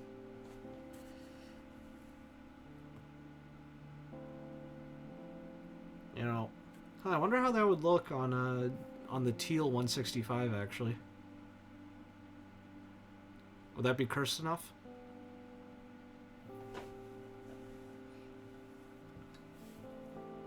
But yeah, thank you all so much for joining. Sorry I couldn't get the regular Sunday stream going. I was just feeling real nauseous Saturday into Sunday. Wasn't feeling 100%, and then just been a bit of a crazy week. But wanted to make up for it on by at least getting it out before the next stream. So here we are tonight, and then this Sunday, I'm just gonna double check with the designer, make sure it's okay to stream a build with the proto. But I do have ready to go the Calliope proto build. The group buy is actually going on right now. I think raffle entries opened up this morning, and it's a 24-hour raffle. I think they got 70 units. Yeah, that one I'm very excited to build. Got a fun one planned in mind for that one. But thank you all very much for joining. Appreciate you all. Also, DR, thank you again so much, you crazy, crazy mad lad. But honestly, just blew my mind. You know, gave me the heart attack for a bit, but you know, that.